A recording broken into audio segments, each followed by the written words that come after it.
I'll never use it unless... Unless what? Unless the angel comes and tells me to. Well, that's a right good idea, Jenny.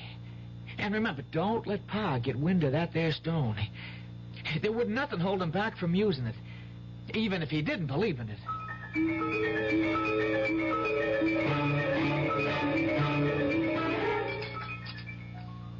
It's going to seem funny going to school in the courthouse. You think with only a Friday left in the week they'd wait until Monday to start up again? I'm glad they did. I don't want to miss any more school ever. Then you better look out the things you go around wishing, Missy. Oh, she's took... I'm sorry, Ma. She's taken a pledge.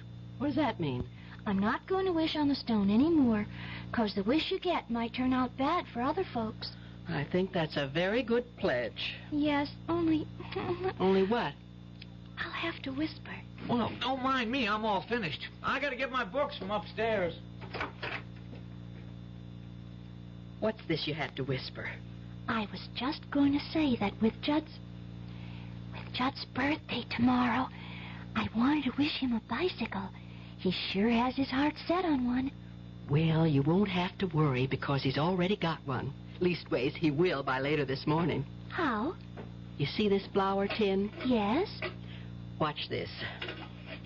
Down under the flour, there in this old glass salt cellar's the money I've been saving up for most a year to get your brother the bike he wants. How come you kept it there?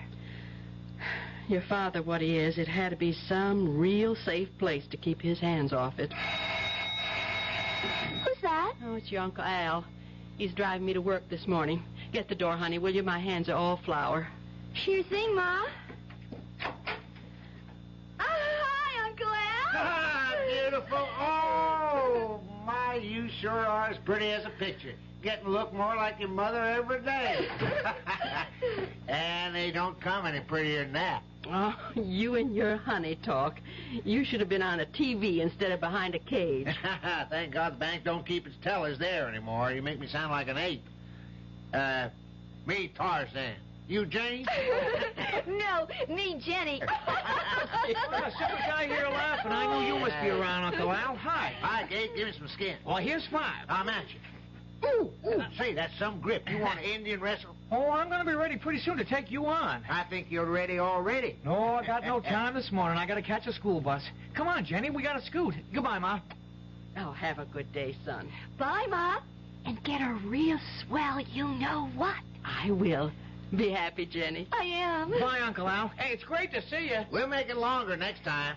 Bye, Uncle Al. Come on, Bye. Jenny. Make next time soon. You can count on it real soon. Oh, they're swell kids, Marge. I envy you.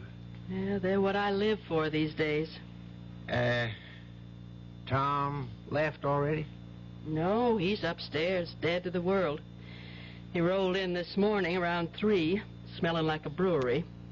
That brother of mine, I'd like to knock his head off. The way he'll be feeling time he gets up this morning, you won't have to. It'll fall off all by itself. I got to talk some business to him. Like what? Well, I don't want to get you involved in it, Marge. Well, if it's about money, I will be anyway. It is about money. And there's no use asking him. I went through his pockets last night, and he doesn't have 1 red cent. But he's got to. What for, Al? Jim Kenny called me at home late last night. The insurance agent? Yeah. Last payment on Tom's life insurance hasn't been made, and tomorrow's the last day of the grace period. But I gave him the money for that a month ago. You gave him the money? Oh, I was a fool, I know, but things had been going well for a while like they sometimes do, or anyways, I thought they were. And he asked me to trust him, and oh, Lord, what am I going to do now, Al? I don't know, Marge. This time, I just haven't got it. What do you mean, this time? Marge, Tom is hopeless. I've been carrying him for years, or thought I was. I gave him the $60 for that same payment.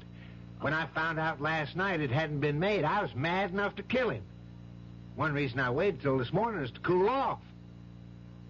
I'd help you out, Marge, but I can't. I had to take out a new loan to raise the cash for Tom. I can't let the insurance go.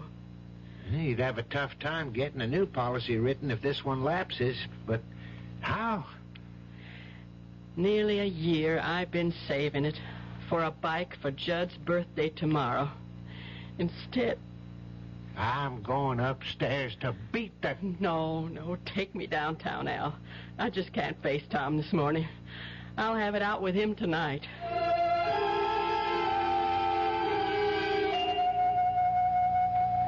After what you made me have to do today, how could you steal money out of my purse and leave to go gambling again? All I want to do is run it up till it's enough to pay you back. You're sick.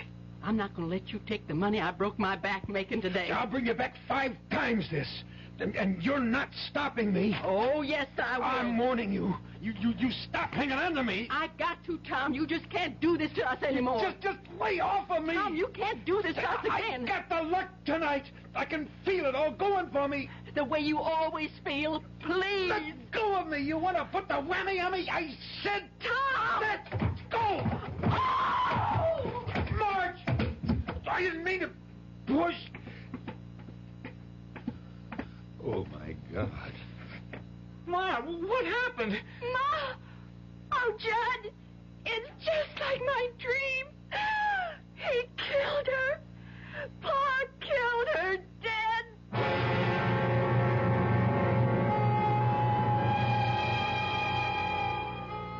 The terror of addiction.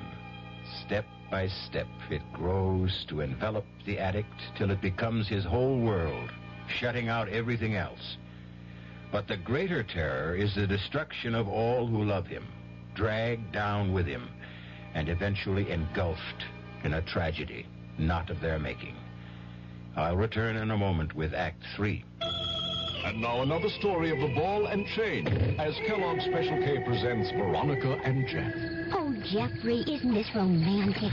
Out in a quiet lake at night with you rowing the boat. Yes, Veronica, it's really neat. Jeffrey, what was that? Frogs. Frogs that go bonk? They're pretty weird frogs. Oh, Jeffrey, you're such a card. You have a ball and chain, like the ones they use in those Special K commercials. Yes, Veronica, it symbolizes my few pounds of extra weight.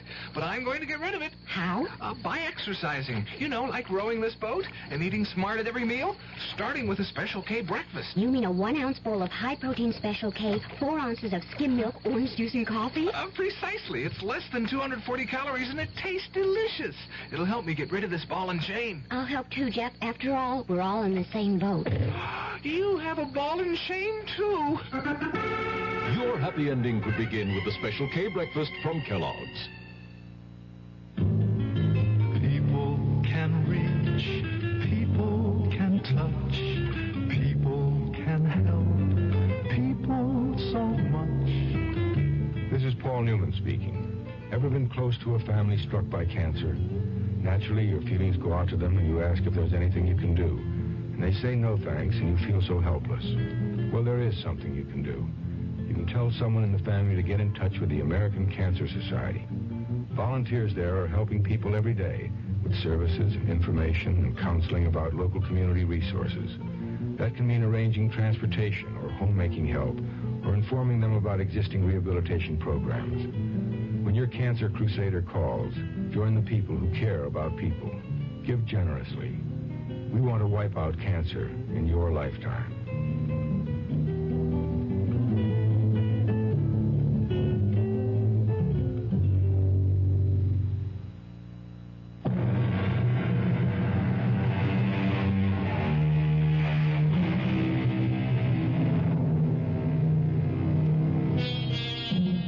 An endless moment in time. A few dreadful seconds ticked away, with every heart crying out to take them back again, to make this just a bad dream and not reality. 3 people frozen in horror. The 4th sprawled at the bottom of the stairs, her neck bent at an impossible angle, frozen in, what, unconsciousness or death? Now, at last, the man brings himself to move. Marge. Don't you touch your pa, or I'll kill you dead. Oh, son. I'm not your son. I'm your enemy. Jenny, call the police. Emergency. We got to get Ma to the hospital fast.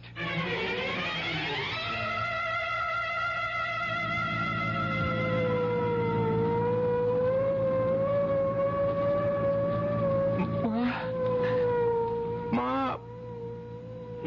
Okay, kid. Just take it easy. She's not going to die. You're not going to let her die, Doctor. Just hang in tough, kid. We'll do our best.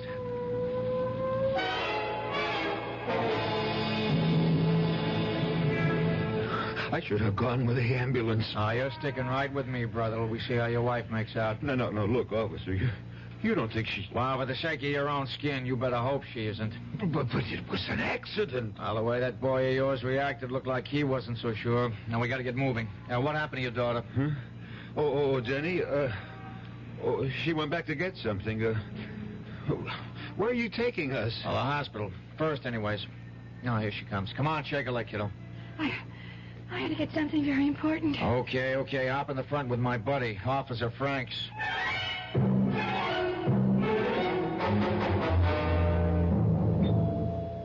Okay, Harry. Straight to X-ray. You got a family doctor, kid? Yeah, Dr. Luther. Oh, you know his number? No, but I can look it up. Okay. Tell your doctor to get here as fast as he can. It's that bad? I wouldn't want to fake you out, son. It's not good.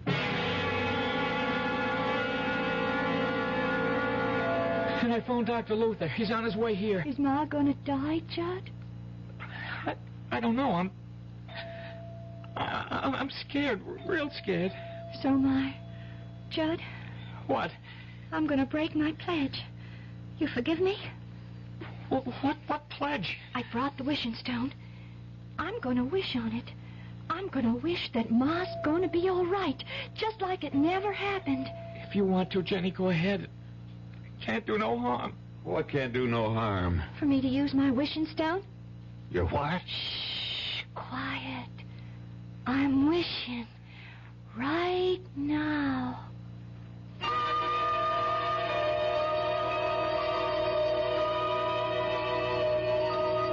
Are you the intern brought the Calder case in? Yes, officer. Well, how is she? I'm waiting for X-rays right now. I'd say she has one chance in 1,000. For certain, sure, her neck is broken. And the way it's broken and other signs indicate to me her spinal cord is badly damaged. If it isn't severed altogether.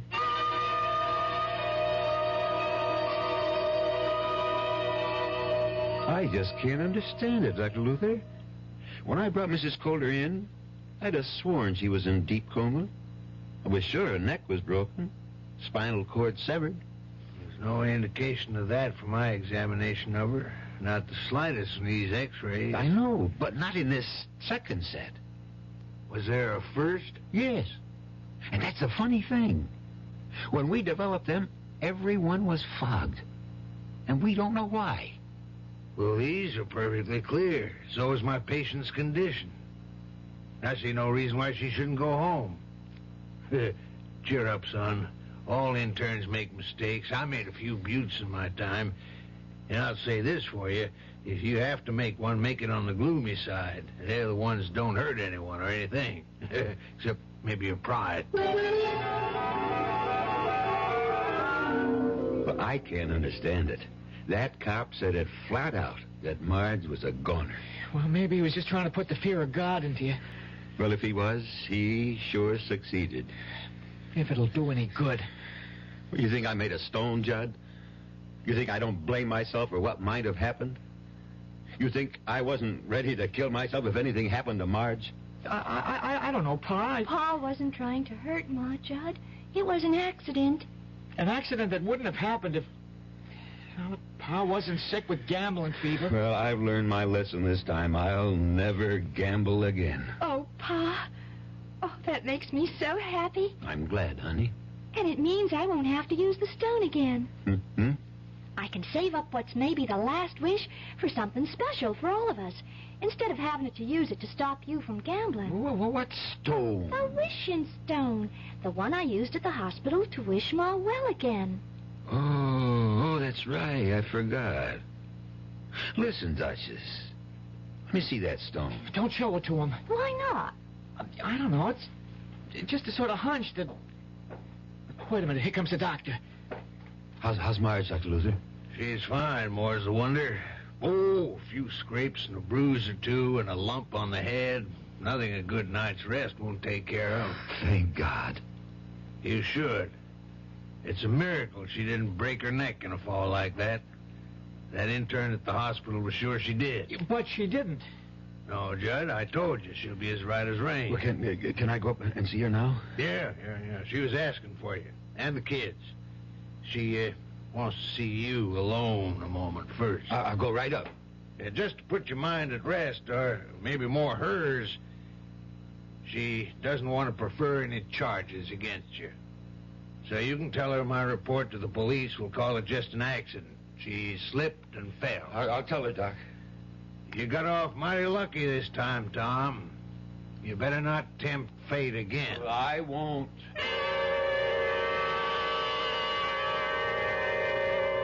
No, I mean it, Marge. Just give me another chance. I didn't see how I could, Tom. I never meant to throw you down those stairs. Oh, not because of that. The last straw for me was taking a chance away from Judd to have something he wanted more than anything in the world, his bicycle. You should just have let the insurance go. How could I, Tom? With 2 kids to bring up, if anything happened to you, Not that I want anything to happen to you. You gonna take me back, Marge? I don't know, Tom. It's hard for me to feel for you what I once felt. But if you're going to promise me you'll quit the gambling for the children's sake, we'll try to make a go of it. You won't be sorry, Marge. I hope not. I just wish I knew how to make it up to Judd tomorrow. If there was something I could pawn... You haven't left anything in this house that you could. Except the one thing you could never get your hands on. Well, what's that? My wedding ring. Do you think I could get enough on that? Well, not enough to pay for it all, but for a down payment. Then I'll take that night job cleaning sewers you made me turn down to pay it off. I don't want you working in any sewers. Anyway, you can't work day and night. Well, I can't till I get Judd his bike. Well, we'll see. I'll take the ring down in the morning. No, sir. Dr. Lewis doesn't want you out of bed. I'll take it down. You? Can't you trust me, Marge? Well, if you can't trust me now, then what hope do I have, or any of us, I can ever be trusted? Well, you got to. Well, I swear to God, I'd just as soon be dead. All right, Tom. I'll trust you.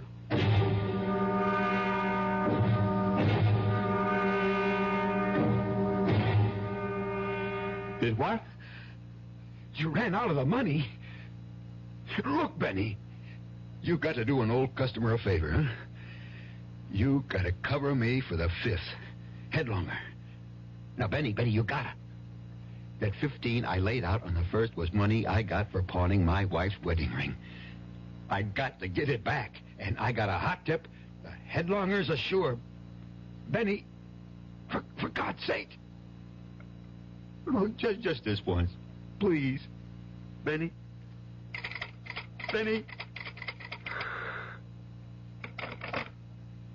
What am I going to do? Wish to God. Wish. That wishing stone. Yeah.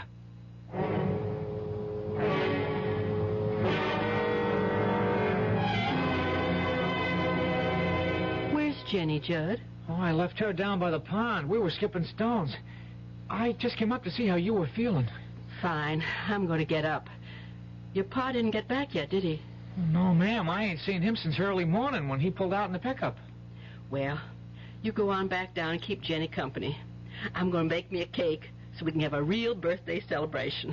Oh, it's all right, Ma. I don't need a cake. You're going to get a lot more than you bargained for. Now, go on. I don't like Jenny down by that pond alone. You know she can't swim.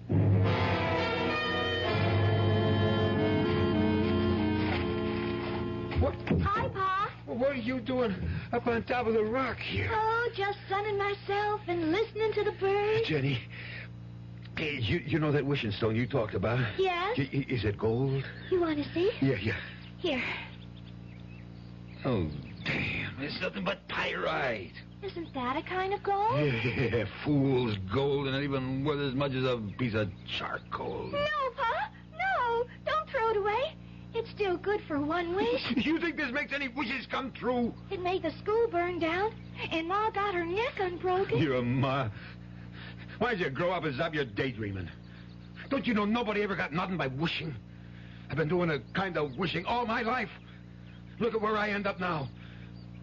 Well, I'm going to wake up your little Miss Bright Eyes to show just how tough a world this is. Pa! Please don't get mad. If this was a wishing stone, well, nobody ever needed it more than me right this moment. So look at this. I'm going to make a wish. I need money. I need it bad. So I'm going to wish that old Nick himself comes climbing up out of the middle of this pond with a sack of gold on his back for me. And I ain't going to be greedy. And I ain't going to ask for much. Just say like a 10, no, make it $20,000. Okay. Now, I'll rub the stone, and I wish. You see? It ain't no wishing stone. It don't make dreams come true. It's a nothing. Ah! Oh, Jenny, help me! I'm...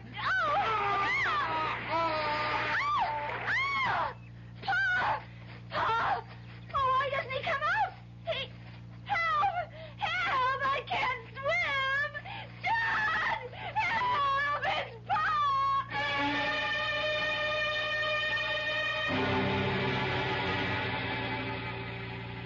I don't know how I'm going to tell the kids, Al.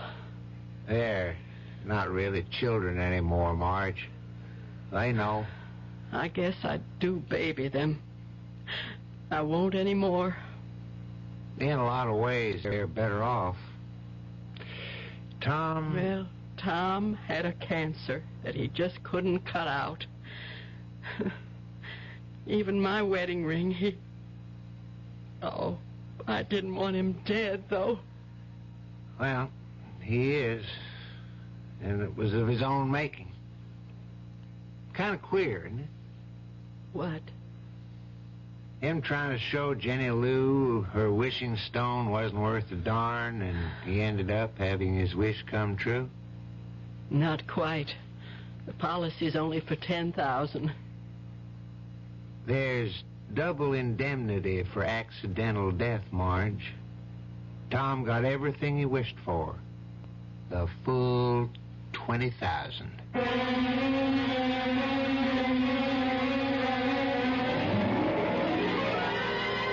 3 wishes, and they all came true. Whether by some supernatural force or sheer coincidence, it doesn't really matter. For in the end, everyone was better off except the one who didn't deserve to be. This was the gambler's last plunge, one he should never have taken with the odds so stacked against him.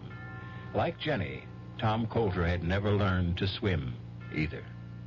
I'll be back shortly. Hey, we're the Action Corps. See, we contribute more. T's for the teamwork of our crew. Aye, our ideals are high. Oh, oughtn't you apply? Means it's now that we need you. A-C-P. We could go on all day. Oh. Here's why volunteers are needed right away. Action is VISTA, the Peace Corps, RSVP, SCORE, and other volunteer programs that are helping people to help themselves. If you're trained in a skill or just have a little love to share, Action needs you. Yeah, baby. Action really needs you. Don't crawl under a rock. Get into action. Oh, yeah. This is a public service of this station and the Advertising Council.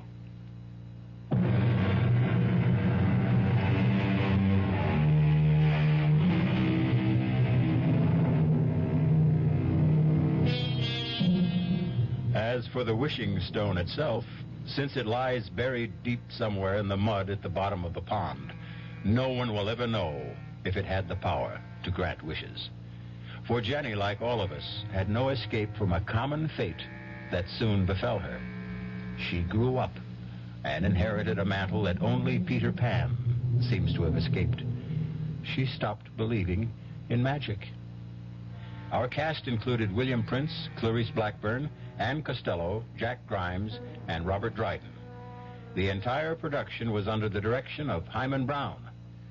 And now, a preview of our next tale. Your husband? You dreamed? It was no dream. Oh, it was my husband. His ghost. Oh, for the love... Rory. Stood at the foot of my bed, and he begged my forgiveness for leaving me a pauper and breaking my heart. And he said, Jessica, I promise you'll live in Gormley House again. And then he vanished. The very next night, the Putnams crashed through the bridge over Gormley Gorge. Well, accidents do happen. It was no accident. No, the real estate man didn't tell you the whole story. Mrs. Putnam lived long enough to tell just what had happened. The Putnams didn't go off the bridge by accident. They were driven off it. Forced to swerve off it by an oncoming car. A car driven by a skeleton. Radio Mystery Theater was sponsored in part by Anheuser-Busch Incorporated, brewers of Budweiser. This is E.G. Marshall inviting you to return to our Mystery Theater for another adventure in the macabre.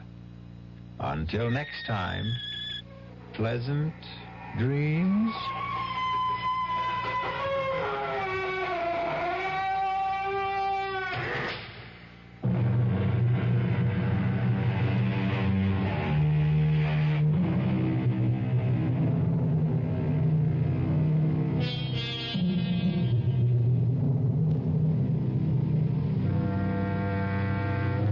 WDAF, Kansas City.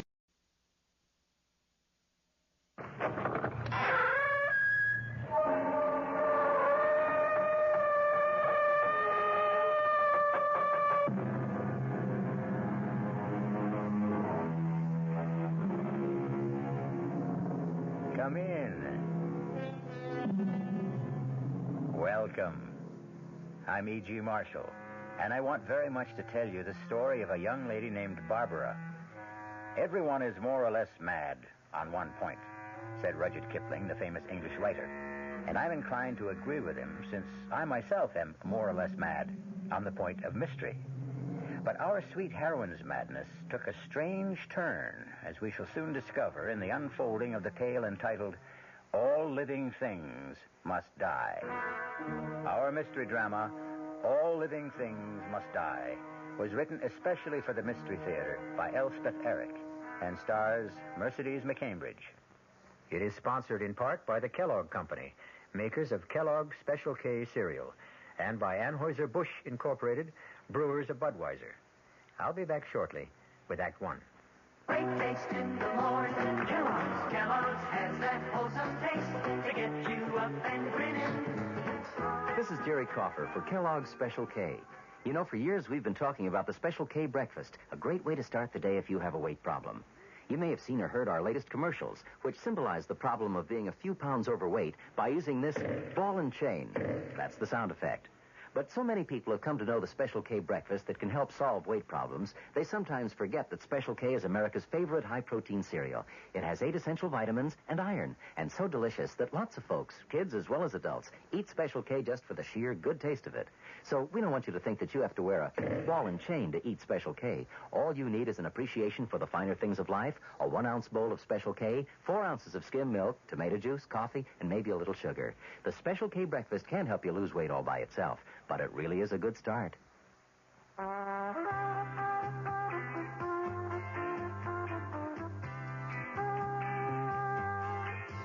No matter what you're saving for, that's what Suburban Savings for Suburban. Suburban Savings offers you an easy way to borrow without touching a penny in your regular savings passbook account. Just let Suburban loan you the money. It's called Suburban Savings Passbook Loan. You can borrow up to 90% of the total amount you have on deposit at reasonable rates. And you can pay off your loan at your convenience. When your loan is repaid, you still have all of your savings intact, plus interest. So if you need money, why not take a loan from Suburban without touching your savings? Suburban Savings Passbook Loan. In New Jersey, at Bayonne, Edgewater, Elmwood Park, Emerson, Hackettstown, Morris Plains, Nutley, Paramus, and Sparta.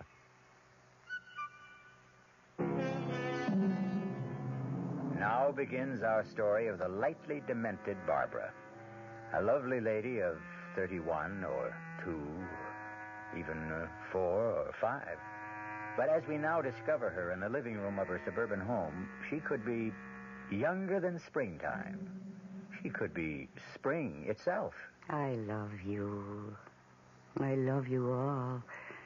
You are my darlings, my pets, my very own treasures. Oh, how beautiful you are, and how much I love you. What? Well, that can't be Frank. He never forgets his key. Oh, it's... Johnson, ma'am. Detective Sergeant Johnson from the other day. Oh, yes. Come in. I didn't realize you'd be back. Well, I was just checking up. Had any more of those obscene phone calls? No, not one. And it's such a relief you can't imagine. Mm-hmm. You had your number changed? Yes. And that seems to have done the trick all right. Well, good. Now, a lady like you shouldn't be bothered by things like that. Well, there's one other thing I hate to mention. No. Go ahead. Mention anything you want to. We're here to serve. Well, it could be my imagination, but every once in a while, I see a man sort of hanging around across the street, not doing anything in particular, but just hanging around. Mm-hmm. Any special time of day? Yes, usually about this time. I see him through this window when I'm putting my plants to bed. Oh, you tuck them in, do you? Well, sort of. I talk to them, and sometimes I sing them a lullaby. I know that sounds silly, but, well, that's what I do. And then sometimes through the window, I think I see this man. Well, it's kind of hard to see out this window, ma'am. The plants sort of get in the way. Yes, I know they do, but they like it here. I tried other places, but they weren't happy, so... They are happy here, huh? Well, they haven't complained. Although I'm not sure about Annabelle. This one is Annabelle. That's Arthur. And that's Kenneth. Mm-hmm. And this is Marianne. And that spider plant over there is Michael. Oh, Michael's in great shape, isn't he? Oh, yes, he is. Are you laughing at me? Please don't. Do I look like I'm laughing? My husband laughs at me sometimes. I wouldn't know why. Oh, because... Now, you see this one, Marianne? Mm-hmm. Well, you take a close look because you won't see a Marianne every day in the week. Well, Marianne is, well, she looks like ivy to me. Yes, but her leaves are heart-shaped. Can't you see? Each one is shaped like a perfect little heart. You know, you're right. Yes. There are more than 200 varieties of ivy. Did you know that? No, I never did. Hey, what's going on here? Oh, Frank. He's my husband. Frank, this is Detective Sergeant Johnson. Ed Johnson. How are you? Pleased to meet you, Mr. Murray. He came to check up on those phone calls. Oh, yeah, from the degenerate. I told Barbara she should answer him back in his own language. Oh, Frank, please. Let him have it. Give it to him right between the eyes. The ears, I should say, in this instance. Well, I'll be getting along. Well, I'll show you to the door. Say, listen, why can't you catch those freaks? Thank you for coming around, Mr. Johnson. Yeah, sure. I'll stop by again if it's all right with you. Oh, anytime, practically. I'm almost always here. And, take good care of Annabelle. Oh, I will. And don't let Michael grow too fast. I'll do my best. Good night, Mrs. Murray. Good night, Sergeant Johnson. And thank you. Now, don't you mention it. What was all that about? Well, I told you. The phone calls. I mean, all that whispering, all that bzz at the door just now. Oh, we weren't whispering. Well, what were you talking about? That I wasn't supposed to hear? Nothing. He just said, I don't know, something about the plants, that's all. What does he know about plants? Well, nothing much. when he was here the first time, and just now before you came in, I told him about them. He knows that I talked to them and that they have names. He was just being friendly, Frank. That's being friendly? Dropping in all the time when I'm not here? Only twice. This was only the second time. He's a kook like you. Freaked out over a bunch of plants. He was only expressing an interest. What's interesting about a bunch of plants with no flowers? Look at them. They take up the whole window. You got them strung all over the place, up to the ceiling, hanging down. They're vines, Frank. There's silver lace and philodendron and ivy. Oh, whatever they are, they're dumb. Plain dumb. I wouldn't object to a nice pot of tulips, something like that, sitting on a table. Like a nice spot of color or a hyacinth. They smell good. But these things... Don't hurt them. Don't. I got no use for them at all. Get rid of them, why don't you? No, never. You can't make me. Oh, boy, you sure cry easy. What did I say was so terrible? You said get rid of them. Well, all right. Forget I mentioned it. What's for dinner? It's Swiss steak. Again? Well, it's been a whole week. Well, get it on the table, because I got to get out of here early. You mean you're going out? I got a date to go bowling. Tonight? Well, certainly tonight. What do you think, next year? But you were out last night and the night before. And I may go out tomorrow night, the night after that. So what? Frank, I get so lonely. Well, read a book. Watch TV. Listen to the radio. But almost every night and all day. Well, all right. Talk to your plants. That's what you got them for, isn't it? Have a nice little conversation with Michael and Mary Louise and Archibald, whatever you call them. Never mind. Just never mind. Well, look, I'm going to take a quick shower and then we'll eat. 10 minutes on the outside, okay? Okay. Oh, Arthur. Annabelle. Tell me that you love me. Marianne, do you love me? Michael. Kenneth. Oh, somebody love me. Please.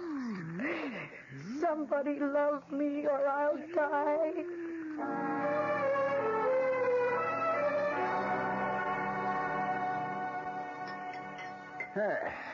That Swiss steak wasn't bad at all. Thank you. Got any dessert? Just fruit. I'll take an apple with me. Frank, don't go for a minute. Well, I told you I got a date. No, I want to talk to you about something. I'll go ahead, but keep it short, will you? Oh, Frank, remember when we got married? Well, how could I forget with you to remind me? Well, you said then that you didn't want to have any children right away. I don't believe in rushing into things like that. Frank, that was 10 years ago. Yeah, I know. But isn't it different now? Well, not necessarily. I mean, I think I'm too old for kids. Oh, you're only 45. Well, by the time my kid grew up, I'd be an old man. No, not really old. Well, aren't you kind of old to be having a kid for the first time? Frank, lots of women have children at my age. Lots of them. I don't know if it's safe. Yes, it is. It happens all the time, and I'm very healthy. I'm very strong. You don't look too strong. Well, I am, because the doctor said so. When did you go to see a doctor? Last week. I don't like you doing that without asking me first. Well, I wanted to be sure before I talked to you. And the doctor says it'd be perfectly all right for me to have a baby. As a matter of fact, he said it'd be the best thing in the world for me. Well, I can't see it. On account of the loneliness, Frank, I don't think you realize how lonely I get. That's why I talk to the plants and sing to them. Because I haven't got anybody else. Well, make some friends, why don't you? That's not easy for me. Well, why not? I do it all the time. Anyway, it's not the same as having somebody right here in the house with me all the time. It's not the same intimate kind of thing. If I had a baby... Oh, Frank, I wouldn't ask for anything else ever. And I'd give that baby so much love and attention... It would grow up to be the most marvelous person because it would know from the very beginning that it was loved and wanted. Oh, so much wanted. Well, I don't want it. You got that? A kid is the last thing in the world I want. Please. No. I live in this house, too, you know. I don't want a kid running around, messing up everything, making a lot of noise, getting in the way all the time. No, it wouldn't be like that. Oh, yes, it would. No, I won't have a kid messing up my life, and that's final, so forget it, huh? You hear me? Forget it. Put it out of your mind. Okay? Well, I gotta get going. Guys are waiting for me at the bowling. Frank. All right, now what? No, I won't keep you a minute. I haven't got a minute. Please, less than a minute. Well, okay, spill it. When I was at the supermarket this morning, there was this dog. A dog? Oh, boy. Really, a very pretty dog, and so sweet. And he was just wandering around. Nobody knew who he belonged to, or if he belonged to anybody. He's just a stray, as far as anybody knows. No dog. And he has this cute little tail that curls up right over his back, and great ears that stand up straight and then flop over.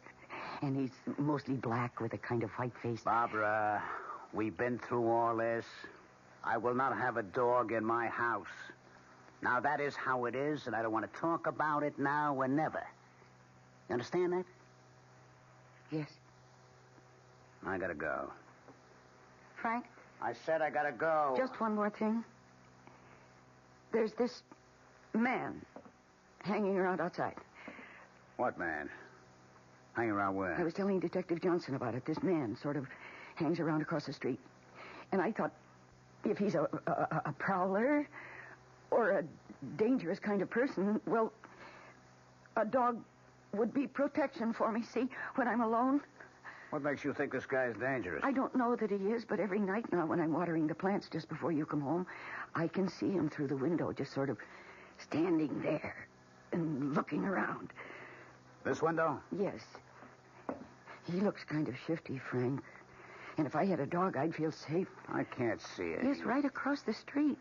I can't see on account of these dumb plants. Don't hurt them. Why do you have to grow them so damn Well, long? just part them very carefully. Here, let me. Oh, no, I can do it. There. Can you see that man? I see him. Barbara, you're a nut, you know that? Why am I? That's the guard they hired at the high-rise. They pay him to watch the building. Of course he's here every night. That's what he's paid for. I didn't know that. Are you trying to con me into letting you have a dog for protection? Well, it won't work, Barbara. The answer's still the same. No dog, no baby. Just be happy with these dumb plants. They're bad enough. Taking up the whole bloody window, spilling all over the place. I hate you. Yeah, look, I'll let you keep them. I hate you. I wish you were dead. What did you say? I said I hate you. I wish you were dead. Did you really say... Hey, what? Hey, what's this? The bloody plants are on my neck. Hey, Barbara, they're all around me. They're choking me. I can't get them off. Hey, Barbara, they're too strong. Barbara, don't stand there. Get them off. No. Get the scissors. Barbara, the scissors. I hate you. I hate you. I want you dead.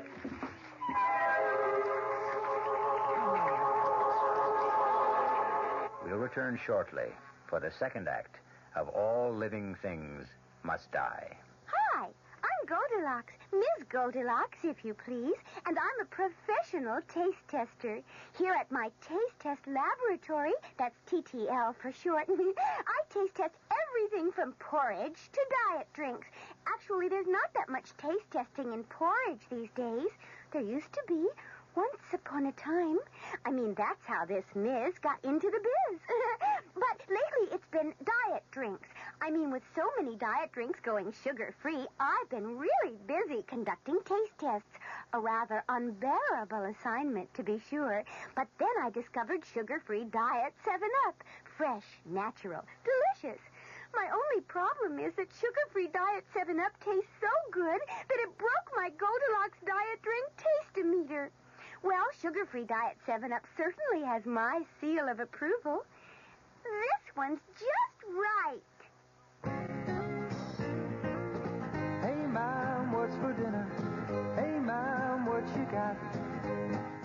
It's time to get ready for the great outdoors, and your ShopRite supermarket has everything you'll need for cookout dinners and fun in the sun. And for this week's dinners, ShopRite is featuring whole grade A frying chickens, just 37 cents a pound. Roasting chickens up to 4 pounds, 47 cents a pound. Choice rib steaks, $1.19 a pound. ShopRite Franks, 89 cents a pound. Get all your outdoor cooking equipment and many great food values at your ShopRite supermarket. She loves the family. She wants the best. She does is all that she can do. She lets ShopRite do the rest. Hey, Ma, what's for dinner? ShopRite has the answer. Macy's store-wide spring sale blossoms all this week with beautiful values in every department, every Macy's store. Values like a 40-piece Nyco ironstone serviceable rate, regularly $55, now just $39.99. And hand-cut lead crystal selection of Hostess items, regularly $15 to $25, now $9.99 to $14.99. Save in every department all this week. Macy's store-wide spring sale. This is WOR New York and RKO General Station. Now for the second act of All Living Things Must Die. It is a year later, and our heroine no longer lives in the little suburban house, nor is her name Barbara Murray. She lives in a cheery little two-room apartment, and she is married to Detective Sergeant Ed Johnson. But Kenneth and Arthur and Mary Ann and Michael and Annabelle, all the plants are grouped together in the largest window, and all appear to be in the best of health.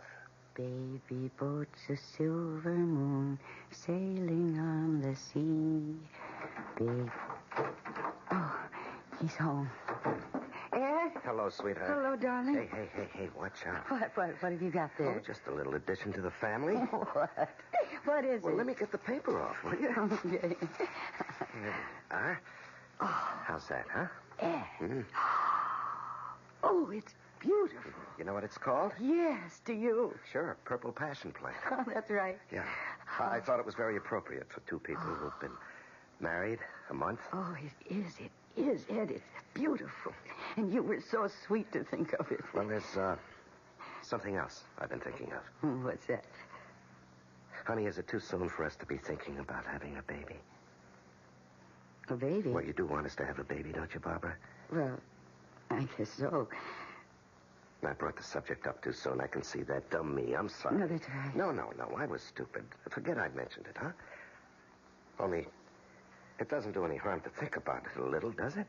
No. I guess it doesn't do any harm to think about it.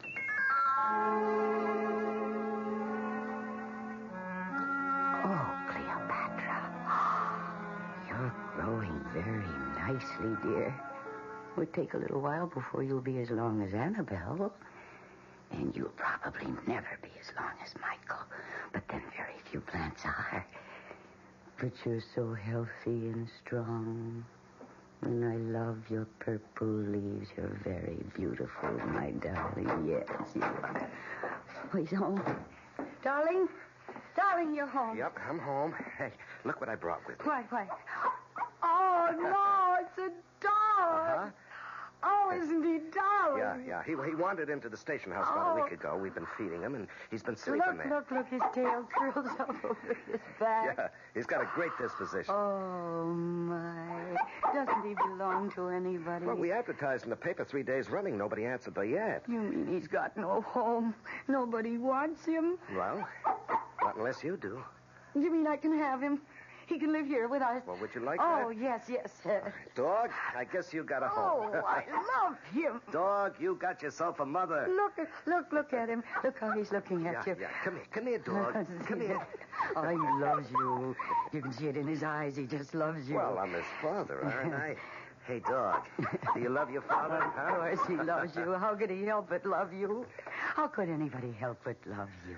Well, there's only one person has to love me. That's you. Uh-huh. But you have to, baby. It's absolutely necessary. It's essential that you love me, because if you don't, it's the end of me. Oh, Ed, I love you so much. I can't even talk about it. Just believe me. I love you, and I love you, and I love you. When you're here and when you're not here, and when you're asleep and when you're awake, and when you talk and when you don't talk, and when you look at me and when you don't. I love you all the time. Hey, that's a lot of love. I've got more. More? Anytime you need it. Barbara. Honey, look, we've been married better than half a year now. When are we going to start having a baby? Oh, I don't know. Pretty soon? I guess. You want one, don't you, honey? Yes. Well, when do we? Well, sometime. Well, sweetheart, we're not kids anymore. I know that. You think I'm putting the pressure on you? I shouldn't do that. I didn't mean to. No, that's all right. No, I won't do that anymore. You just got to tell me when you think is the right time. I won't bother about it anymore. Oh, Ed, Now, what are we going to name the dog? I don't know. How about Cuthbert or Lancelot? Oh, no, I don't think so. Herman? Dwight? No, I don't want to give him any name like that. I want to call him what you called him. Me? I never called him Yes, anything. you did. You called him Dog. That's what I want to call him. D-A-W-G? Dog? Yes, come here, Dog. Hey. Oh, what a lovely dog you are, Dog.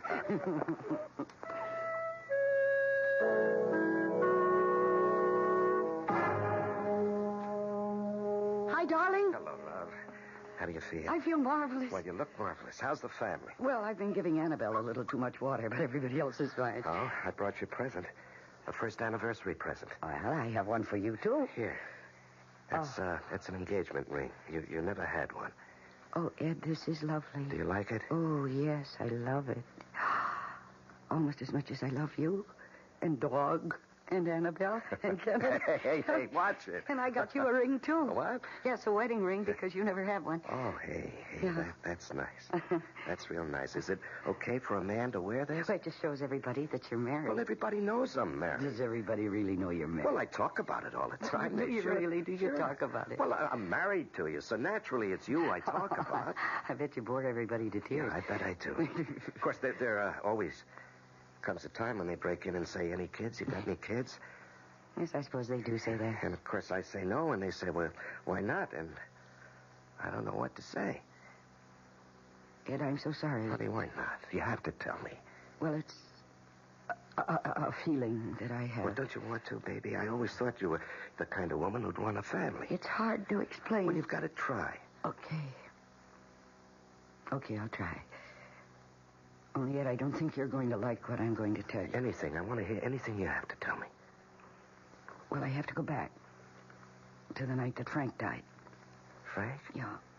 What's Frank got to do with it? I'm going to tell you if you listen. Yeah, I'm listening. Go ahead. Well, you remember when I called you that night and I told you that Frank was dead? You remember that? Yeah, sure. Of course I remember. And you came over with the others and you asked me how it happened. Yeah? And I said I didn't know. I said that Frank was going to go out bowling and he must have been in a hurry. And the room was dark. And he must have stumbled into the plants and got tangled up in them and he couldn't get out. Yeah, but he was strangled by the plants, baby. It was a freak accident. No, that isn't what happened at all. Honey, are you trying to tell me... I don't know. Are you trying to tell me that you pushed him or something? That you wrapped the plants around his neck? I didn't. All right, now, wait a minute. Maybe you better tell it to me from the beginning. Well, you remember Frank came home that day while you were still here. Uh-huh. And then you left. And he told me to hurry up with dinner because he was going out. And I got upset. I told him I get so lonely here. Lonely every night. Almost every day. Read a book, watch TV, listen to the radio, talk to your plants. That's what you got them for, isn't it? So after dinner, I said I wanted to talk to him about having a baby. A kid is the last thing in the world I want. And I think maybe it was then that I got the idea. What idea? It just seemed awfully important to me to get Frank over by the window where the plants were hanging. So I told him that there'd been a man hanging around outside across the street. What man? Hanging around where? And he started walking toward the window. And I started feeling this awful, wild excitement. The nearer he got to the window, the nearer he got to the plants. And then I said it. Said what, honey? I hate you. I said, I hate you. At first, Frank didn't hear me. Or maybe he didn't believe his ears, but I said it again. I hate you. And then I said, I wish you were dead. He heard me say that. Then what happened? He started to look angry, and he made a little move toward me, and it was then, when he started to move, that the plants moved. They moved faster than anyone would think plants could move, and they wound themselves around his neck, around and around, and tighter and tighter. And Frank began to choke. Barbara, they're all around my neck. They're choking me. Oh, no. I can't get them off. Don't stand there. Get them off. Get the scissors. No. Barbara, the scissors. Because there were scissors there, you know, on the windowsill. And Frank couldn't reach them because the plants were holding him so tight and tighter all the time. And I knew the scissors were there. I kept them there all the time, just the way I do now, to cut off the dead leaves and things. But I didn't move. I just stood there, repeating those awful words. I hate you. I hate you. I wish you were dead. Barbara! I watched his face turn purple and then blue. And then he dropped to the floor. And I watched him drop. And I looked at him. But all I said was, dead. Oh, darling. I listened to the plants for a while. They seemed to be telling me, see how we love you. See, we'll do anything you ask. We are your true loves. We've killed for you. Now you know how much we love you. And then I went to the phone and called you. Darling, you had a bad dream, that's all. No, it wasn't a dream. I made the plants do what they did, don't you see? I said I wanted Frank dead, and they heard me. Or they felt what I was feeling, or they sensed it, or something. And because they love me, and because they know that I'd never kill anybody, of course they went ahead and did it for me. Sweetheart, even if what you say is true, if it could be It true, is you true. never laid a finger on But Frank. I'm an accessory, don't you see? I wanted someone to kill Frank. Not me, but someone. And the plants knew it, and they killed him for me. Do you think anybody's going to believe you, sweetheart? Ed, do you believe me? Honey, is this why you don't want to have a baby? Oh, I want to, but But what? that's how it all started. Me asking Frank if I could have a baby. Why don't you try asking me? You know what kind of an answer you'll get, don't you? Go ahead. Ask me. Ed, is it all right? Is it?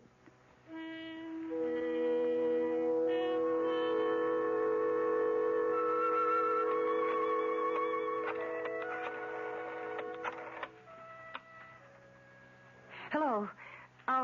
This is Mrs. Ed Johnson. Yes.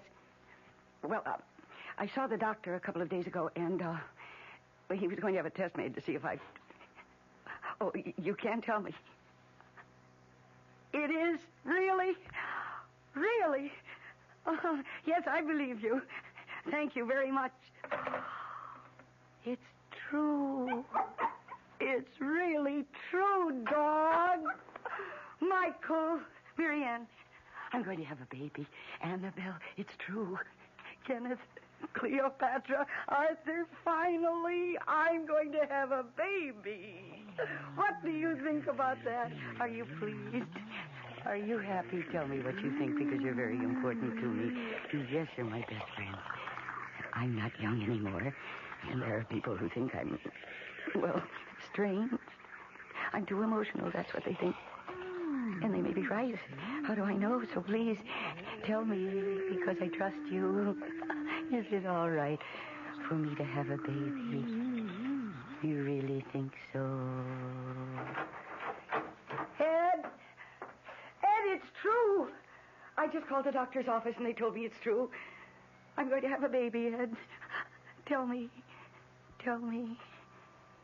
is it really all right? We'll be back shortly with Act 3.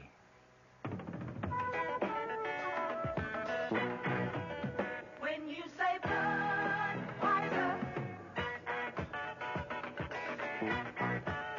When you say Bud, you've said a lot of things nobody else can say.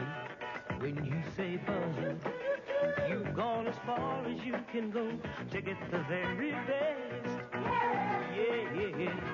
When you say Bud, you tell the world you know what makes it all the way.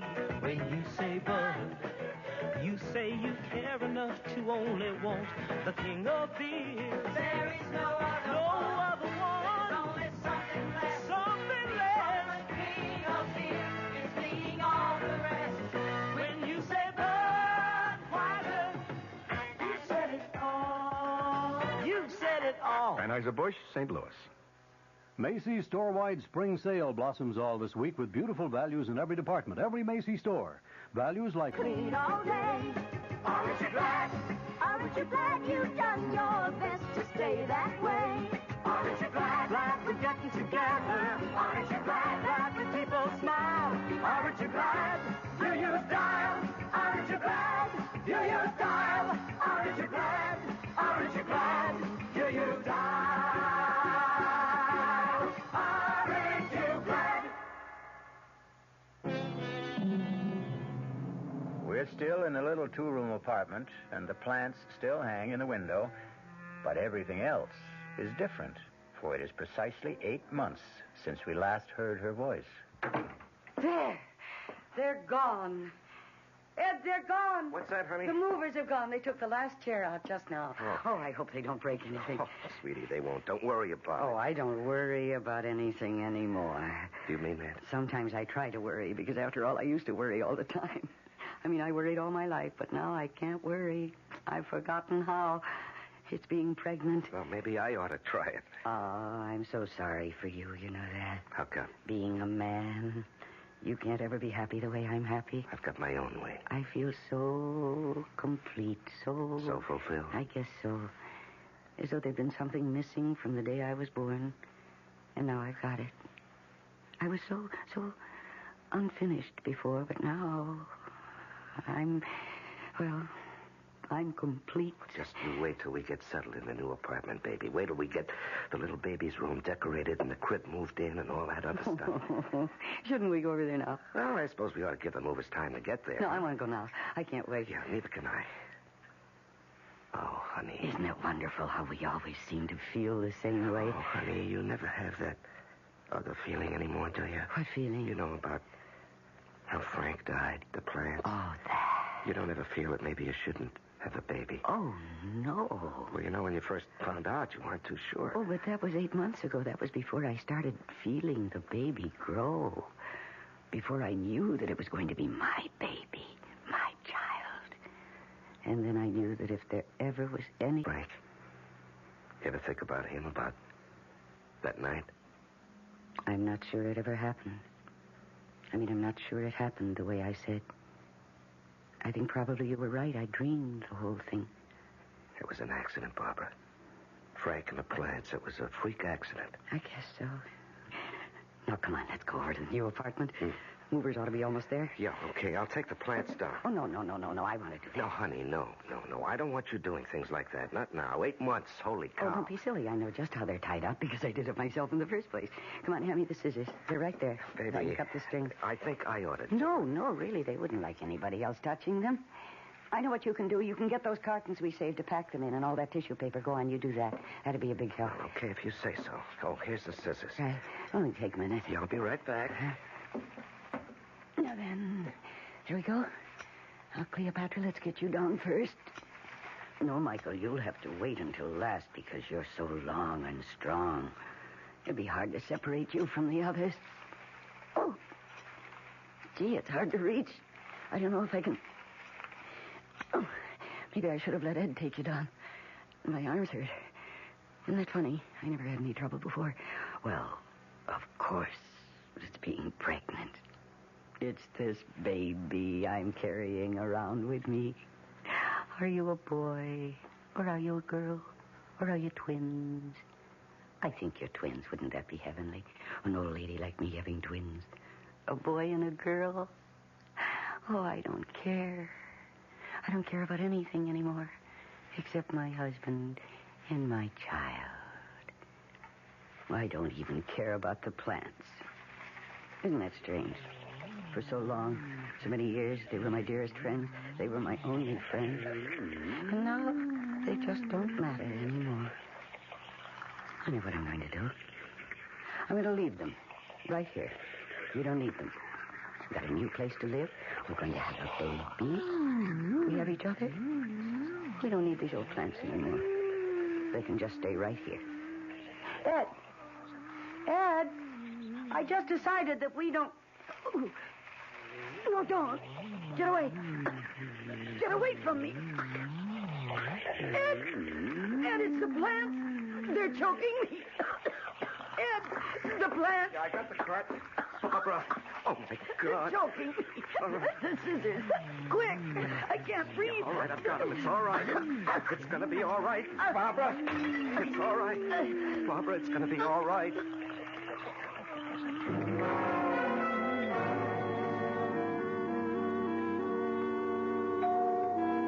Barbara, are you all right? What'd the doctor say? He says I'm all right. I can go home. Did you tell him? How could I tell him? I made up something. I said I got tangled up in the clothesline. That was the first thing that came into my head. Anyhow, he didn't ask me many questions because he could see that I wasn't really hurt. I was just scared. Oh, you sure had me scared. Well, they didn't hurt me much, really, the plants. Well, why should they hurt you at all? You love those plants. Ed. While I was taking them down, it was harder than I thought it would be, and my arms got tired. Well, I told you to let me do it. And I stopped for a minute, and then I thought, why am I bothering with these plants? Taking them down and carting them to the new place and then putting them up all over again. So I thought, I'm not going to do that. I'm just going to leave them. I'm happy. I've got everything I want. I don't need them. I even think I said that out loud. And they heard me. Now, Barbara. But it wouldn't have made any difference. They didn't have to hear me say it out loud. Because they knew what I was thinking. Honey. No, you see, you can't live that close to somebody for so long and so close without knowing what she's thinking. And they knew that I was going to go off and leave them. After all our years together, I was going to abandon them. I didn't care anymore what happened to them. And they knew that. Oh, no, it's just hard to conceive of plants. They wouldn't have killed me, Ed. They didn't even really mean to hurt me. They were just saying, don't go. Or if you must go, take us with you. You can see that, can't you? All I know is I came into the room and I saw you with the vines around your throat and you were saying, choking me, get the scissors. Well, I got those scissors so fast, they were right there on the windowsill, and I cut those vines so fast. Boy, you had me worried, baby. Oh, you must have fainted by then. Yeah, and I picked you up and put you in the car, and you came to before we got to the hospital. And here I am, and I'm all right. Yeah. Barbara, you don't suppose I hurt the plants, do you? I just slashed away. Well, I don't suppose you cut them down very carefully. Oh, heck no. Oh, they'll be all right. I'll trim them properly when we get back. You're not going to leave them there? You're going to take them to the new apartment? Yes. Yes, I am. I don't know what I was thinking of. How could I just go off and leave the things that I've loved and that have loved me? I can't walk out on them. I forgot that. And they were trying to remind me. Yeah, I guess you're right. But then you always are. Well, I'm right about this. Yeah. Well, let's go, huh? Yeah. Oh, poor Cleopatra. Why, poor Cleopatra? Well, I knocked her on the floor. You what? Yeah, when I was trying to cut you loose, I knocked Cleopatra on the floor, broke the pot and everything. You mean she's lying there? The pot is broken and she's lying there on the floor with no dirt? Yeah, I guess so. Oh, Ed, come on. Now, Barbara. No, hurry up. We've got to get there before she dies. Look, honey, please, let me do it. There she is. There's Cleopatra. Let me do it, honey. You just stay there. Let me Look pick out, her up. Ed. They're angry. Ed, they're coming for you. No, it's all right. Ed, please get out of the way. Stand back. Let me do it. You think they're going to let you do it? Of course they are. Of course they are. Aren't you, my darling? Aren't you? Ed, hand me that earthen pot, the one right there. No. Your roots haven't been out of the earth for very long, my love. Now, gently. No, I'm not hurting her. See, Michael? I'm being very gentle. I'm putting the good earth in the pot. See, Michael? Ed, get me some water, just a little. Honey, I don't like leaving you Don't here. be silly. I'll be perfectly all right. Okay, I'll be right back. Now, you see, Michael? I'm scooping up every last bit of the nice brown earth, and I'm sifting it through my fingers. See, Annabelle? See, all of you? Oh, very carefully with the beautiful, loose brown earth. Here you are. Now, we put a little water in. Not very much, because the earth wasn't very dry. Ed, there's some plant food on the windowsill. I got it. Here you are. Now, we mix just a little of it into the soil. There we are, like that. And now, Cleopatra, my love, let me pick you up. I'll hold you for a second. And don't be frightened, my dear. No. And put your little roots into the dirt. very gently, very carefully, and press the dirt down around them. And then we add the rest of the dirt almost to the top, and we press it down. Not too hard, just enough to make you feel safe and secure. There we are. You see, Michael? Marianne? Annabelle, see? She's going to be all right. You think she really will be? Oh, yes. Yes, I'm going to set her here on the windowsill and let the sun pour all over her. Well, shouldn't you start taking down the other plants? No, not yet. They've had an awful shock. Yeah, but, honey, the furniture movers at the other apartment, they must be going crazy wondering where we are. Well, you go. You take the car and go over there. What about you? Come back for me later. Okay. Like in an hour? Well, make it a couple of hours. Okay, baby.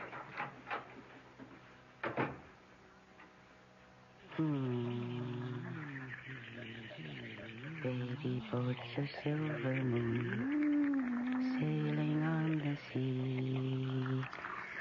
Yes, my dear ones, rest. Rest, my darlings. Sail, baby, sail out across the sea. Only don't forget to sail home again to me. Only don't forget to sail home again to me. The next time you pass by a plant, stop and look. Make a little bow or tip your hat. And if its leaves flutter and make a sound, listen. It may be trying to tell you something. I'll be back shortly. Commuting. We're big on that. Time is money in the business world. That's why Ozark offers commuter flights that get you there and back the same day. Don't ever let a few hundred miles stand between you and big business opportunities. If you're long on work but short on time, let Ozark make your day pay off. Commuting, we're big on that. Jet to Champaign, Urbana, Peoria, and Springfield, Illinois. Call Ozark or your travel agent. Macy's store-wide spring sale blossoms all this week with beautiful values in every department, every Macy's store. Values like Lee's Broadloom. Save $2 to $4 a square yard installed over sponge rubber padding. 35 styles, 500 colors. Regularly $12.99 to $21.99 a square yard. Now sale priced $9.99 to $17.99. Save in every department all this week. Macy's store-wide spring sale. Our cast included Mercedes McCambridge, Larry Haynes, and Ralph Bell. The entire production was under the direction of Hyman Brown. Radio Mystery Theater was sponsored in part by new sugar-free Diet 7-Up. This is E.G. Marshall inviting you to return to our Mystery Theater for another adventure in the macabre. Until next time, pleasant dreams.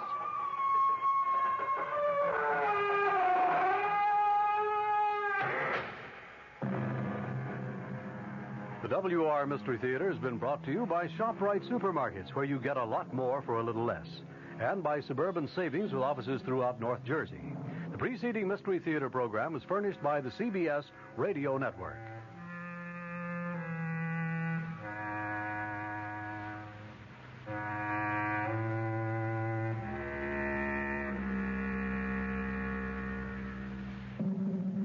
Stand by now for a chilling moment from tomorrow night's WOR Mystery Theater drama. You belong to her now, Claude. You belong to Venus. What are you saying? You made a vow to the statue. I was only joking. We were all only joking. Perhaps. But she took it seriously. But it's only a statue. It's the statue that stood in the shrine of the Temple of Venus. It is the Venus herself. But what does she want? She wants you. I didn't mean it. You saw it was all in fun. She wants you, Claude. She wants to love you. And then, as she's done so many times in the past, she'll kill you.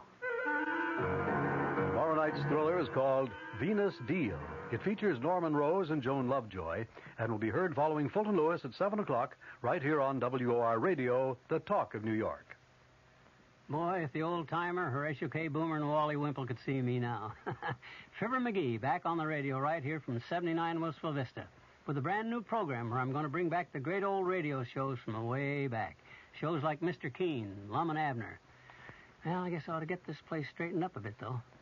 Where's that vacuum? Oh, I left it in the hall closet. Look.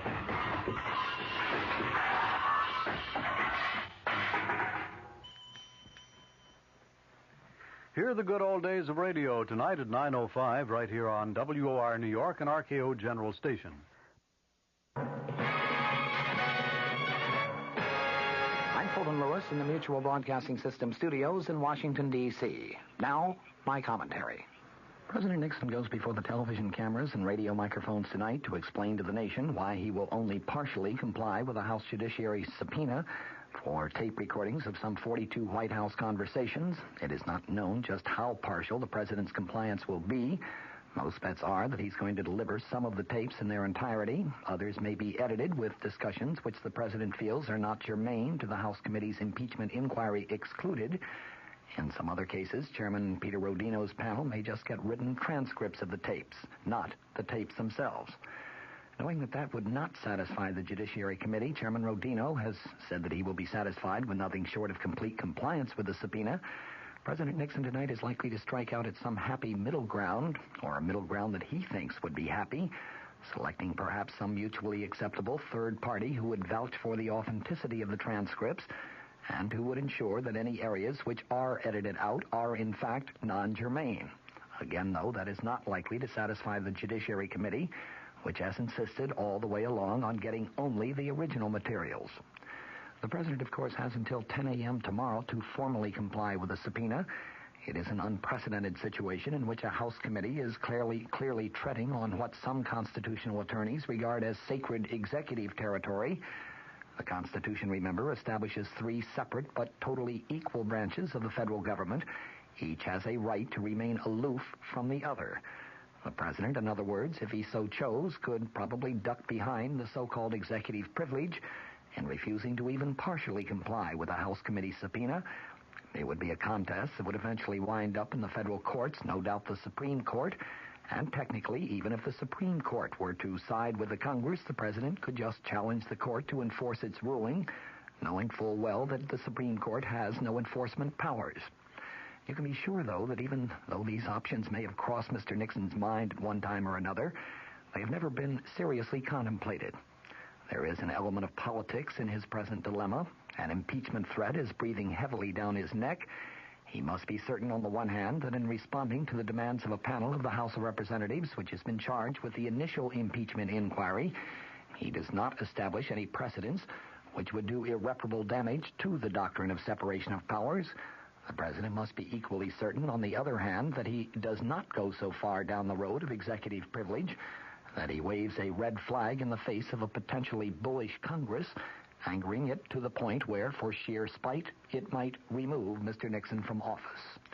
Well, yesterday, a jury in New York acquitted the 2 men who were at the top of the official totem pole throughout the Watergate scandal. The 2 men who, it was widely charged, were more to blame than any others.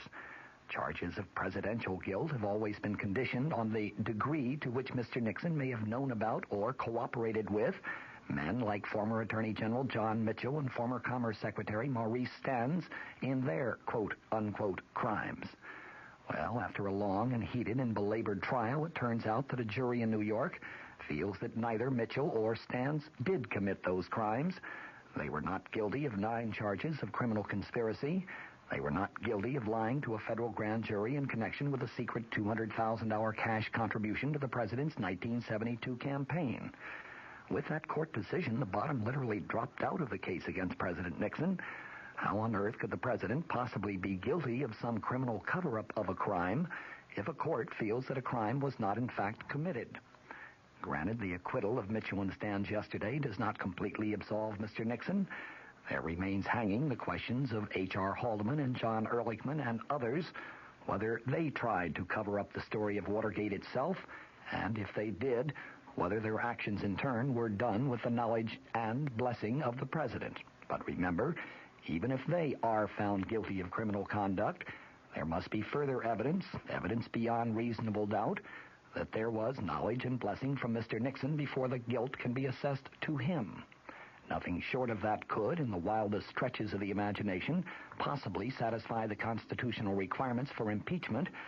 And if public opinion has any influence on the jurors in the impeachment procedure, and you can bet public opinion will have a tremendous influence since those jurors are all politicians, members of Congress, well, the verdict yesterday in the Stans Mitchell case is likely to have a considerable impact.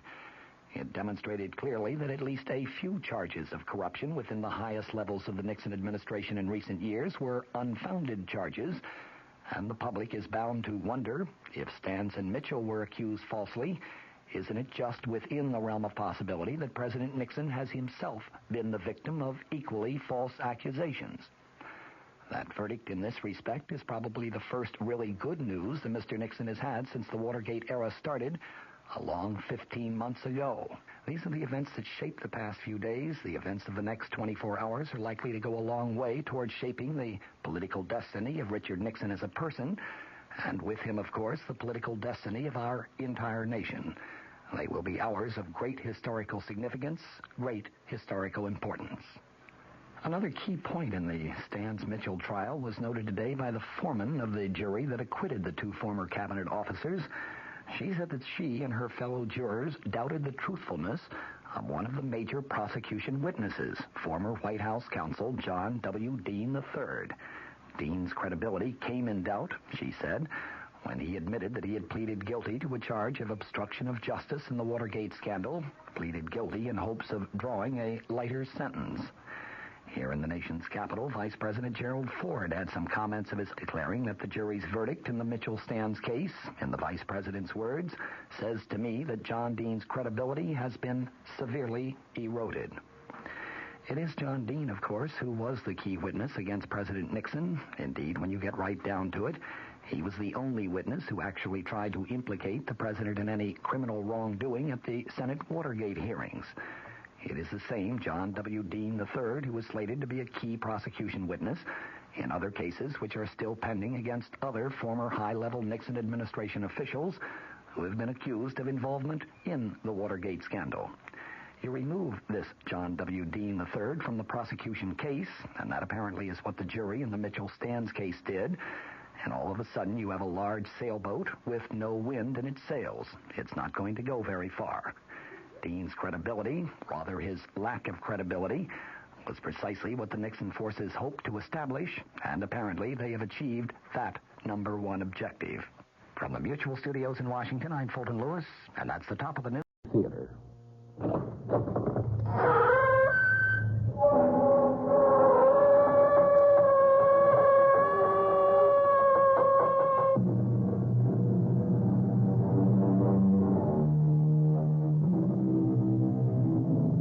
Come in.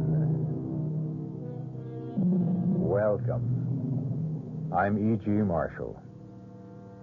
Fear, it may be said, is a malignancy which, once the seed is sown in the human soul, spreads like a voracious and all-consuming fungus throughout the psyche, smothering it at last in death. No one knew this better than the justly celebrated author Robert Louis Stevenson. No one has ever expressed it more vividly, more frighteningly than he in his story, The Suicide Club. Our mystery drama, The Suicide Club, was especially adapted from the Robert Louis Stevenson classic for the Mystery Theater by George Lothar and stars Barry Nelson.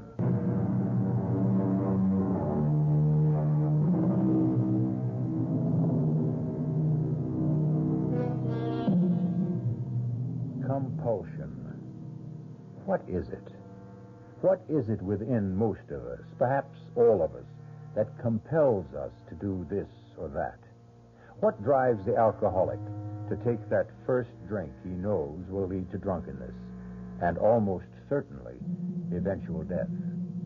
What spurs the compulsive gambler to bet again and again, aware always that in the end it can only bring him to ruin? That was a question Victor Harris often asked himself, but could never answer. until a certain fatal night when he met a man who called himself John Smith. Well, your health, Mr. Harris. Yours, Mr. Smith, I think you said. As good a name as any other. So why did you invite me for this drink, Mr. Smith? It isn't customary, you know. More often than not, the strangers one meets at poker games remain strangers. Why? You interest me, Mr. Harris. In fact, you intrigue me. Oh. The last hand we played, everyone else had dropped out, leaving just you and me. I admired the way you played. I admired your nerve. More than anything else, I admired your coolness, your indifference when you lost. $37,000, Mr. Harris. $37,000. Your admiration is misplaced. Cool, indifferent, why not? $37,000 is nothing to me. I'm a millionaire, Mr. Smith. Oh, are you? Several times over. Well, then, losing that much would mean little to you, if anything at all. Where's the thrill in winning or losing? There isn't any. Not for me. Not anymore. Then what point is there in playing? None. None whatever. Gambling of any kind bores me. But I go on because, well, Mr. Smith, I'm what is called a compulsive gambler. I see. What would you say if I were to tell you that I can change your boredom into a thrill, the like of which you have never experienced before? There's a price tag, of course.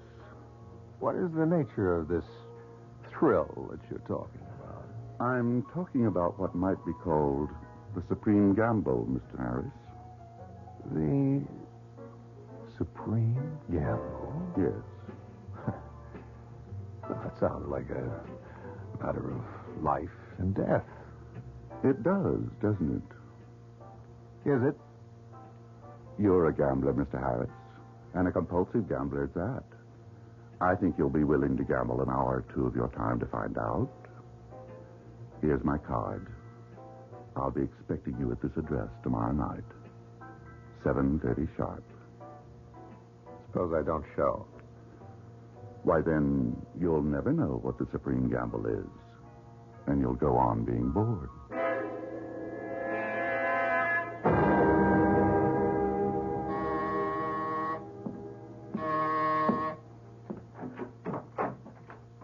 Yes? My name's Harris. Victor Harris. I believe Mr. Smith is expecting me. Yes, he is. Come in. This way, Mr. Harris.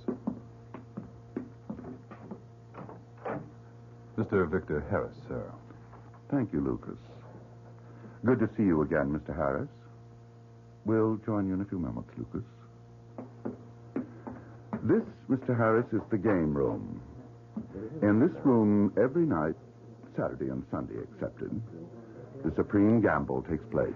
But what is the supreme gamble? First, tell me what you see. Why, a room. Large room, tastefully and expensively decorated in 18th century style. And that large round table covered with a green cloth looks like a card table. That's what it is. And the people in evening dress, men in black tie, women in gown, all drinking champagne. Their faces. Look at their faces. Look closely. Well, what do you see? Why, their faces, they're all of them excited about something I can see. Yes, they all look as if, well, as if they're expecting something very exciting to happen at any moment. They are. But not at any moment. Not until 8 sharp. What happens at 8 sharp? That you'll find out at 8 sharp. In the meantime, let me introduce you to one or two members of our club. Oh? It's a club? Yes. A very select club, Mr. Harris. Oh, Mr. Malthus, may I introduce Mr. Harris, a new member? How do you do? How do you do? Correction, though. I'm not a new member yet. He will be, Mr. Malthus. He will be. See you a minute, Director. Of course, Lucas. Excuse me, gentlemen. Lucas called Mr. Smith director. Yes. We all do. He's the director of our little club. I see. Mr. Malthus, what kind of club is this? You don't know? No. Then why are you here? To tell you the truth, I'm not exactly sure, except... Well, Mr. Smith, your director, promises I'll experience the thrill of my life, the supreme gamble, he calls it. It is that, Mr. Harris. These people, you're here because you like to gamble? Oh, no. No, not at all. I don't in the least like to gamble. No, I'm here because I'm a coward. A coward? What do you mean? Just that. I'm a coward. I'm afraid of... Well, I see you two have become acquainted. But I'll take our new guest away from you now, Malthus. I see Iris Lorne sitting all by herself as usual. Come along, Harris. I'll introduce you. Wish me luck tonight, Director. I do indeed, Malthus. I do indeed. Iris, let me introduce our latest member, Mr. Victor Harris. I'm not a member, Mr. Smith. Director. Call me Director from now on. No offense, but I'll call you what I please until I am a member, if I am. I doubt that you will be, Mr. Harris. Why, Iris, what do you mean? Just what I say. He doesn't look like one of us. Oh, but he is. In a different way, for a different reason. I'll leave you two together. I've got to prepare a fresh deck of cards. I don't think I got your last name, Mrs. Miss Iris Lorne. Well, you said that I don't look like one of you. You don't. Where's the difference? Your eyes. In your eyes. That seems to puzzle you, Mr. Harris. Look into my eyes.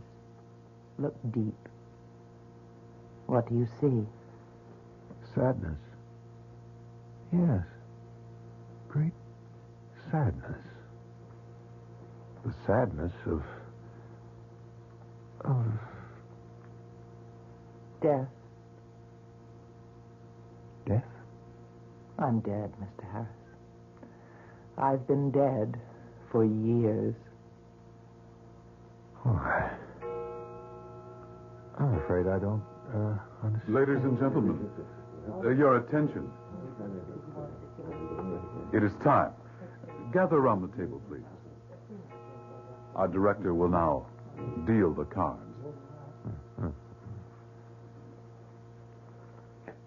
To Mr. Crane's, the two of hearts. To Mr. Shaw, the eight of diamonds. Mrs. Harper receives the four of clubs. Next card to Mr. Burke, the nine of spades.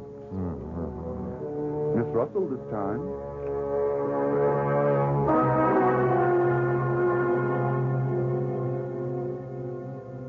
Next card to Mr. Wolfson, the ace of spades. This is here. Since Mr. Morley has already drawn the ace of clubs, the game is ended. Mr. Wolfson, Mr. Morley, I will see you both in my office as soon as I've completed my business with Mr. Harris. This way, Mr. Harris. Oh, Lucas, champagne all around as usual. Yes, Director. Well, sit down, Mr. Harris. Drink? Thanks, no. Just tell me, what's this all about? Have you ever thought of committing suicide?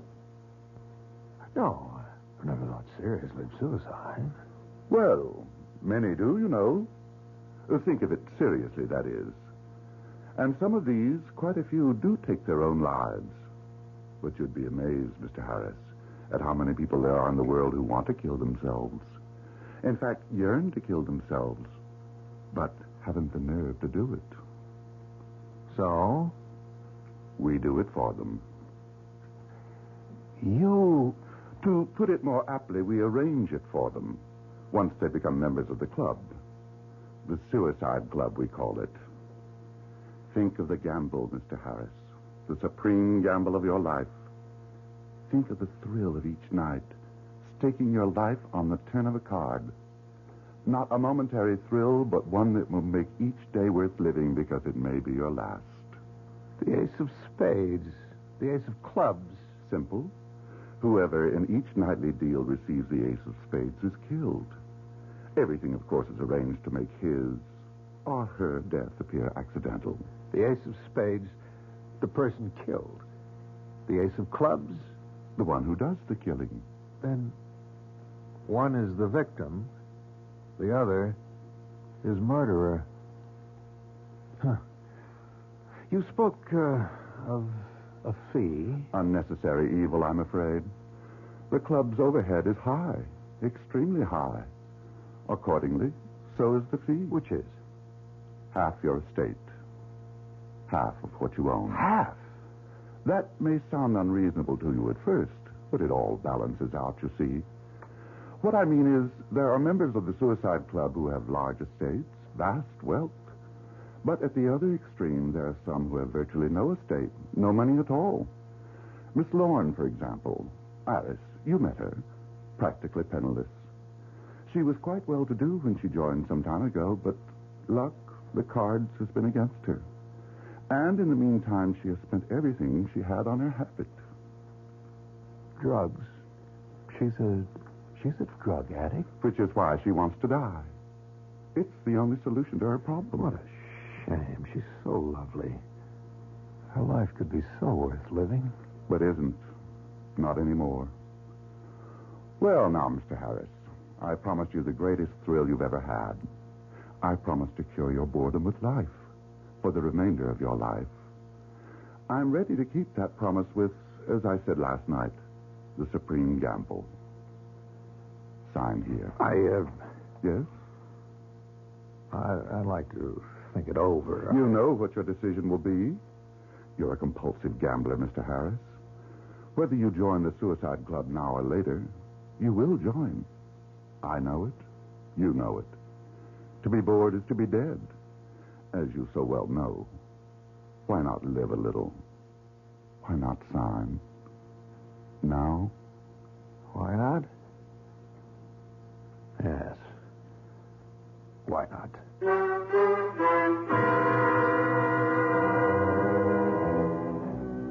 Compulsion, psychiatrists say, is another word for decision. Deep in the very core of his being, a person has made a decision that gambling, drinking, whatever may be ruining his life, is somehow necessary to his happiness.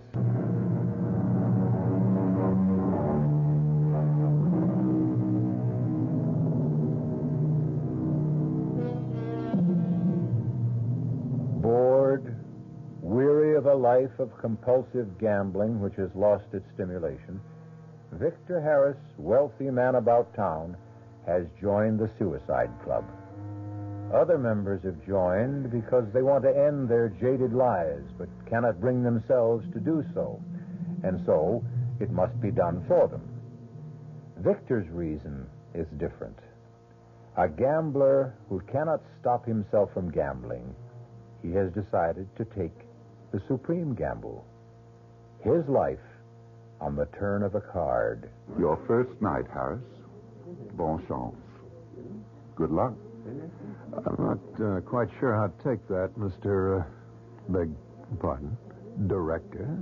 I'm staking my life on the turn of a card. I grant you I'm a compulsive gambler, but my life? I wasn't quite prepared for anything like that when I came here for the first time last night. I hope you're prepared now. We play in less than 5 minutes. Why not wander about, become better acquainted with your fellow members? I'll do that. Oh, and by the way, it's customary for new members to order champagne for everyone. Oh? Well, I'll be more than glad to. Lucas, champagne all around. On Mr. Harris. Yes, Director. See you at the table, Harris. Yes. Miss Lorne, may I join you? Oh, Mr. Harris. Please do. So, you did join. Yeah, even though you said that I wouldn't. I didn't say that. I said that you shouldn't. But even when I said it, you had no choice. No choice? Once you accept our director's invitation to pay this place a visit, you've had it. There's no turning back. No way. Why not? You'll find out. I did. What do you mean? He doesn't run this place for kicks. Or maybe he does, in a way. But what he's really after is your money. And according to the grapevine, we have one here, too. You've got plenty. Well, according to the grapevine, you have none. You're penniless. Now, yes. I was worth well over 100,000 when I joined almost 6 months ago. And? Oh, well, a lot of it, I don't know how much. I don't keep count. Went for heroin. Well, of course, you know I'm on dope. Yes. And I'm sorry. You? Sorry? For me? You're hooked as badly as I am. On gambling, they say. I'm afraid that's the truth. A habit.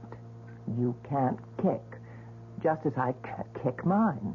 Look, Miss Lorne, Iris, if I may, I made a decision to join the Suicide Club last night. I can make the decision to leave it, too. Can you? Well, of course I can. Why do you say, Ladies and gentlemen, your attention. It is time. Gather around the table, please. Our director will now deal the cards. The tray of spades to Mr. Dowling. For you, Mrs. Cranes, the four of clubs.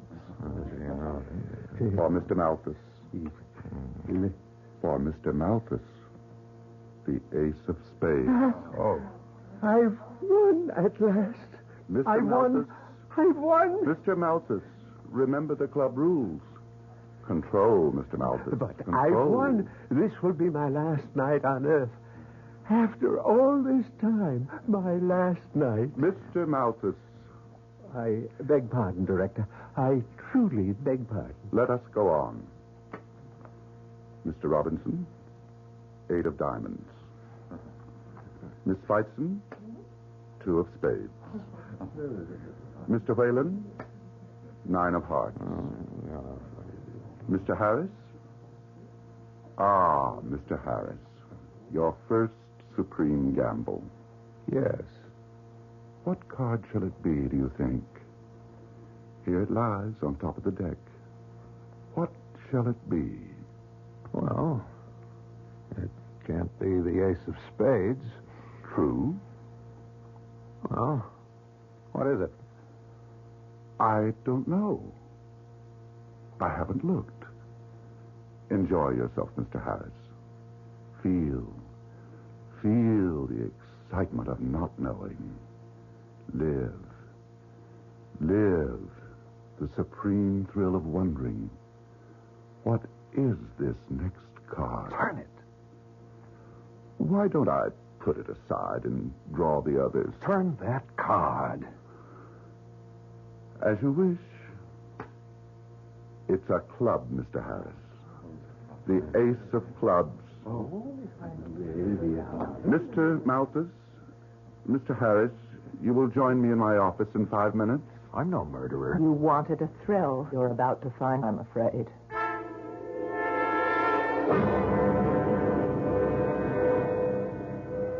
Be seated, please. You there, Mr. Malthus. Mr. Harris, here. When shall it be, Director? When is my moment to come? How shall it be done? And where? Patience, Mr. Malthus.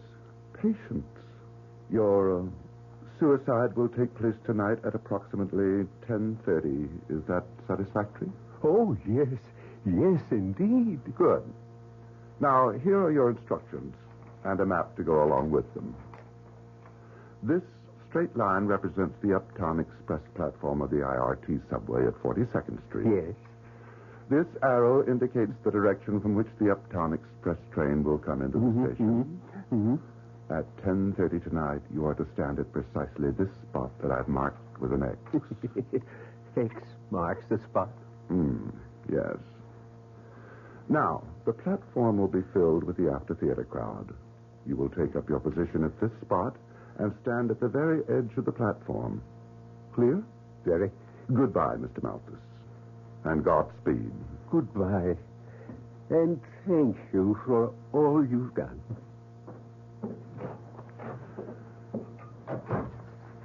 And now, Mr. Harris?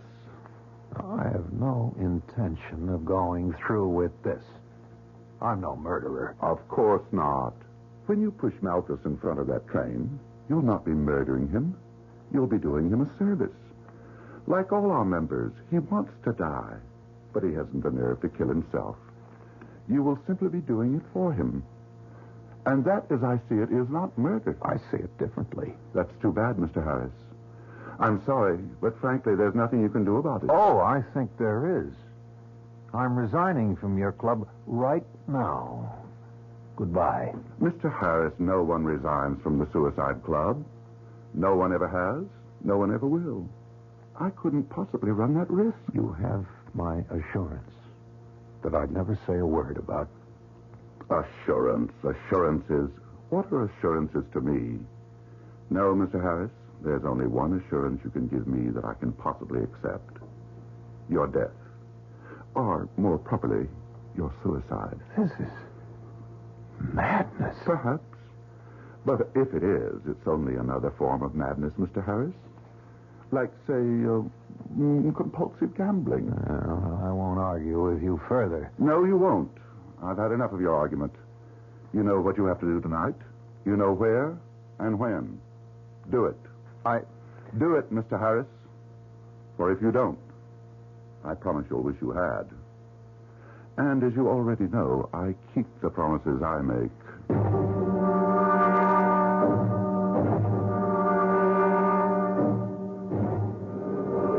Mr. Malthus. Mr. Malthus? What? Mr. Harris, you're just in time. The express will be along in a minute or two. Listen to me. We really shouldn't be seen talking together. Just stand behind me, and when the right moment comes... Listen to me. I'm not going to kill you. You're not? I can't. Well, you must. I can't do it either. Why do you think you're here? To save you if I can. Well, save me. You don't want to do this. You don't really want to take your life. You're crazy. Of course I want to do it. But I can't. I haven't the nerve. You must do it. You must. No. No, we'll go somewhere and talk. Talk? The train. You can see the lights far down in the tunnel. It's coming. It's coming. Oh, you will do it, won't you? I can't. I've got to get away from here. I've got to get away. Victor? Victor Harris. Iris, what are you doing here? I followed you. Why? Because I had this feeling. Malthus! He must have found the nerve to do it himself. No, Mr. Harris, I didn't. Lucas, you shoved him? The director figured you'd lose your nerve. It happens sometimes, and when it does, I take over. Well, see you, and you, Miss Lauren, at the club tomorrow night. 8 sharp, as usual. You got it wrong, Lucas. You won't see me tomorrow night or any other night. You got it wrong, Mr. Harris. If you don't show up tomorrow night, there won't be any other night. Not for you or Miss Lauren.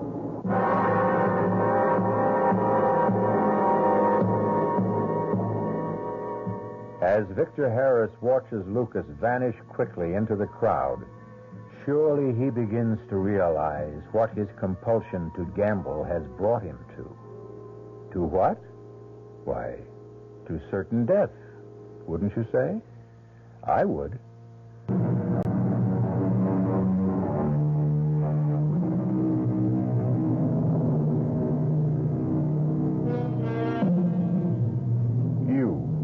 Yes, you, listening to my voice, are Victor Harris, or, depending on gender, Iris Lorne. If you are Victor, you join the Suicide Club for a thrill. If you are Iris, you join because you were sick of life and wanted someone to do for you what you could not do for yourself. commit suicide. Kill you.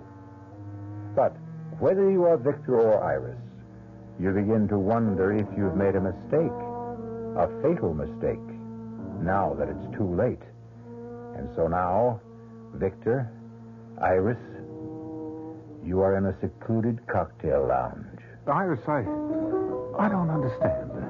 What more can I say? I've made it plain enough. I followed you, Victor, because I couldn't bring myself to believe you'd kill Mr. Malthus. And intended to stop me if I tried. Now, that's what I don't understand. Why did you intend to stop me? Well? You won't believe me. Try me. I love you. I told you wouldn't believe me. Well, it is a little hard to believe. We only met last night. In fact, we haven't spent much more than, 20 minutes at most in each other's company. Well, how long does it take to fall in love? I don't know. I do. I found out when I met you last night. You don't believe me, do you? I believe you mean what you say, but... But what? Look, we're both compulsive personalities. With me, it's gambling. With you, drugs. That means neither of us is totally in control of ourselves. I love you, Victor Harris. It's as simple as that. And that's all there is. I love you. Well, I'm honored. And flattered. Iris, I mean that. But I'm afraid I don't feel the same way about you. Oh, that's all right? No, it isn't all right. I wish... Oh, well, what's the sense of talking about what I wish or don't wish or anything? We're in trouble, Iris. Real trouble. And what we'd better start talking about is how to get ourselves out of it if we can. Do you think we can? We can sure try. We better try. It's that or death. Waiter, check, please. What are you going to do? The only thing I can do. Go to the police.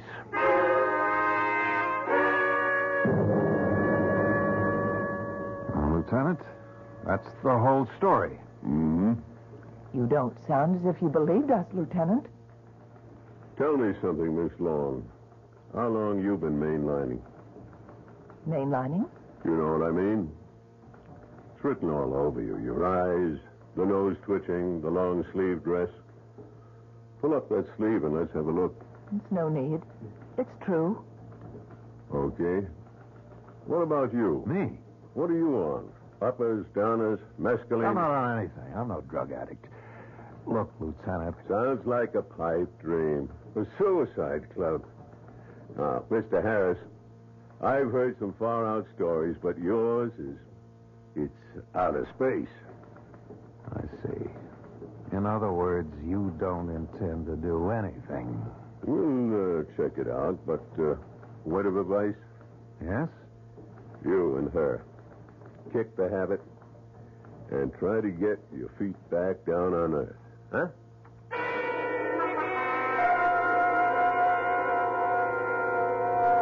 Oh, Vic, we've got to go to my place. Oh, we're staying right here in this church till I figure out our next move. I've got to have the fix. I'm going out of my skull. It's that bad. Oh, you just don't know. Vic, I've been almost 24 hours without one. We've been running all day. Central Park, Radio City Music Hall, now this church. We couldn't go to my place or yours. The director, Lucas, they're sure to be looking for us. I can't stand it. I can't. You don't have to, Miss Long. What? Lucas? Right here in the pew behind you, Mr. Harris. Here, Miss Long. It's just a skin pop, but it'll hold you till we Oh, get... give it to me. Give it to me. Oh, no. Something wrong? Not in a church. I won't. Not in a church. Suit yourself. Let's go. The director is waiting. You heard me, you two. Come on, Iris. And Iris. Yes.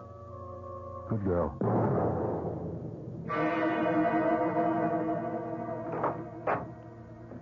Mr. Harris and Miss Lorne, director. Come in, come in. I was a bit worried about you two. Going to the police, revealing all about our intimate little club. How do you know that we... Had a visit today from a Lieutenant McPhee. He didn't mention you by name, but I have reason to suspect you know him. Big fellow, 6'2", shoulders like an ox. And not very bright, I'm afraid. Not very bright at all. Lucas showed him about. I couldn't be bothered. Lucas, tell them what happened. Nothing happened.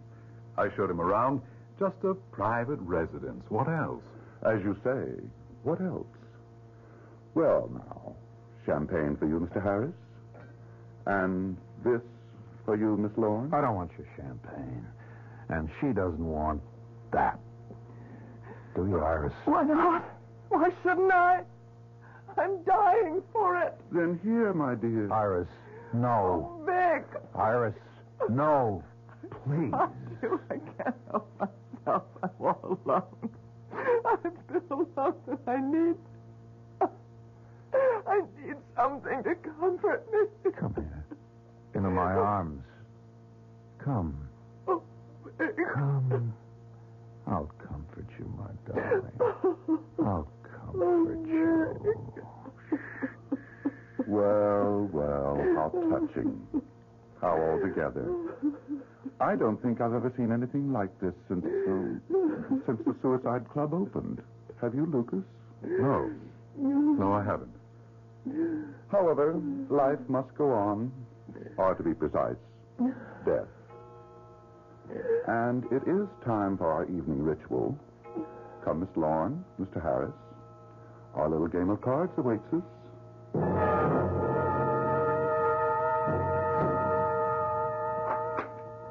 For Mr. Dowling, the 5 of diamonds. Mr. Whalen, the 9 of hearts. Mrs. Lawton, the 8 of diamonds. Mr. Whalen, the deuce of spades. For Miss Lorne, Iris, the 8 of clubs. Oh, Victor. Steady. For Miss Feitzen, the 8 of hearts. Mr. Hanson, the 10 of hearts. For Mr. Harris, the 8 of spades. That ends the play for this evening.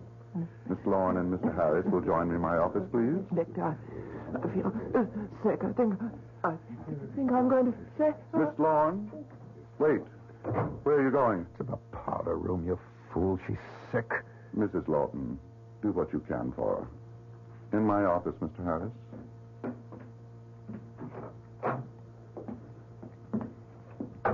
Well, now, Mr. Harris, it appears that Dame Fortune has frowned on you tonight. Regrettably, you have just experienced the final gambling thrill of your young life. You arranged it, didn't you? You filthy... Now. Manners, Mr. Harris. No name-calling, please. Smith, you're not going through with this. Oh, yes? I don't intend to die tonight or any other night for a long, long time. I'm resigning from this insanity you call a club. And so is Miss Lorne. You know, really, if I hadn't the slightest idea you were going to be this wearisome, I'd not have let you join in the first place. I have already told you that we have but one form of resignation from the Suicide Club. Death. Well, let me just tell you... Enough. Your instructions are to leave here immediately and return to that elegant penthouse apartment of yours. Go to your apartment and stay there. And oh, yes, if you have any idea of seeking help, such as going to the police or anything of that nature, don't. You will be very closely watched from the moment you leave.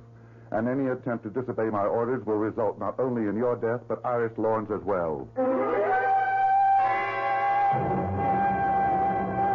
Oh, Victor, what can we do? Your instructions. Just how are you to kill me? Kill you? I could never kill you, you know that. But what instructions? Just to come here and wait, that was all. That settles it. They're going to kill us both. What makes you think? I was followed until I got here. The first thing I did was to call the police, or try to. The phone's dead. I had a gun in my desk drawer. It's gone. They'd been here, and they didn't miss a trick. And now just telling you to wait. Horace, we're trapped. Oh, dear Lord. Hang on now. We're going to the police. Oh, we'll never get there. I was followed here, just as you were. They're watching our every move. We can give it a try. It's a gamble. Oh, Victor. I just lost. God, what are we going to do? What can we do? We won't answer. No, that won't do any good. They've got a key. I'm sure. Now, look, there's just one chance. You answer the door. I'll stand behind it. And, well, Lord knows, I'm not much when it comes to fighting, but I can try. Go ahead. Open it. Thank you, Miss Lorne. I was just about to use my key. Okay, I come in? I can't stop you, Lucas. No, you can't. And how about you coming out from behind the door, Mr. Harris? It wouldn't have done you any good anyhow. You're no match for me. It might have been worth a try. The director has given me his orders, and I'm here to carry them out. Everything can be done fast and easy if you cooperate. And if we don't? Don't give me a hard time, Mr. Harris, please. You got the ace of spades tonight. Miss Lorne got the ace of clubs. Following the club rules, Miss Lorne kills you. And this time we make sure it looks like suicide. I won't do it. I won't do it. You'll do it. Oh, there's going to be one little change, one little difference tonight. After you kill Mr. Harris, after he commits suicide, you might say, you're going to commit suicide, too. What do you mean? Let's all go into the kitchen and find out. Why, the kitchen? That's where the stove is. The gas stove. Oh, no. Oh, no. Move, Miss Lorne. Look, Lucas. Look, you're being stupid. One suicide, the police will buy that. But two... You never heard of a suicide pact between lovers? It says so right here. See? What? That's the suicide note you're leaving. See, it's typed, but signed Iris Lorne, Victor Harris. There are signatures. How did they forge them? The contracts we signed. Just put the note on the table there, No. Don't just toss it there. Fold it neatly and... One chop at the back of the neck. He'll be out a long time. In fact, he won't be coming back. And now, Miss Lorne, turn on the gas. No. Miss Lorne. I won't do it. I can't. Let's see now. Drag her into his arms. Put his arm around her. Like so. Good. All we need now is the gas.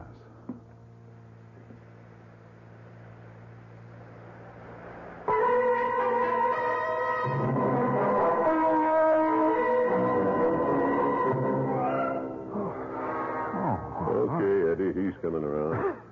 Feed her again with the oxygen. Okay, Mr. Harris, snap out of it. Come on now. Where? Breathe deep. Come on now. Deep. Boy. That's the way. Iris. She's coming around fine. Gonna be okay, just like you. Lieutenant McPhee, isn't it? Yeah. Well, how did you... I'm not as dumb as I look or act, Mr. Harris. I kind of put it on, you know, an act. Throw a lot of characters off their guard that way. Smith didn't fool you. No, I fooled him. When that guy Lucas took me on a tour of the house, I saw a lot more than he thought I saw. Well, what could you have seen? That big round table in the middle of the room. Oh, there was a vase of flowers on it, and like that, but there's a circle worn in the rug around the table, and nobody admires flowers that much, Mr. Harris. Oh, and I checked the sanitation boys and heard about the dozens and dozens of empty champagne bottles they picked up 3 times a week. All that, plus the accidental death of Mr. Malthus, as you described it. Oh, sure, I checked on that, of course. Well, it all added up. You had us followed. You and the lady have been tailed practically since you left headquarters. Okay, Eddie. She's had enough. Come on, little lady. Come on. Come on now. Oh, Victor. Iris. Oh. Iris. She's going to be okay. Oh, by the way, Mr. Harris, you'll be glad to know we got a confession out of Lucas and Smith. And that's the end of the Suicide Club. Oh, it's the end of something else, too. Yeah? What? My compulsive gambling. I'll never make another bet as long as I live.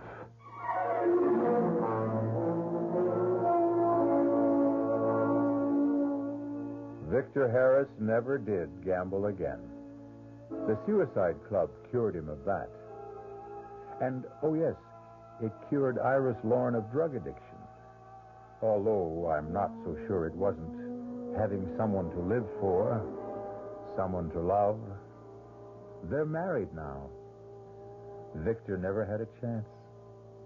Comes to that, what man has?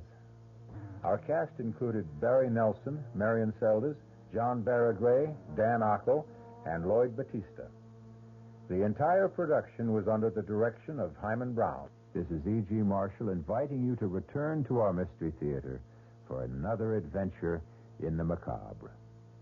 Until next time, pleasant dreams.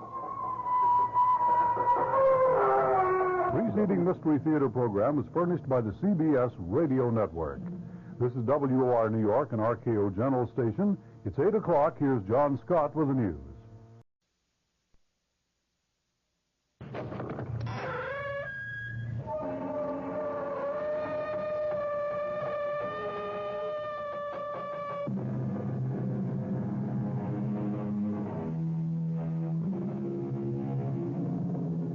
Come in.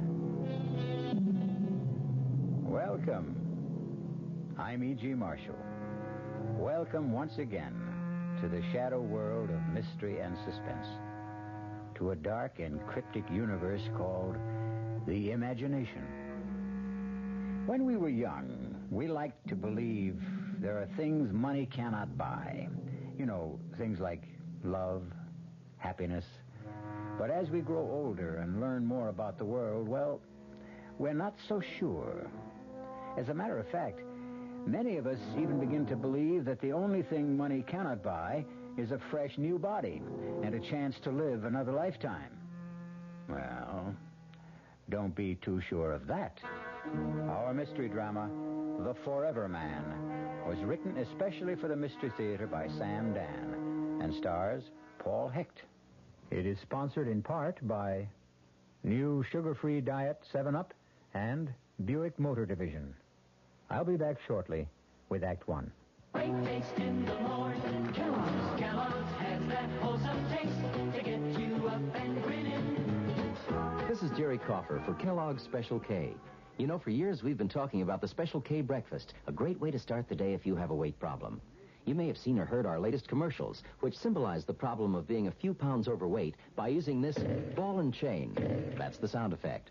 But so many people have come to know the Special K breakfast that can help solve weight problems, they sometimes forget that Special K is America's favorite high-protein cereal. It has 8 essential vitamins and iron, and so delicious that lots of folks, kids as well as adults, eat Special K just for the sheer good taste of it. So we don't want you to think that you have to wear a ball and chain to eat Special K. All you need is an appreciation for the finer things of life, a 1-ounce bowl of Special K, 4 ounces of skim milk, tomato juice, coffee, and maybe a little sugar. The Special K breakfast can help you lose weight all by itself, but it really is a good start. America. We're big on that. New York, Denver, Minneapolis, St. Paul, Dallas, Fort Worth. Ozarks 2/3 transcontinental, serving more than 60 cities, all very important to us, and to the millions of people we serve each year. America. We're big on that at Ozark Airlines. Now, go Ozarks Evening Jet at 6:45 to Washington through service to Champaign, Urbana, and Peoria. Right now, Suburban Savings in northern Jersey is not only offering you a good deal, it's offering you a good deal more for your money. Here's the deal. You can get a top 7.90% effective annual yield on Suburban's limited issue 7.50% savings certificate. And Suburban guarantees it for from 4 to 10 years. Minimum deposit $2,500. Early withdrawal prior to maturity is subject to a substantial penalty. What's the big deal about Suburban's big deal? Plenty. For one thing, Suburban compounds interest continuously from day of deposit paid quarterly. So you not only get interest on your savings, you get interest on the interest. And Suburban offers you the highest interest rate allowed by law. So you couldn't find a better deal anywhere. Come into any Suburban savings office in northern Jersey and get a good deal and a good deal more. 7.90% annual effective yield on Suburban's limited issue, 7.50% savings certificate. In Bayonne, Edgewater, Elmwood Park, Emerson, Hackettstown, Morris Plains, Nutley, Paramus, and Sparta, North Jersey.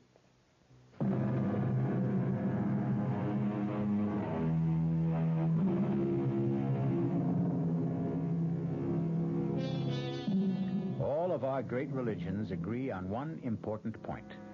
The soul leaves the body after death. However, from time to time, the question has been raised, can the soul leave before the body dies? Philosophers have considered the point, and as usual in these matters, have reached no consensus of opinion. Actually, they've found it difficult to define just exactly what the soul is. Well, we're about to meet a young man named Jackson Hanley, who will soon become intimately concerned with the problem, even though no one has ever accused him of being a philosopher. He has, however, often been accused of other things, which is why our story opens in what is a rather familiar locale for Jack Hanley, a police station. Well, if it isn't an old and reliable customer, Jack Hanley, the cop fighter himself. Why don't you just count the tiles on the ceiling, Jack? I'll be with you in a minute. Sergeant Burns here. Oh, hiya, sweetheart. Nothing. I just have to dispose of an old client. Yeah, he can wait. What's with Junior? He did. He said daddy, huh? I told you he was a genius. No, sure, me darling. You can always call me up with news like that. That's right. Goodbye.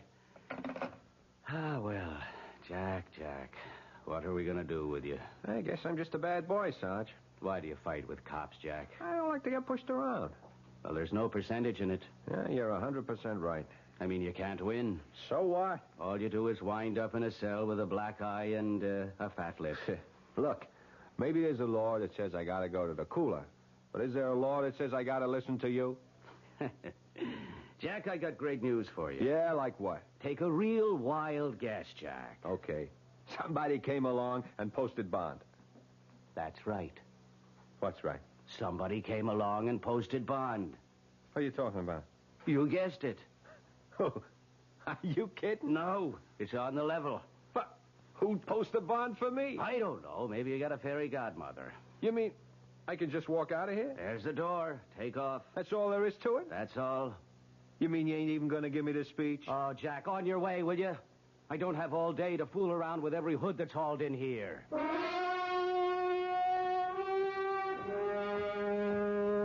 Mr. Hanley. Who are you? How do you do? My name is Fraser, Leroy Fraser. Yeah? What can I do for you? Not nearly as much as I can do for you. How'd you know my name? Oh, I know quite a bit about you, Mr. Hanley. Yeah? Oh, yes. Matter of fact, I posted bond for you this morning.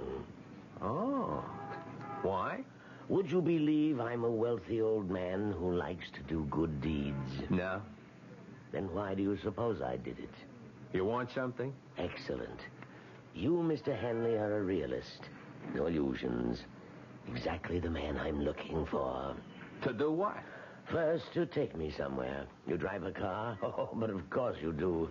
You even race cars when you can. I'm parked at the curb. That imported sports job? That's yours? It's one of mine. One of my cheaper cars, I might add. Gee, I never saw one like that outside of a magazine. Are you afraid to drive it? Hand over the keys.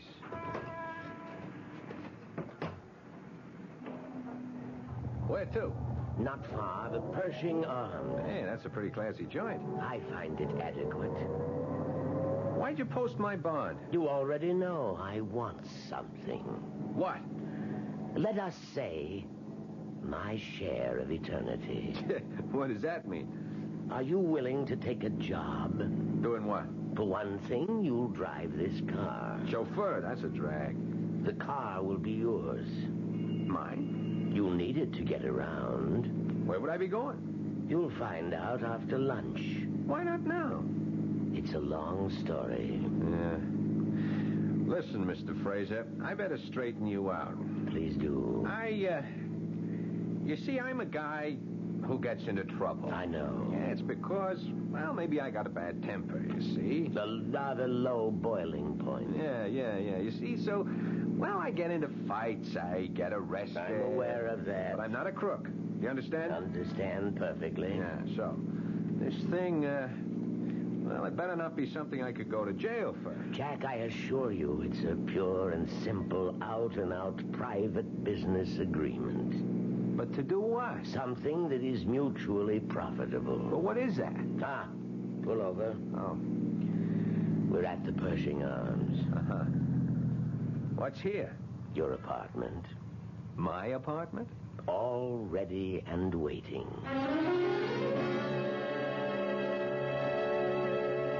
Well, I hope the place is satisfactory. Yeah, it's okay. Hey, wait a minute. Come over here and look. What a magnificent view of the park. Yeah, but hold on. We got some things In to the kitchen, a freezer stocked with steaks. Yeah, that's fine, but listen. Splendid hi-fi and stereo. A liquor cabinet. Sure, that's all very nice, Fraser, but... But what, Jack? What is all this about?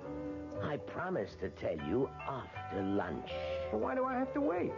I'll see you at my place at 3 o'clock. Hey, now, wait a minute. Where are you going? To my apartment. I have a duplex down the hall. I thought we were going to have lunch. I always eat alone. I'd forgotten. Huh. You'll need money. Money? For expenses. Oh, yeah. Hey, what kind of expenses? 300 should see you through the next couple of days. Do you 300? agree? Well, On second thought, let's be safe and make it 5. 5. You see, 50, 100, 2, 3, 4, and 500. There you are. Enjoy lunch. But, Mr. Fraser, I gotta know what I'm getting into. Is it bad so far?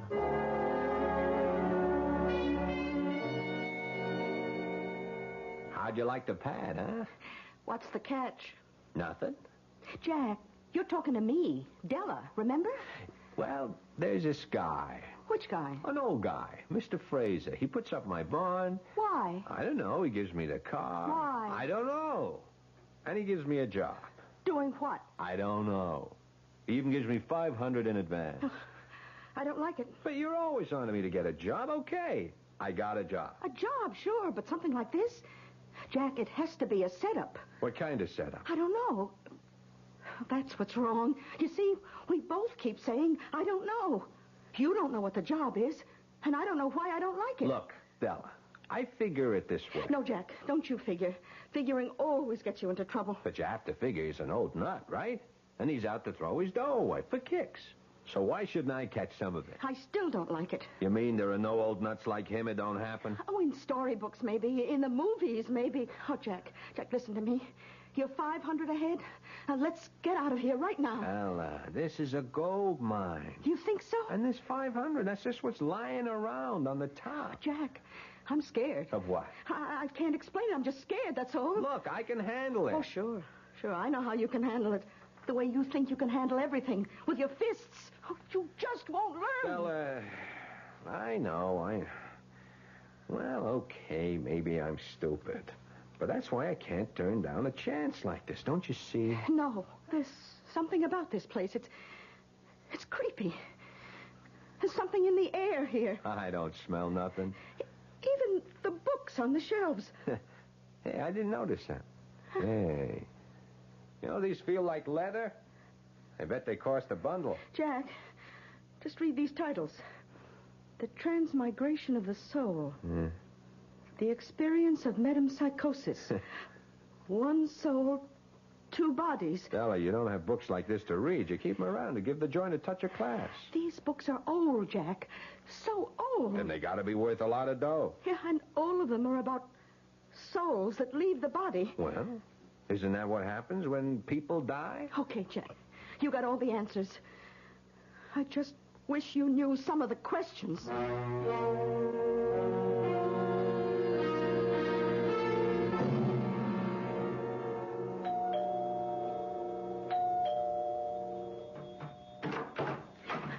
Oh, you must be Mr. Jack Handley. Come in, come in. Now, I'm going to confide in you, because you look like an honest young person. Who are you? Oh, I'm Mrs. Toomey, Mr. Fraser's housekeeper. Oh, shh, let's not make a sound. Why? What's up? Mr. Fraser is, how to put this? Well, he isn't well, and so you should do nothing to excite him. Okay. Dear old gentleman, I do believe that... Aha. That can only be our Jack Hanley.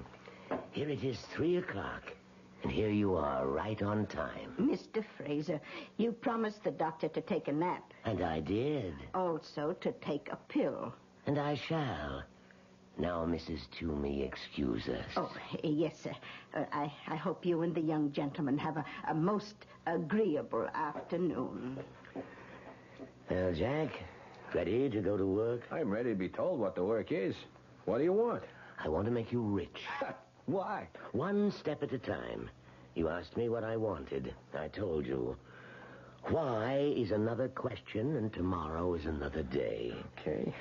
Did you know that you are now the owner of a Mark 9 Borghese Fratelli? Here are the registration papers made out in your name. Surprised? Why? I told you the car was yours. Yeah, but I thought just to Now, please sign these documents. What kind of documents? Merely applications for bank accounts, Jack. Now, Jack, take that suspicious look off your face. You filled out cards like these before. What kind of bank account? I said I wanted to make you rich. Therefore, I intend to give you a rather large sum of money. Now, do you want to carry $500,000 around in cash? $500,000? And that's just the tip of the iceberg. Obviously, you can't carry it around in your pocket, can you? Well? Of course not. So we put it in the bank. In your name. Mr. Fraser, I don't want to get you all upset, but look, I have to know why. Is that what's bothering you? Yeah, that's what's bothering me. How do I know you ain't setting me up, huh? Jack, I assure you that I am a completely reputable businessman. Yeah, sometimes they're the worst kind. Look, it all comes down to this. What do you want?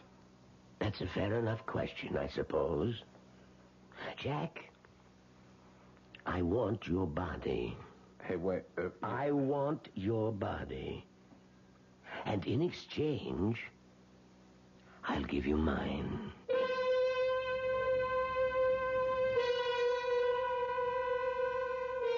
Well, now, let's place this thing in perspective.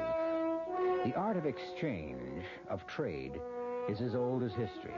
Men have traded almost everything you can think of. Empires, goods, even wives. So, just because you never heard of people trading bodies doesn't mean it can't be done. Buick introduces a new concept for you to consider in light of all the concern about miles per gallon. Range.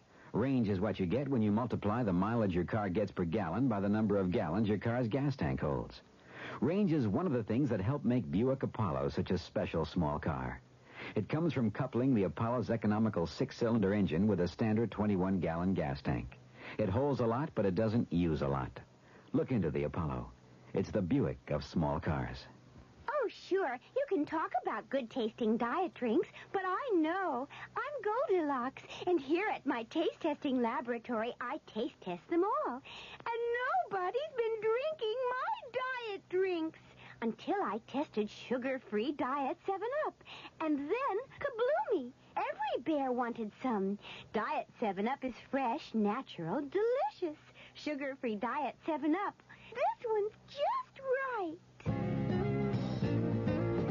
Hey, Mom, what's for dinner? Hey, Mom, what you got?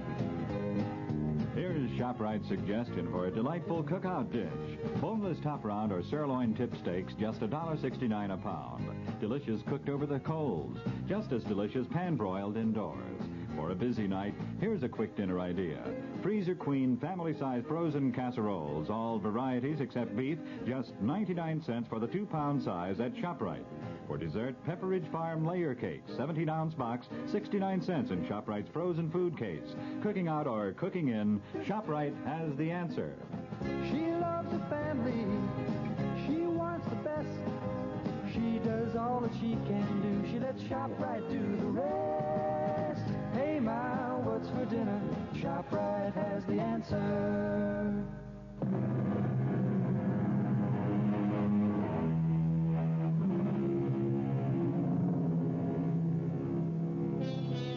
Well, here's an offer you might not get every day. Say you're a young man of about 28, tall, strong, attractive, and a frail, elderly gentleman offers you a fortune to exchange bodies with him. What do? Laugh? Edge away quickly? Notify the men in the white coats? Jack Hanley has just received such an offer, but he's still sitting there because the old man has already put his money where his mouth is. I become you. You become me. But how could that happen? Let us say it could happen. So, you're saying I become a sick old guy who's going to kick off in a couple of years, and you get a whole lifetime? Jack, you're 28. You've been in serious brawls. You've been arrested for breach of the peace. You've cracked up several cars. How long do you think you can live? 2 years? 3 years? Your luck has run out. You'll die, and your body will go to waste. What are you giving up? A lifetime? No. A few years, maybe months, perhaps even days. You can't afford to turn me down, Jack. But what you're saying, it's impossible. Let me worry about that. This way, you're guaranteed 2 to 3 years of a life of luxury. But how could you and me exchange bodies? It would be a sort of transplant. No dice. None of that operating room for me. No surgery. That is, no physical surgery. This would be psychic surgery of a sort. What are we even talking about it for? The whole thing is crazy. It's a joke. Well, then the joke would be on me, wouldn't it? But I'm willing to take the chance. You are, huh? I'm willing to enter into a verbal agreement with you. I agree to place at least $500,000 in your name, in return for which, on demand, you permit me to take over your body. Do you agree? It could never happen.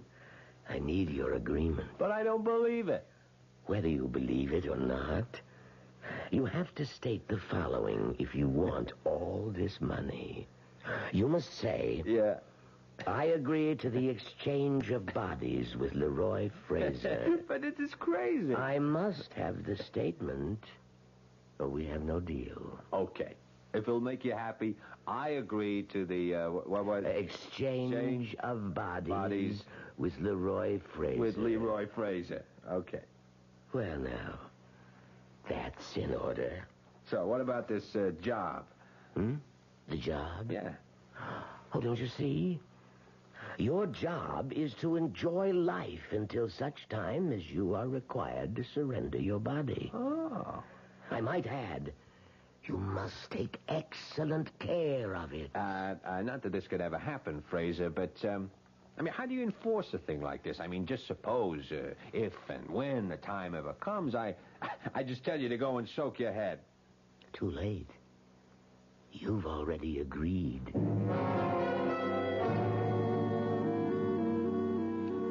How do you do? My name is Mr. Soames. Do you need help? Yeah, I'm Hanley. Jack Hanley. Hanley. Did you say Hanley? Yeah. Oh, please, sit down, sir. Oh. Have a chair. No, not this one. This one. Oh. Here, sir. Okay. This is so much more comfortable. A cigar? No. I just wanted to check on the... Oh, check? By all means, sir. Check us, inspectors, audit and balance us constantly. We will measure up to your highest expectations. We are honored that a man of your standing should have chosen our bank. Oh, yeah. I just wanted to make sure that the account... The account, sir? Yeah, that there is an account. Oh, yes, indeed, sir. The account in your name has been opened, and it's in perfect order. You will find us your kind of banking institution.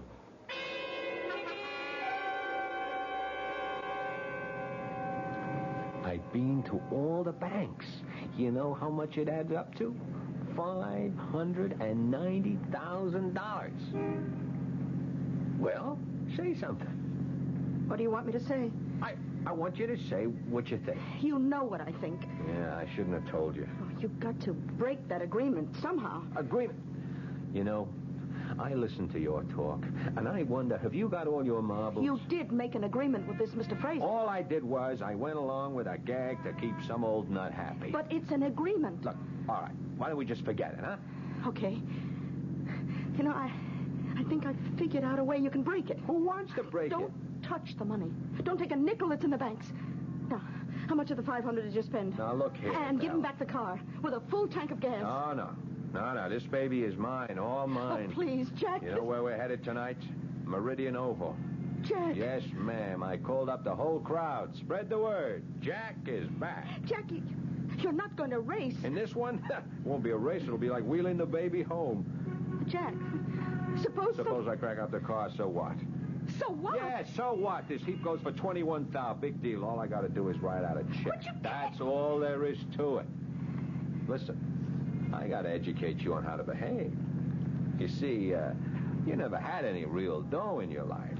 Jack, you don't understand. Another thing, I'm getting sick and tired of being told by you that I don't understand. Jack, this Mr. Fraser, he wouldn't make an agreement like that unless he knows something. Or unless he's lost all his marbles and he's a loon. I got the inside dope from his housekeeper. Give it all back. You know, Della, you're starting to be a drag. Oh, Jack, I'm only thinking of what's best for you. You know, I found out what money is these past few days. I found out. You know what money is? Everything. Oh, sir, all of a sudden you're Mr. Hanley, and it's, yes, sir, Mr. Hanley. It's an honor, Mr. Hanley, and you know what? I like it. Oh, Jack, I just wish I could... Save it. Now, just ask yourself a question. All the time we've been running around together, you were smart, I was dumb. Is that the way you wanted it? What are you talking about? Were you looking for the kind of setup where you call the shots? I only tried... You need a guy who's a dummy so you can be the wise one? Oh, Jack, if I've been making the decisions, it was only because It was only because you wanted to. You were against this from the first minute. You didn't even know what it was, and you were against it without even knowing why you're against it. Well, I'm still against it. What are you stopping for? So you can get out if you don't like it. Oh, is that how it is? Yeah, baby, that's exactly how it is. Well, goodbye, Jack. Who are you kidding? You'll come back. You always come back. Hey,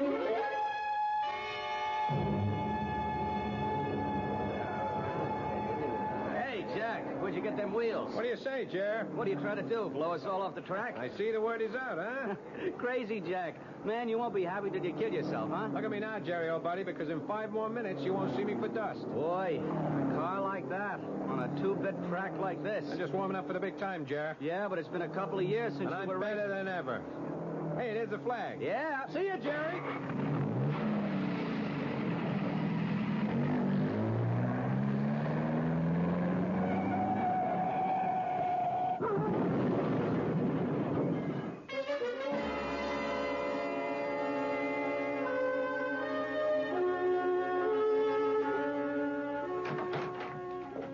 Well, hello, George. George? Do I look like somebody whose name would be George? Oh, yes. The voice is different, but there's the same kind of spirit she had. She? Who? George Sand. And who was George Sand? A friend of mine. What are you doing here? I'm waiting for Jack Hanley. How did you get into the apartment? Same way you did. I have a key. Oh, I came here to get mine back. Oh, you must be the old guy. Guilty as charged. Well, you don't look so old. Thank you. Well, everybody's here. Jack, what happened to your face? Nothing. Couple of scratches. I walked away from it. From what? I hit the turn too fast. I totaled the car. So what? Jack! Look, that's enough out of you. What are you doing here, anyhow? I thought Maybe we could... No. We do things my way or no way. All right, Jack. Then it's no way. Goodbye. And this time I mean it. Sure. See you tomorrow. Well, Fraser, what can I do for you? You cracked up the car tonight. I can afford another one. Our agreement calls for you to take care of your body. Have a cigar, Pop? By continuing to take foolish risks, you can cancel the agreement. I can, huh? Oh, yes. That's too bad. I got the money. It's in my name. How could you get it back from me? I couldn't. It's yours. Yeah, so I'm holding all the aces. You have a powerful hand. I feel a bit weak. There's an excellent brandy in the cabinet. Could you pour me a bit, please? Hey, smells pretty good here. You mind if I try a shot myself? Certainly not. After all, it belongs to you. Oh, yes. I forgot. Thank you. Well, happy days. So, the agreement's busted, huh? No. No, not the complete agreement.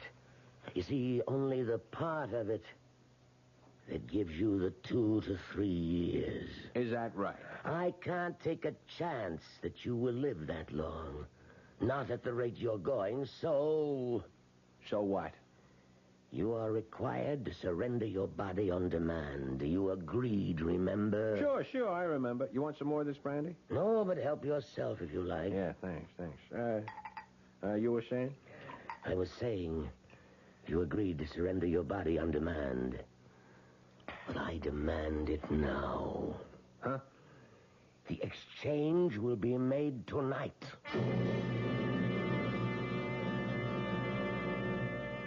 There is a vital essence, a special quality, a unique consciousness that makes up the individual core of each of us. Is this essence, or soul, as some would call it, transferable? Mr. Leroy Fraser has bet close to $1 million that it is. Give your hand to a friend. Give your heart to your love, But give your allergy to contact. Allergy is our business, too. We know pollen. And we know that any of the 12,000 quarts of air you breathe each day may contain enough pollen to make your eyes itch, make you sneeze, and drip. We also know an ingredient that helps block pollen's bad effects. It's the antihistamine most prescribed by allergy specialists. It's an ingredient in contact. Give your hand to a friend. Give your heart to your love,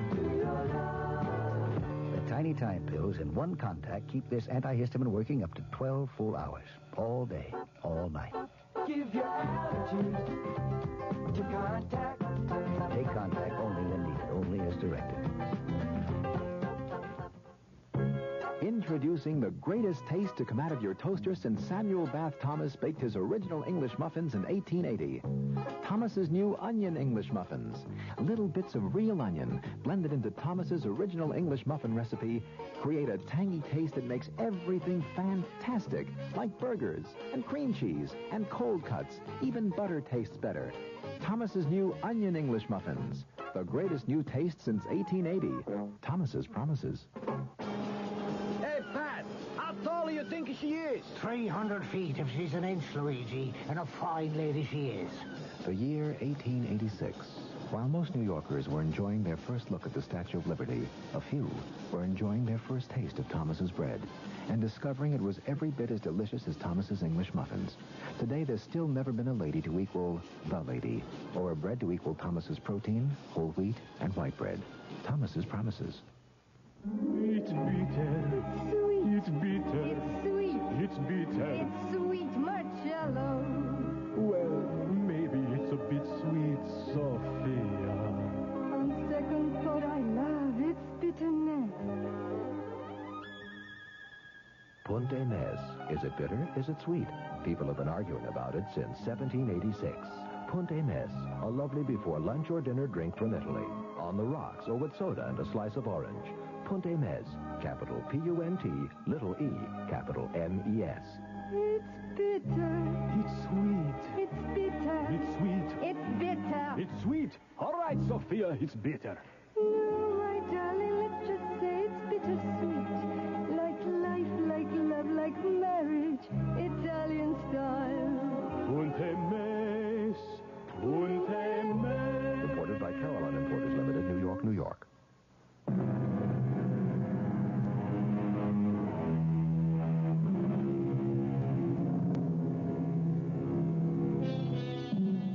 Leroy Fraser and Jack Hanley have an agreement. They will exchange bodies. Each will become the other.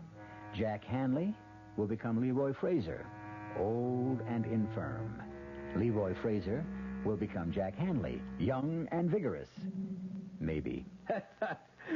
Why are you laughing? I'm laughing at you. At me? Yeah, you. Do you really believe this? Believe what? Believe that we can swap bodies. Certainly. Certainly, he says, look, I took your dough. Ask me why. Why? Why? Because an old clown like you had to lose it. It's like you were standing on a street corner. You were saying, here's my money, take my money. Might just as well have been me. That's not exactly the way it happened. You received this money as part of an agreement. Oh, yeah, the agreement again. You and Della, you'd make a great pair. We might at that. You know, I must say, Pop, you are cool. I mean, you are very cool. You're sitting there with a bust hand and you make out like you're holding a royal flush. Well, time for the exchange. It will be over in a minute. All the crazy ideas. What makes you so sure you can do it? Well, you see, I've done it before. You what? Oh, yes. Many times. Who are you kidding? Nobody. I'm serious. You're the one who keeps insisting this is a joke. Okay. Enough is enough. Look, I'm tired. I want to go to bed, so take off. Come on, Fraser, beat it. Look, don't make me throw you out of here. Try to get up, Jack. Huh? Just try to get up. Oh, I feel kind of dizzy. What did you do? We have an agreement, you and I. We have an agreement. No, don't say that. It's the brandy. You did something to the brandy. But I drank it, too. And I feel fine. No, listen, Fraser. You can't. You can't do it. Have you read any of the books, Jack? Books? What books? The books on the shelves. Why would I? So you would know, Jack. You'd know how it was done. I didn't read nothing. It doesn't matter. You shared the room, the wisdom, the power that is in the books. I don't feel so good. No, Jack, you'll feel fine. There are just changes. Changes taking place in your soul. What kind of changes? Just changes that will prepare it for a journey. The journey from your body to mine. My soul is also preparing. She was right. She said she was scared. You should have listened to her. My head. My head is splitting wide open. No, Jack, you're fine. Please, you promised. You promised me 3 years. 2 years, you promised. But Jack, I can't believe you. I can't breathe. Yes, you can, Jack. You're fine. Look, I promise. No, Jack. I can't trust you. You can. I swear. With what you know now, you'll kill me. I feel cold. I feel stiff. There is a law. It's written in the book. No. The mind, the soul, the essence, I can't the living force, the vital spirit. It's free, unfettered, unbound. Escape the petty prison of the faltering body. Escape, be free. It's tearing at my inside. Escape, leave me. Leave this shattered hulk. No. Leave me, go to him. No. with the magic of ancient Egypt, the wisdom of Greece, by all the sciences the ancients knew, let our souls be free. I don't want to die. I have been the vital spirit in the bodies of 15 men before this night. Now, I shall become Jack Hanley.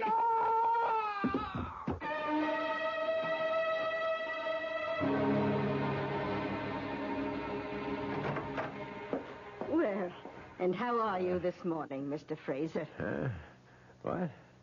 Oh, I feel like I'm 80 years old. Well, the truth is, you're not far from it.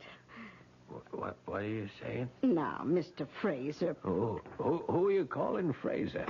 I know it's early in the morning, but we have things to discuss. I'm not Fraser. I'm Jack Hanley. Oh, this is not the time to joke, sir. Don't you understand? I'm Jack Hanley. What am I doing here? How did I... Sir, please, look in this mirror. What? Now, God. Sir, can we talk about... How did he do it?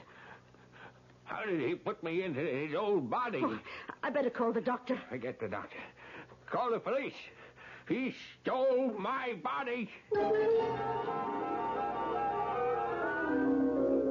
And, Doctor, he's got this crazy idea. He's somebody else. Doctor, I have to talk to you. Alone. Please excuse us, Mrs. Toomey. Oh, all right, Doctor. Listen, Doctor, I am not Leroy Fraser. No? No, I'm Jack Hanley. I'm 28 years old. Come, Fraser. You're talking to me, the doctor. No, I'm Jack Hanley. Fraser somehow found a way, maybe a drug or something. He was able to get me into his body, and he took mine for himself. I see. That's what happened. Fraser, old friend, you need rest. I'm not Fraser. Now, don't excite yourself, Leroy. You don't believe me. None of you believe...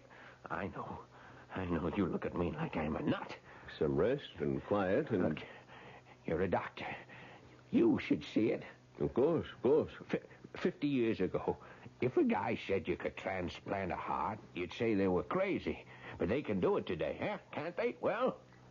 Sure. Sure. So why couldn't somebody figure out a way to transplant a guy's soul? We'll discuss it first. No, we won't. We'll discuss it now. Della, she knows. She was afraid it would happen. Yeah, she'll prove it. Now, Fraser... Now, don't you try to stop me. Hello? Della. Who's this? Me. Who are you? Jack. You're not Jack. Della, listen to me. It happened. What happened? The agreement, Della. He went and he did it. What are you saying? The answer. The answer's in those books. Now, Della, go to the apartment. Find the answer. Look through those books and hurry. Della, she's going to prove it. And meanwhile, you'll just rest. Now, I'll be right back.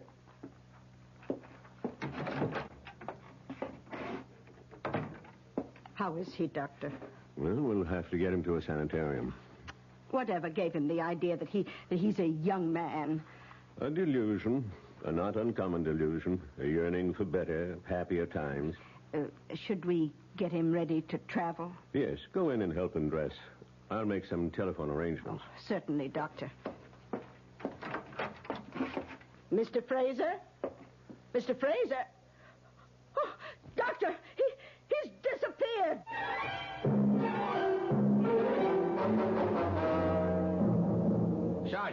Sergeant Burns, you remember me? No, Pop, I can't say that I do. My name is Jack Hanley. Jack Hanley? Well, Yeah. that sounds familiar, but he was a young guy. I am a young guy. Look, a man named Fraser, an old man, he stole my body and he left me his.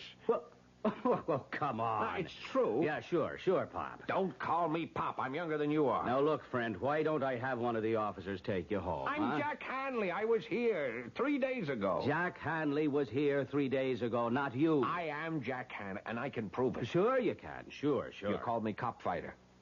Huh? Yeah, cop. How would I know that if I weren't Jack Hanley? Huh? If I were some old man, how would I know that? Well, it's... And another thing, how would I know that your wife called? Well, while you were talking to me. What? Your wife. She called, huh? She said your son had just said daddy. Now, wait a minute. How would I know that, Sarge? Now, look, Burns, you're a cop. Well, you're a great guy, and you're the only chance I got. Well, what do you want me to do? Come over to the pad. Della's there. She'll show you the books. I'll show you the brandy, and I'll prove to you how it was done. Della can prove it. Now, come on. Come to the apartment with me.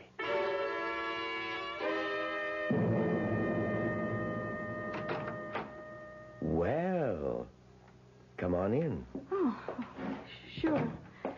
Sorry about last night, Della. Who are you? Yeah, Della. And, honey, I've been doing a lot of thinking. Have you? About what? Oh, about you and me. Yeah? And? Well, you couldn't be too angry with me. How do you know? You wouldn't have come back here this morning. You want to know why I came back here? Why? I got a phone call from Fraser. Fraser? Why would Fraser call you? Oh, it was kind of a crazy story. What did Fraser say? Would you answer a question first? Sure. Do I still remind you of George Sand? Oh. Well, do I? Yes. More and more every minute. I looked her up. Her name was Amandine Dupin. You could be right. What do you say we get out of here? Where are we going? I don't know. But we're both 28, and it's a long, long trip. Della! Della! Oh, hey, Pop. Now, what are you handing me? There's nobody here. Just last night. Last night. Sure, There were Pop. books on that shelf. Well, there's nothing there now. Oh, there you are. Oh, thank heavens you're safe. Ah, ma'am. Now, this old gent claims... Sergeant, I'm surprised at you. Oh, excuse me. Yes. Yes? Oh, for you, Sergeant Burns. Oh, thank you. Yeah? Oh, you checked the banks. I see. No record of deposits in the name of Jack Hanley, huh? What? Well, naturally, where would a dumb hood like that get money? Who'd give it to him? Don't you see he's got my body? Sure, okay, I know. It was a wild thing, but give me you know how it is. Anything can happen. Yeah, that's right. Right. Oh, Pop, what are we going to do with you? Don't call me that. Where's Della? She crossed me. She went with him. Now, Mr. Fraser, you'll feel so much better in the hospital. So much better. I am not Fraser. I'm Hanley.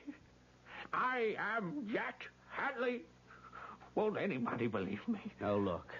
Get some rest, Pop. Anybody believe me? You'll feel better with good food and lots of sleep. Somebody has to believe me. Won't anybody believe me?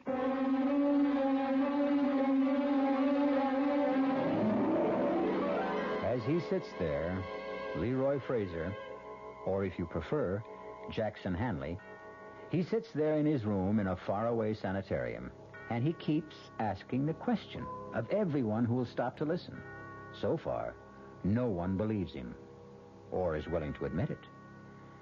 All I can admit right now is that I'll be back in just a few moments. When you drink beer, do you tilt the glass for long, hearty swallows? Or just tip it and sip it?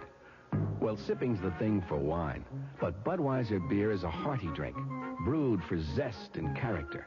The best way to enjoy Bud is to drink it. Not chug-a-lug, just man-sized beer drinker swallows. That's when that famous Budweiser taste, smoothness, and drinkability really come through. Smoothness and drinkability that come only from natural carbonation and exclusive beechwood aging. Smoothness and drinkability, too good for any half-hearted sipping. So drink up. You'll see that brewing beer right does make a difference. And that when you say Budweiser, you've said it all. Anheuser-Busch, St. Louis. You've been hearing some pretty lavish claims recently about miles per gallon. we'd like you to consider something equally important, and that's range. Range is the miles per gallon multiplied by the number of gallons your car's tank holds. Range is what makes the Buick Apollo such a special small car. It comes from coupling the Apollo's economical 6-cylinder engine with a standard 21-gallon tank. It holds a lot, but it doesn't use a lot. Look into the Apollo. It's the Buick of small cars. Hi, Ms. Goldilocks here. Professionally taste-testing diet drinks can be very difficult, but I've just had to bear with it. Then I found sugar-free Diet 7-Up. It doesn't taste like other diet drinks. It's fresh, light, natural, delicious. Sugar-free Diet 7-Up tastes so good that I've taste-tested it hundreds of times, and each time I've given it my seal of approval. Yes, this one's just right. Service. We're big on that. When you buy an airline ticket, you're buying service. And at Ozark, we try to give you your money's worth. Service in making reservations, planning your trip, at the ticket counter, service on board. Ozark didn't get where it is by being small in things that really count. Service, we're big on that. Go Ozark Jet to Champaign, Urbana, Peoria, and Springfield, Illinois. Call Ozark or your travel agent. Our cast included Paul Hecht, Bryna Rayburn, William Redfield, Dan Ocko, and Leon Janney. The entire production was under the direction of Hyman Brown. Radio Mystery Theater was sponsored in part by Contac, the 12-hour allergy capsule, Anheuser-Busch Incorporated, Brewers of Budweiser, and the Kellogg Company, makers of Kellogg's Special K cereal. This is E.G. Marshall inviting you to return to our Mystery Theater for another adventure in the macabre. Until next time, pleasant dreams. The Radio Mystery Theater was furnished by the CBS Radio Network.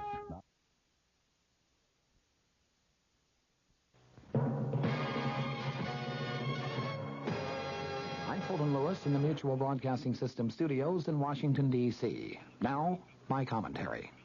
Senate Watergate Committee Chairman Sam Ervin disclosed today that White House Chief of Staff General Alexander Haig testified for more than an hour and a half during midday, answering questions about the use of a $100,000 payment made by representatives of multimillionaire Howard Hughes 4 years ago to the president's close personal friend, Bibi Rebozo.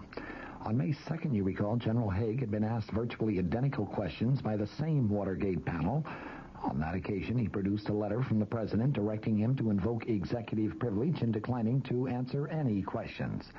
Mr. Nixon, during the interim, though, decided to waive that executive privilege, but only as it applied to questions regarding the Hughes contribution. The funds in question regarding that contribution were returned to by Rebozo to Hughes in the spring of 1973. Rebozo has contended that the money was given back intact and had never been used for any purpose. Its interest in that issue was a major factor in prompting the Watergate Committee today to vote unanimously to extend its life to June 30th. Another reason for the extension is that the committee wants to eliminate from its final Watergate report any findings of individual guilt or innocence in the Watergate matter. An earlier preliminary staff report includes such findings and has been widely criticized because of that fact. The committee members themselves apparently appreciate something that the staff has failed to even recognize, namely that the Ervin panel is not a court of law. It has no right whatsoever, on the basis of the testimony it has received, to make any assessments of guilt or innocence on the part of anyone involved in the Watergate story. Such assessments can be made only in a judicial proceeding where the accused are given the right to cross-examine their accusers. As I mentioned a week ago, when portions of the staff report were leaked to the press, it was an outrageous document. The staff members who prepared it and who caused its partial release should be severely disciplined. President Nixon's move in ungagging General Haig today is perhaps significant in that it represents still another step on the president's part to try to accommodate those in the Congress who are probing the record of his administration. As I have noted before, Mr. Nixon had a perfect right to extend the cloak of executive privilege to General Haig. It is, of course, precisely the same cloak which many former presidents have used on many occasions for the same purpose. You recall President Eisenhower used executive privilege time and time again as a means of preventing his administration officials from cooperating in the slightest with the late Senator Joseph McCarthy's probes into subversion in government back during the 1950s. The House Judiciary Committee voted 37-1 today to subpoena 11 Watergate tapes that President Nixon has refused to provide for the committee's impeachment inquiry. By top-heavy votes, it also subpoenaed schedules of the president's daily meetings and conversations during 4 periods of time. It set a vote for tomorrow on subpoenas for tapes of 66 presidential conversations dealing with other matters that the Judiciary Committee has under investigation. The vote on the Watergate tapes, supported by all committee Republicans except the ranking committee GOP member, Michigan Representative Edward Hutchinson, it was a direct challenge to the president, who, of course, notified the committee last week that he would give it no more Watergate materials. The subpoena calls for the subpoenaed materials, the tapes, to be turned over next Wednesday. The 11 conversations covered by the new subpoena deal with plans for bugging Democratic headquarters, conversations a few days after the Watergate break-in, and efforts to get the CIA to limit the FBI investigation of the break-in. That's as far as Chief Counsel John Doerr has gotten in his presentation of evidence to the committee, which he resumed after the vote on the subpoenas today.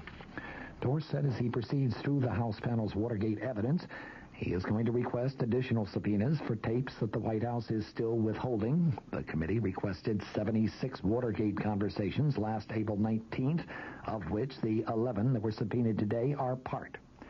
The subpoenas the committee will consider tomorrow cover 46 conversations believed to relate to the president's decision to increase milk price supports, 20 conversations believed connected with settlement of a government antitrust suit against ITT. It took 4 votes to approve the subpoena for the president's daily schedules, 1 for each of the time periods covered.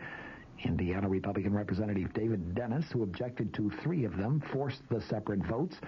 Those votes ran 36-2, 32-6, 29-9, and 32-6, all in favor of the subpoenas. Doerr said the committee should see who Nixon met with and talked to during the specified periods so that it can determine whether it wants to request some specific conversations. The periods covered by the subpoena are April through July 1972, which Doerr said was critical to the Watergate planning and break-in, February through April 1973, which covered the White House investigation of the affair, July 12th through 31st, which he said was the period before and after the existence of the White House taping system became known, and October 1973, during which time the president fired Special Prosecutor Archibald Cox.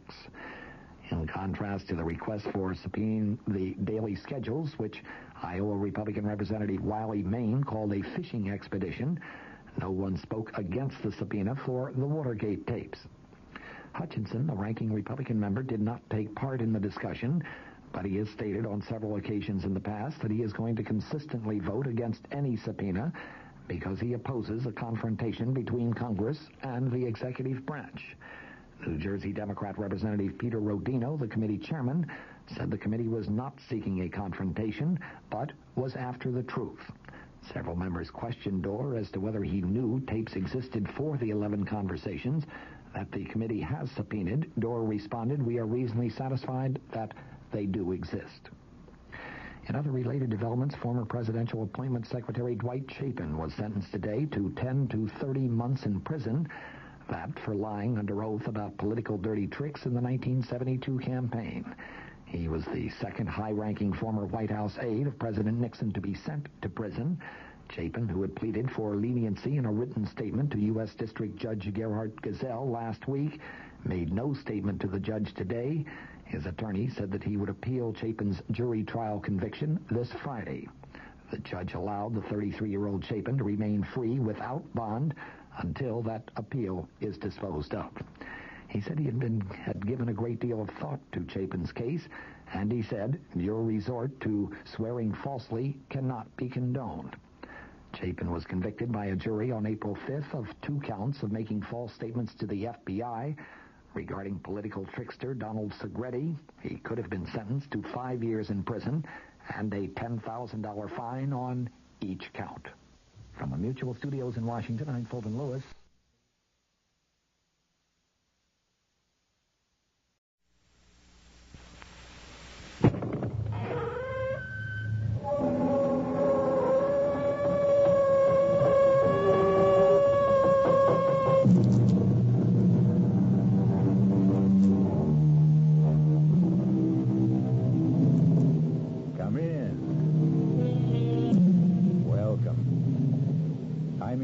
Marshall. Welcome again through the creaking door. The sound which always signifies the beginning of another tale of danger and suspense. Being in the mystery business, our fables often deal with crime and criminals. This time, it's a thief, but a thief with a very definite difference. For Ruth Moody is a young lady who walks into department stores and simply helps herself, simply because she can't help herself. Yes, you've heard of her peculiar ailment. It's called kleptomania, the neurotic impulse to steal. But kleptomania isn't the only trouble in store for Ruth.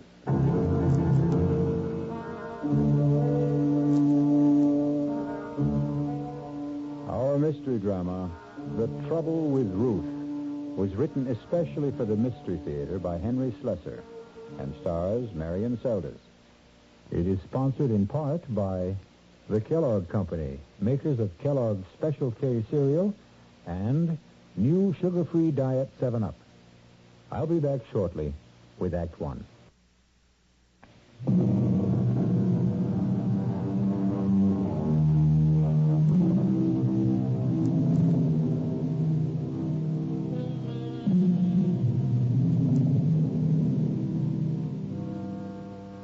We're in Barnett's department store in the downtown shopping district. And if it looks and sounds like a battlefield this morning, it's no different from any other Saturday. Well, maybe a little more so, since Barnett is running its semi-annual clearance sale, just as it does every other month. It's the ideal place and time for bargain hunters, and unfortunately, for shoplifters. Pardon me, miss? Yes? Would you mind coming with me just for a moment, please? What for? Our assistant manager, Mr. Hutchins, would like a word with you. I don't know, Mr. Hutchins. Why does she want to talk to me? Now, please don't make any trouble. I could call the guard and have you escorted upstairs. You wouldn't want me to do that, now, would you? Guard? Oh, why? What have I done? I think you know exactly what you've done now. Will you please come with me quietly?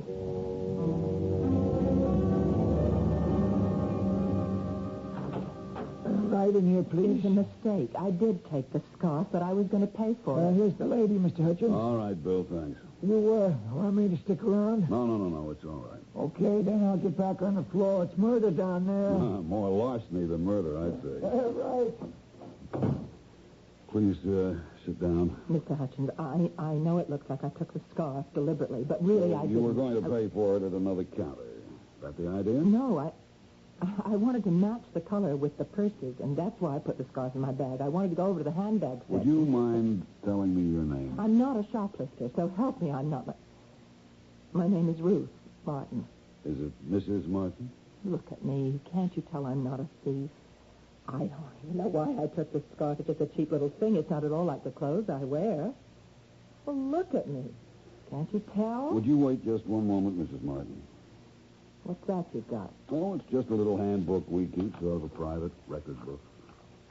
You see, most of the retailers in this city cooperate in these matters, supplying each other with the names of known kleptomaniacs. I'm sure you've heard that word before. I am not a thief. Well, that's what I'm trying to determine, Mrs. Martin. Since there is a significant difference between shoplifters and kleptos, the difference, of course, being our ability to prosecute, since one steals for gain and one because she can't help it. No, I'm afraid I don't see any Ruth Martin in the book. All right. It's Moody. Pardon? My real name is Mrs. Ruth Moody. I didn't want to give you my real name. I didn't want my husband to know Moody. about this. Yes, here it is. Ferraros, 3 spools of thread, pearl buttons from Wilkinson Smith. Oh, well, the last time it was a handbag. Awful, ugly, beaded thing. It wasn't even worth more than $5 or $6. Are you going to call my husband? Is that what happened at these other places? Yes. Oh, it was awful. Please, I have the money to pay for the scarf. I'll gladly pay you twice what it was worth. Please don't let him know it happened again. Don't you think it's best that he know? Maybe he'll try to help you over the problem. Don't make me beg you.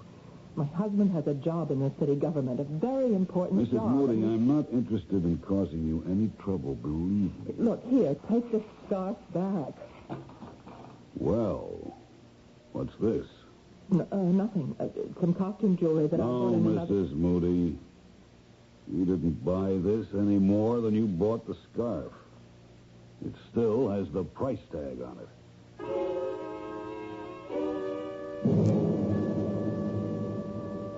$1.95.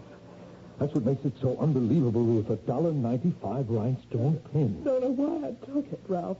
Any more than I know what drove me to pick up that awful scarf and just drop it in my bag. Just like those other times. Yes, but you swore to me that those other times would never be repeated. Well, I thought it was over. I really did. I don't understand what goes on in your mind when you do these crazy things. I don't know. It's just an impulse. It seems so terribly easy. There's things that are just sitting out in the open the way they are, and I never even stop to think if I like it. Just if I can get away with it. But you never do. You get caught. Maybe that's part of the sickness, too, huh? Oh, stop saying I'm sick. I'm not. Well, what would you call it? Look, honey, you've got to see a doctor. I've told you that a dozen times. I will not go to a doctor. I can't stand the idea of it, Ralph. Just talk to one. Give him a chance. Maybe it's something simple. Maybe you're just trying to get punished because of guilt feelings that you can't resolve. Oh, you're wrong about wanting to get caught. I don't. I swear I don't. I've gotten away with a dozen things. What? What was that? Nothing. I don't want to talk about it anymore. And it isn't just 3, 4 times that this has been going on. You're probably out there shoplifting every single day. That's not true. I almost never go into the stores for exactly that reason. All right, Ruth. That settles it. You are going to talk to a doctor.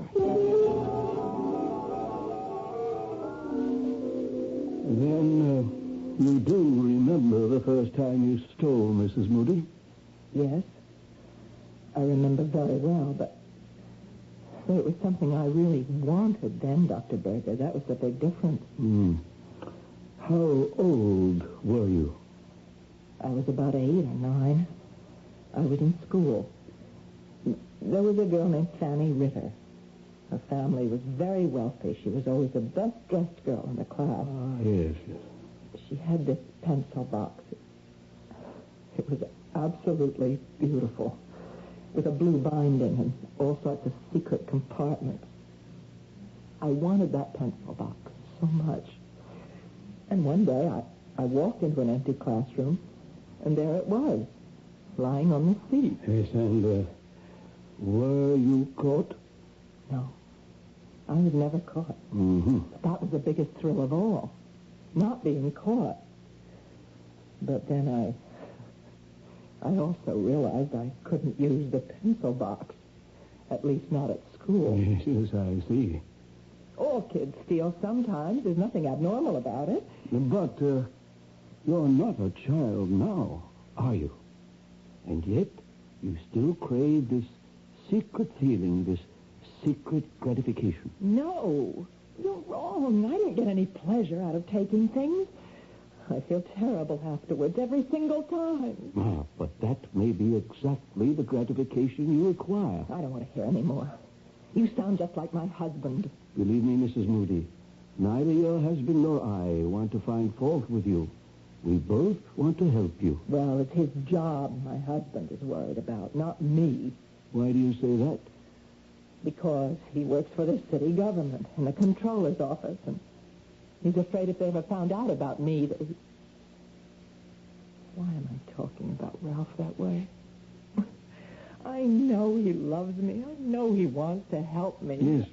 So why don't you let him try? Let both of us try. No. I don't need a doctor. All I need is to stay out of department stores.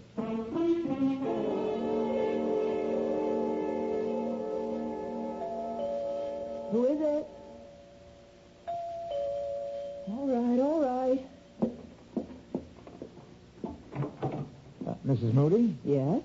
Hi, Mrs. Moody. You don't know me, but my name is Tom Andrea. There's something I have to talk to you about. I know exactly what it is. Encyclopedias. Or is it magazine subscriptions?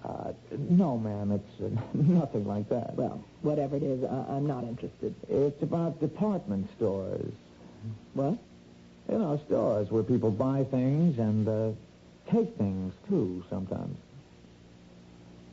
Are you from Barnett?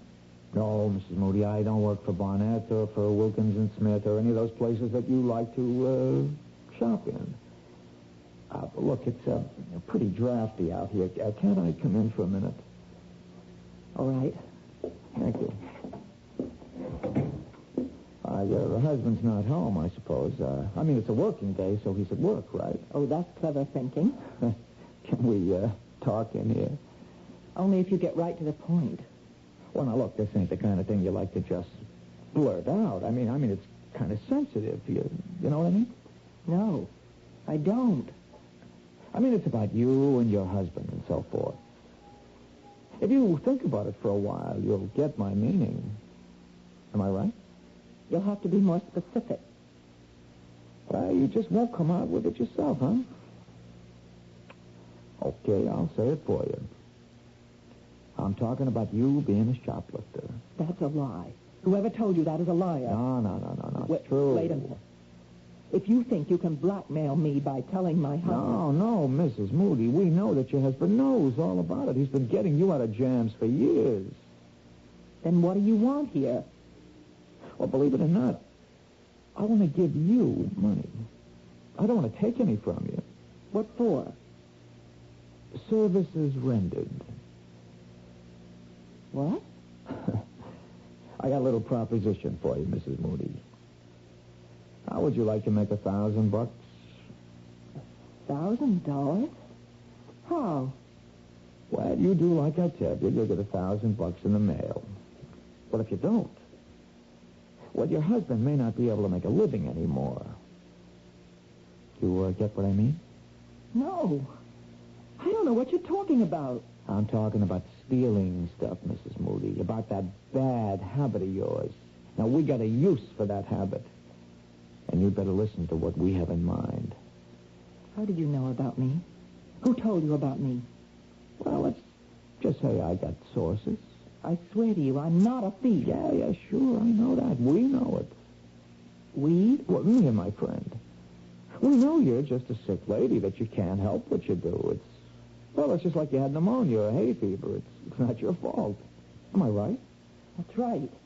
Yeah, looks fine, only your husband still don't want the people around City Hall to know he's got a klepto for a wife. Does he? Then this is blackmail. A man in his line of work, he can't afford to have people know his wife steals.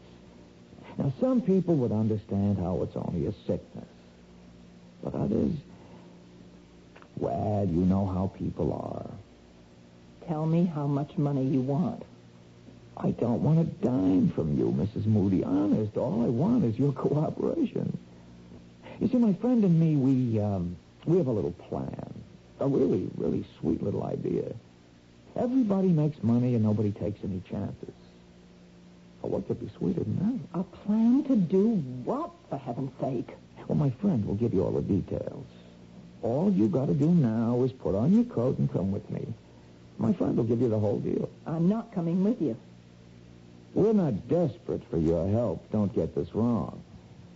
But we thought we'd give you a break. Well, that's too bad. If you just tell me what you have in mind. Why, shoplifting, Mrs. Moody. A little nice and easy shoplifting. Only this time not for no $5 piece of junk. This time for something worth more like $50,000.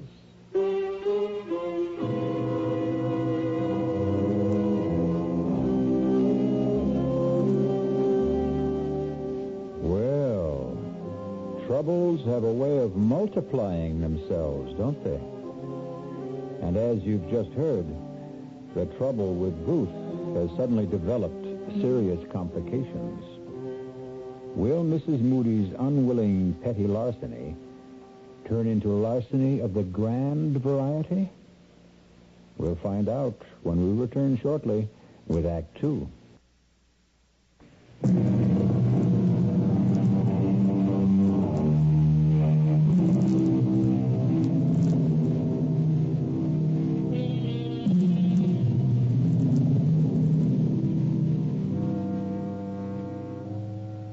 Mrs. Ruth Moody, faced with the prospect of harming her husband's career, has accepted the invitation of the man who calls himself Tom Andrea, although her instincts tell her that Tom Andrea isn't his name at all.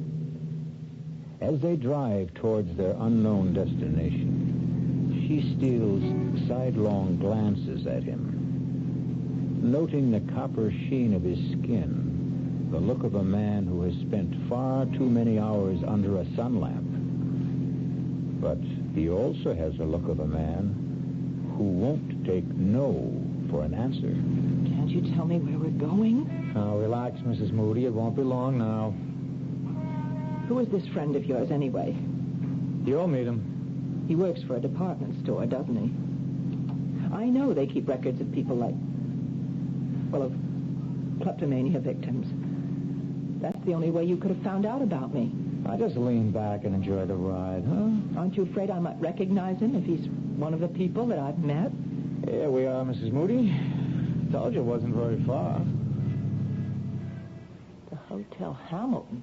Looks like a fire trap. Well, it's not very fancy, but it's private. We can all have a nice, quiet talk. Just the three of us.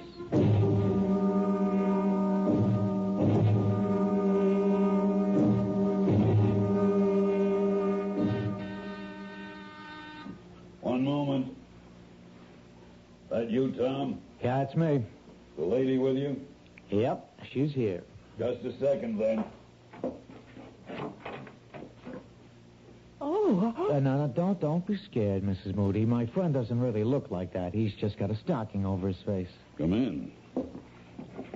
I hope you'll forgive the mask, Mrs. Moody. I know it looks grotesque, but it's necessary for your own protection. For me? It's important that you don't recognize me after our business is concluded. It would be embarrassing if we were to run into each other in different circumstances. In a department store, for instance? What my friend means, Mrs. Moody, is that if you started hollering for the cops when you saw him again, we would have to do something about you. Understand? Yes, I understand. But please don't be alarmed. Nothing like that's going to happen. I can assure you that I am not a professional criminal. No more than you are. Then what kind of criminal are you? Why don't you sit down? The sofa's the only comfortable seat in the room. Here, let me take these papers away. I was just drawing up a few diagrams to help you understand exactly what you have to do. Diagrams? Would you like some coffee? We have a small kitchen. There's a pot already made. No, I don't want any coffee. Tom, why don't you do the honors? Do you drink yours black, Mrs. Moody? I'm afraid I don't have any cream. All right, black coffee. I see, Mrs. Moody. I told you it was going to be very friendly. Well, now, how much has Tom told you about our little enterprise? He just said that if I didn't help you, you'd tell my husband's employers about me. Well, I really hate for that to be the inducement, Mrs. Moody. I was hoping that you'd cooperate more willingly. Why should I? Well, didn't Tom mention the $1,000? He also mentioned something about $50,000, about shoplifting something worth a fortune. Don't tell me you have qualms about it. A lady with your history? You just don't understand about me. I don't take things because they're valuable or even because I want them. I'm not a thief, not in the ordinary sense of the word. Yes, we know that. And that's exactly why we're taking you into our little circle, Mrs. Moody, because you're a kleptomaniac, not an ordinary thief. And that's why you can help us commit an extraordinary crime. But I don't want to commit a crime, and I don't want your $1,000. Here's your coffee, Mrs. Moody. Let me tell you what makes it so different, Mrs. Moody. An ordinary crime entails a certain amount of risk. But this particular crime is guaranteed to be risk-free. Oh, that's what people always think. No, Mrs. Moody. Even professional criminals recognize a certain degree of chance when they plan their enterprises.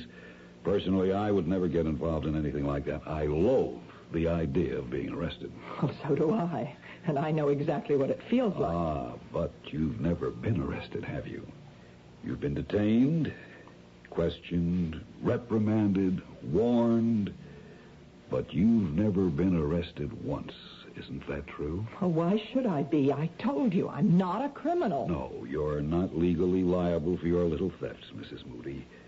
You steal because you have to steal. And if you're caught, you merely give back what you've stolen, and that's that. No arrest, no prosecution, no risk. You beginning to see the point, Mrs. Moody? You want me to steal something for you. That's right, Mrs. Moody, and something a great deal more valuable than, shall we say, a spool of thread. Oh, dear Lord. Let me explain our plan in detail. At 12:15 tomorrow afternoon. Tomorrow? At 12:15. You'll enter a shop called Travell's on 47th Street, just off Fifth Avenue. You may not know the place. It's a rather expensive jeweler's. You will approach a certain counter. The diagram will make it clear which one I... Wait a minute. You're talking as if I've already agreed to do this thing. Please look at the diagram, Mrs. Moody. You will approach this counter and engage the attention of the salesman. You will ask to see a certain tray, the one I've marked with the arrow. A moment or two after you begin to examine that tray, there will be a disturbance in the store. Right, a disturbance. The disturbance will take place on the other side of the counter. It is almost inevitable that your salesman will have his attention drawn away from you when it occurs. In all likelihood, he'll leave you and go to see what has happened. That's when you will act. You'll pick up the diamond pin on the upper right-hand corner of the tray and drop it into your purse. And then you'll simply walk out the door. You're really mad. As you can see from the drawing, the distance between the counter and the door is a very short one. You can reach it within 3 or 4 seconds. You can be sure that your salesman will be much too occupied to notice that you have left. I won't do any such thing. That's plain and simple robbery. When you reach the outside, you'll see a man with a yellow canister collecting funds for children's welfare. The man will approach you immediately. You will drop the diamond pin into the opening of the canister and walk to the corner. There will be a taxi there in all probability. It's a hack stand. If there isn't a taxi waiting, hail one or walk to the bus stop. Believe me, you will have ample time to make your getaway. There isn't going to be any getaway. I am not going to do anything so insane. As I said before, you'll be perfectly safe. You'll have absolutely nothing to lose. If you're stopped before you reach the exit, simply give yourself up. When Travell's learns of your little idiosyncrasy, no harm will come to you. It'll be just another neurotic incident, nothing more. You're wasting your breath. You'll tell them about your problem. They'll check with other stores and find your case history on file. No, there's no way I'll do such a thing. Hey, what's the matter with you, lady? Didn't you hear the man? You can't get into trouble doing this. But your husband will if you don't. Let me out of here, please. Pick someone else out of those files. All right, Tom. If that's how Mrs. Moody wants it. Then I can go. The door was always open, lady. See? But if you change your mind, Mrs. Moody, just call me here at the Hotel Hamilton. Just ask for room 408. But if I don't hear from you tonight, well, you know what we'll have to do.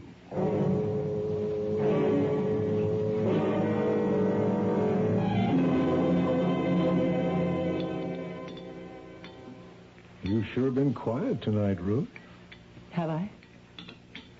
You didn't go out today, did you? No. I told you I wasn't going anywhere. I was just wondering.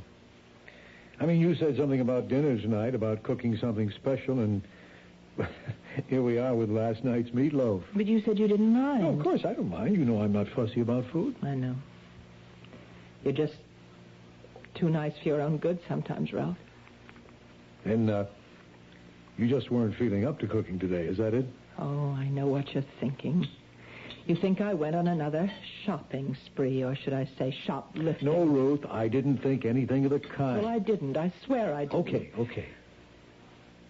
Ralph, can I ask you something? Sure. What would happen if people knew about me? What people? The people you work for, in the controller's office. Or, the mayor himself. What if they knew about my illness? They'd know, that's all. Would it hurt you? Honey, this is silly. Nobody knows about your problem but you and me and a few department stores. And Dr. Berger, of course, the doctor you won't see anymore. But if they were to find out, would it hurt you? Look, haven't we got enough to worry about without thinking the worst? Then it would be bad for you. Someone in your position where honesty is so important. Ruth, you're not dishonest. You're sick. There's a tremendous difference. That's why I'm so sorry you won't see that doctor. But would everyone understand the difference? I mean, when they learned about my stealing things, would they think twice about you? You want the truth? Yes. Yes, they would. They're only human. No, they're worse than human. They're politicians. They have to be elected to office, and that's exactly the kind of scandal they don't like. Yes. I guess I've always known that was true. Honey, I think I could use some more gravy. Yes. Oh, I have some in the kitchen. I'll be right back.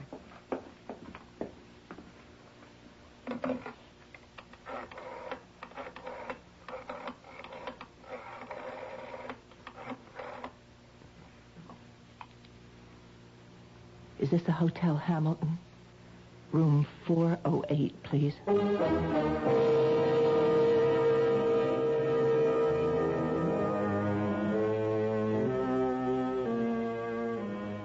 And so Mrs. Ruth Moody has taken the first fatal step. And tomorrow at noon, she'll take several more steps to the doors of Travell's Jewelry. And for the first time in her life, Ruth will steal and know the reason why she's stealing. Will it really make a difference? I'll be back shortly with Act 3.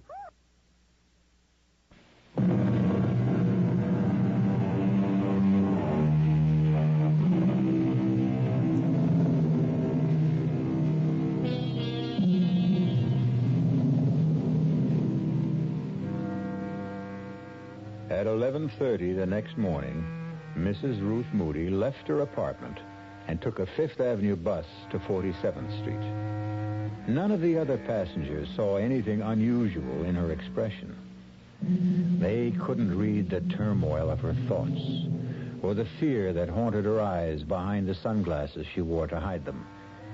She kept telling herself that what the man in the stocking mask said was only too true, that no matter what happened, she couldn't be blamed for what she was about to do. She was still telling herself that when she pushed open the heavy glass door of Travell's. May I help you, madam? Oh, yes, please. I'm looking for a diamond pin. It's a present for my mother. I see. Do you have any particular kind of pin in mind? We have everything from abstract designs to representational pins. You know, animals and flowers and so forth. Maybe if I just browsed a little? Certainly. You can see some of our selection right here, but we do have others. Oh, yes. There's so many, aren't there? Of course, it would help if you knew the price range. Well, the price isn't important. It's just that the pin be right. Yes, I see. This tray right here, on the first shelf. Yes? Well, that seems to have quite a few nice pins. Yes, I'll bring it out for you. Actually, these are some of the best stones in our collection. You have good taste. They really do sparkle, don't they? This is what I meant by representational. As you can see, it's in the shape of a cat. Oh, well, no. My mother hates cats. I think maybe just something simple. You just take your time. All right. Thank you. What was that? Someone smashed one of my cases. Excuse me. Terribly sorry. I clumsy thing to do. It's all my fault. I was holding my umbrella under my arm. It just slipped out and hit the glass. Ow. I'm terribly I've got to do it now. I really don't know how. Yes. All right. I've Just got it. step back, please. Bob, would you lend a hand over here? There's glass all over the merchandise. I feel dreadful about this. It's quite all right, sir. No harm done to her, I assure you. I've done it. I've really done it. Outside. Help the needy children. Help the needy children, lady. What? Please help the Children's Welfare Society, lady. Oh, yes, of course.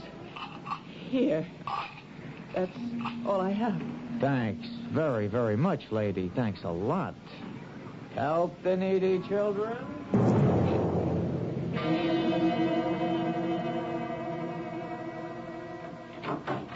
Ralph? Is that you? Yes, I'm home. Oh. How are you, honey? I'm all right. You sure? You don't look so good. No, I'm fine, really. Would you like a drink? Yeah, I wouldn't mind, thanks. What'd you do today? I went out for a little while. Where to? Oh, no in particular. I took a walk. Weather was nice. Uh-huh. Took some things to the cleaners. Did a little marketing. Here's your drink. Oh, thanks. For heaven's sake, stop looking at me like that. I can't bear the way you look at me sometimes, Ralph. I'm sorry, Ruth. It's nothing deliberate. Well, of course it's deliberate. It happens all the time now. You keep staring at me as if you're trying to read my mind. As if you wanted me to confess something. Now, Ruth, that isn't true. You've got to stop thinking such things every time I look at you. What's going to happen to us, Ralph? What kind of marriage are we going to have from now on? Ruth, we've been married 6 years now. I think we know how to live with each other. But you can't live with this disease of mine. You can never stop suspecting me of having stolen something again. Isn't that what you're thinking right now? All I'm thinking about is that you don't look well. And how disappointed I am that you won't see Dr. Berger. I called him today, by the way. What for? Well, I just wanted to talk to him, find out if there was anything more I could do to help you. And what did he say? He said there might be. Well, what do you mean by that? Well, I told Berger about our talk last night, about how worried you are that the people at City Hall might find out about your illness. Now, he told me that was an important part of your guilt syndrome, whatever that means. Oh, I hate that psychiatric double talk. Just the same, he thought you'd be a lot better off if you weren't concerned about such things, if you were able to admit that you were ill. I do admit it. That doesn't mean that other people have to know about it. Ruth, I told them. What? I told McGuire, the controller. I took him out to lunch. I told him all about your kleptomania. Oh, no, Ralph. Oh, no. Look, I began to realize that I was hiding it, too, that I wasn't treating it like an illness either, that I was acting as if it were something shameful. Oh, what did you do it for? For us, Ruth. But now you'll lose your job. No, I'm not going to lose my job. It's going to be all right. But you said... Now, I know all the dumb things I said last night about how this sort of thing can hurt a politician. Well, I was wrong. McGuire is more of a human being than a politician. You mean he's not going to tell anyone else? He won't give me away? No, that's not what I meant. McGuire suggested that we both go and talk to the mayor himself about this. Oh, Ralph, you can't. I already have, Ruth. What? I've seen the mayor. And you know what he said? He said that it wouldn't make any difference to him this year or next year when he recommends me for the #1 job in the controller's office. The #1? That's right. McGuire is moving up next in line for his job. And the mayor is behind me now, Ruth. Do you think he'd be behind me if he really thought my wife was a thief? Oh, dear Lord. Ruth. Oh, what have I done? What have I done? Honey, what is it? Oh, why did I go through with this? What's the matter, Ruth? I just told you everything's okay. No. I've ruined everything now, Ralph. If you knew what a horrible thing I did today. What are you talking about? I am a thief now. God help me, Ralph. I really am a thief.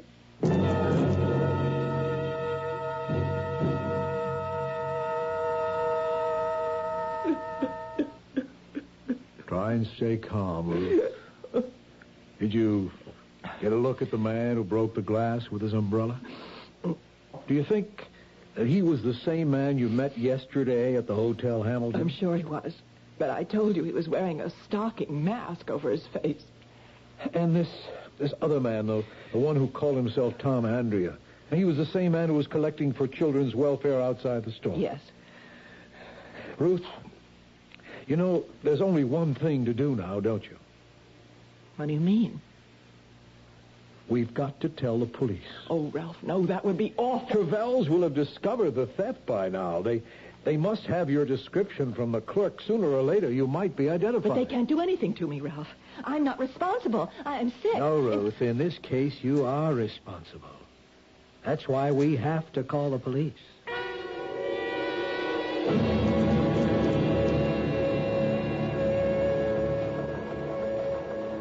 All right, Mrs. Moody. Here's the typed statement you gave us. Can I go home after I sign it? Yes, of course. But better read it over first. What happens after that, Lieutenant Ames? That depends. On what? Well, mostly on whether or not your wife has told us everything. But I swear I have. I'm not saying your story is phony, Mrs. Moody. My own viewpoint is that it's too cockeyed to be phony.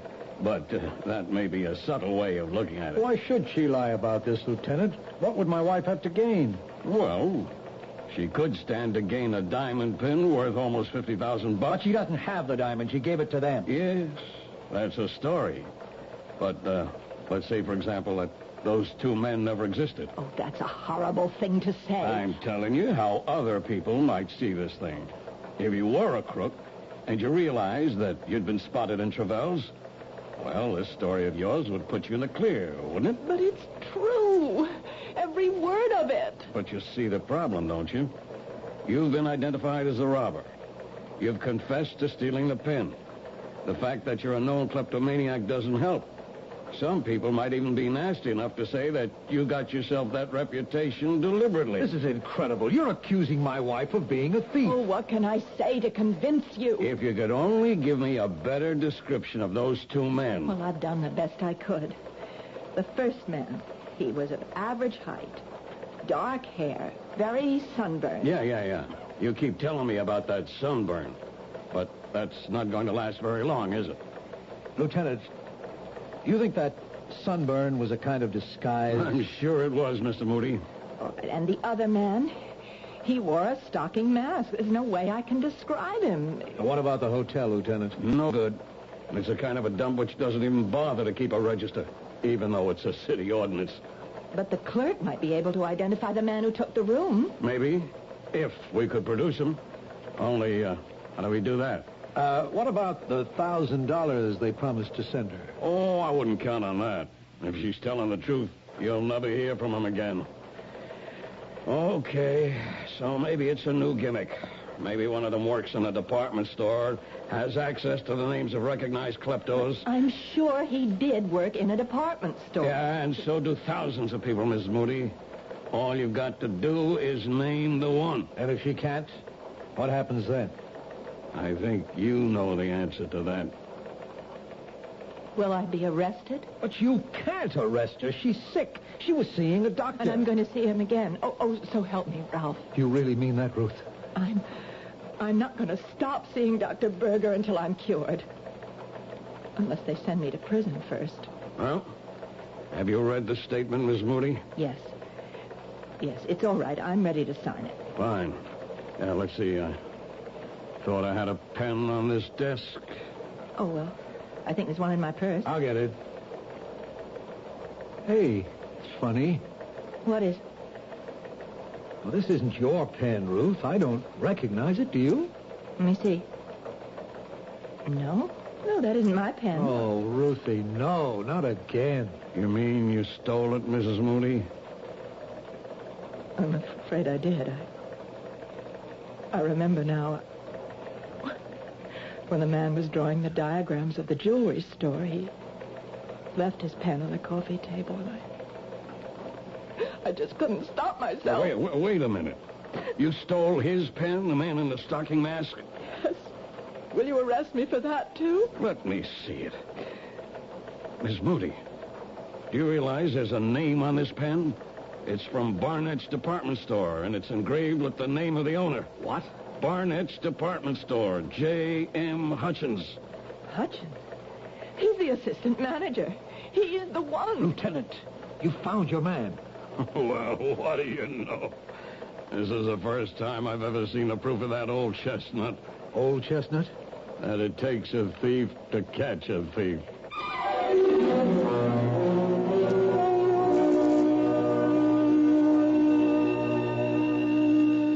The moral of this story might be, never steal anything small, particularly if it's a diamond pin worth $50,000. Well, you'll be happy to know that the police investigation proved the guilt of Mr. J.M. Hutchins and the innocence of Mrs. Ruth Moody. And the last we heard, the only trouble with Ruth was going to be a little one. I'll be back shortly. Look, let's put an end to all this gloomy-sounding stuff you've been getting so much of lately. Income tax is behind us, spring is here, Aaron's hit number 715, and there's even reason for hope with the gasoline thing. It's in this new spirit that I'd like to talk to you about buying a new car. It's a small car, one you can judge sanely, and not just in terms of how many miles per gallon it gives you. The car is a Buick Apollo. Like any self-respecting small car, it is economical. It's got a 6-cylinder engine and a 21-gallon gas tank, which combine to give Apollo good gas economy and great range. But Apollo can also seat 6 passengers, and it has the kind of smoothness, quietness, and interior comfort that you'd expect of a Buick. Okay, you're looking for a car, and you think it should be small. Well, Buick has the car, Apollo. But don't buy it because it's small. Buy it because it's a Buick. You've seen the Budweiser commercials on television, and maybe you've wondered how long people have been putting that famous Bud label on things. Well, not as long as the brewers of Bud have been putting things on the label. Things like a list of Bud's most important ingredients. Quote, brewed by our original process from the choicest hops, rice, and best barley malt. And things like the following statement. This is the famous Budweiser beer. We know of no brand produced by any other brewer which costs so much to brew and age. Our exclusive Beechwood aging produces a taste, a smoothness, and a drinkability you will find in no other beer at any price. Unquote. Yes, brewing beer right does make a difference. Read the Bud label. Taste the king of beers, and you'll agree, when you say Budweiser, you've said it all. Anheuser-Busch, St. Louis. Metro-Goldwyn-Mayer presents That's Entertainment. The clown with his pants falling down, or the dance that's the dream of romance, or the scene where the villain is mean. That's entertainment. That's Entertainment, with special appearances by Elizabeth Taylor, Fred Astaire, Gene Kelly, James Stewart, Debbie Reynolds, Mickey Rooney, Bing Crosby, Liza Minnelli, Donald O'Connor, Peter Lawford, and Frank Sinatra. That's Entertainment. It's more than a movie. It's a celebration. Maybe waving the flag that began with the Mr. Cohan hip hooray. The American way. The world is the stage. The stage is the world of entertainment. That's Entertainment. premiere Thursday, May 23rd at 7 p.m., Ziegfeld Theater. Come see the stars. Continuous performances start May 24th. Our cast included Marion Seldes, George Petrie, Jack Grimes, Jackson Beck, and Gil Mack. The entire production was under the direction of Hyman Brown. Radio Mystery Theater was sponsored in part by Sign-Off, the Sinus Medicines, Buick Motor Division, and Anheuser-Busch Incorporated, brewers of Budweiser. This is E.G. Marshall inviting you to return to our Mystery Theater for another adventure in the macabre. Until next time, pleasant dreams.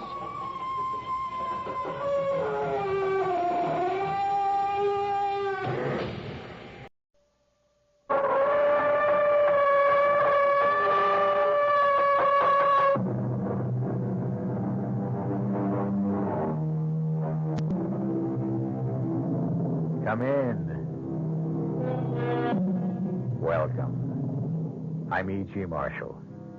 Welcome to the terrifying world of your imagination. I have an unusual story for you about a crack in a cellar wall that resists all efforts to repair it. Despite all the learning through the ages, despite the world's great progress in physics, chemistry, biology, there are certain matters which cannot be explained by our computers or our wise men. Matters which may never have a logical explanation. Our mystery drama, The Crack in the Wall, was written especially for the Mystery Theater by Sidney Sloan and stars Celeste Holm. It was a cold, rainy, windy day when Paul and Nora Santfort laid their child to rest in Green Tree Cemetery. Despite all the soothing words of friends and relatives, Nora's despair was inconsolable. She felt that nothing could ease the pain in her heart caused by the loss of her only child. Our Father, which art in heaven, My darling. hallowed be thy name. My baby. Thy kingdom. Why did you have to die? Nora, darling, please. Our religion teaches us that God, in his infinite wisdom, Don't decides... speak these empty words to me. I accepted that because it never touched me before. I never thought of it. But our daughter, our beautiful, innocent child, just 16. Why? One does not question these matters, Nora. I do question. For the first time in my life, I question. I would do anything. Anything to bring my Ruth back to this world. Nora, please. Now, you know that's impossible. Why? Why? Because our little girl Ruth is dead. Burnt to death. Nothing you can do or say or hope can change that.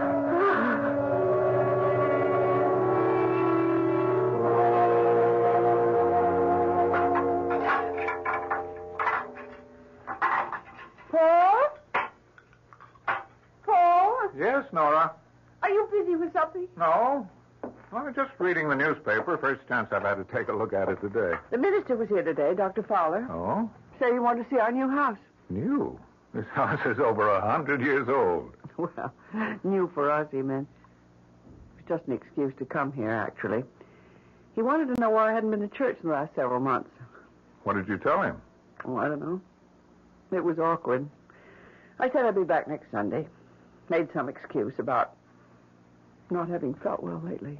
Well, I'm glad. About my going back to church? Yes. But more important than that, it means that you're getting over this depression, getting out into the world again, beginning to forget. No. No, you're wrong, Paul. I'll never get over wanting my little girl back with me. I'll never forget. Please believe me, Nora. I loved Ruth, too. But I accept the fact that she's gone from us forever. I'll never accept that. Oh, by the way, now I remember what I wanted to remind you about. What? It's about that crack in the cellar wall right in front of the washer and dryer. There's a terrible draft that comes from it. Well, there's no crack there, Nora. No crack? I thought I'd get rheumatism from the cold draft when I did the washing today. It hit you right in the back. I had that repaired. I paid for it. It's on the general bill for the repairs we had to make on the old house before we could move in. Well, then they cheated you. Charged you and never did the job. You sure? Seems to me that I remember. Never been done. Those contractors will try. You know, it's Mr. Carroll, isn't it? His number's on the telephone stand. Why don't you call him? Oh, it's 7:30, Nora. Well, come to think of it, the only time I could possibly reach him would be at night. He'd be busy all day out on the job. Hello, Mr. Carroll? Paul Sanford. I'm sorry to bother you, but one of the items on your bill to me for repairs on my house, item 28, repair crack in cellar wall, north side interior, $45.60. You never closed up that crack. You what? Hold on a minute. Nora, he says he supervised that item himself, mixed the cement for it. Well, just tell him that he's got it wrong. Mr. Carroll, my wife says the crack is still there. It hasn't been repaired. Okay, sometime tomorrow morning? Right, thank you. It's kind of funny. He said he's willing to bet $100 that he completed the work.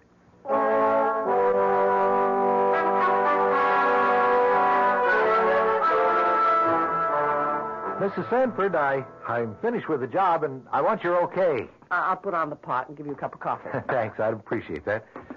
Come right down. I'm in a bit of a hurry. Won't be a minute. I'm coming, Mr. Carroll.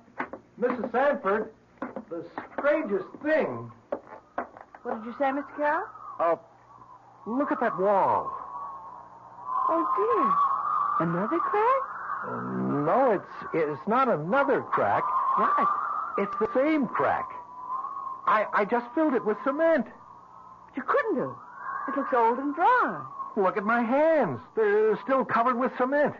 Here are my tools, my trowel, my hammer and chisel. I could swear it was closed up not 5 minutes ago.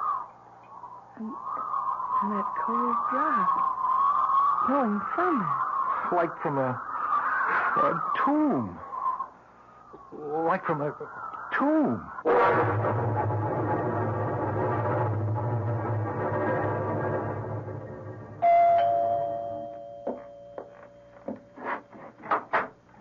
Oh, Mr. Sanford. Come in. Thank you, Dr. Fuller. Well, come into the study. We won't be disturbed there. Right this way.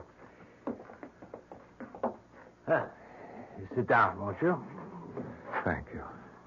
Please forgive me for interrupting you at this hour. I don't quite know how to begin. As you know, we've been through a horrible experience. Yes. Losing your daughter in that fire. It's our only child. Just 16. Mr. Sanford, you must get hold of yourself. Yes. You see, I've been holding my emotions back for months. I had to be strong for Nora's sake. She's taken this very hard, yes, I know. Yes, she hasn't gotten over it. It shook her to the very foundation of her belief. I gather that it's been only recently that you both came back into the church. She's definitely twisted mentally. Her preoccupation is with a crack in the cellar wall, which she says cannot be repaired. What? Well, there's a long, jagged crack in the cellar wall. It's been there since we bought the house earlier this year, after our other house burned down. Have you tried to have this crack filled with cement? Oh, yes, we tried. The way you say that is very strange. Well, I paid Carroll, the builder, for repairs on the house. He was certain that he'd repaired the wall. However, he came back and patched up the crack again when he asked for my wife's okay on the job after he'd finished. They went down to the cellar and looked. The crack was open again. I don't understand. Neither do I. Carroll said that he'd not left the cellar, that he'd called my wife to look at it. What's your explanation? I have none, Dr. Fowler, none.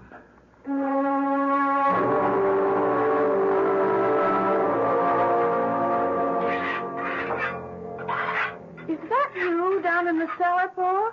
Yes, Nora, I'm filling up the crack in the wall with cement. Do you think that's wise, Paul? Wise?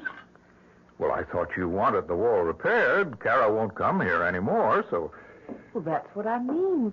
Paul, there's some very good reason why that wall resists repair. Well, that's a strange way of putting it. Wall resist repair. So you thought the wall had... I don't quite know how to put this. As though the wall had a will of its own? Nora, that's ridiculous. Is it?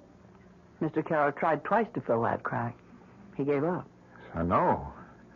I just received a check from him for $45.60, refunding the money I paid him for the job. Come on, let's go upstairs. This old cellar gives me the creeps. Paul! Look! My God. It's disappearing. The cement I just put into the cracks dissolving into thin air.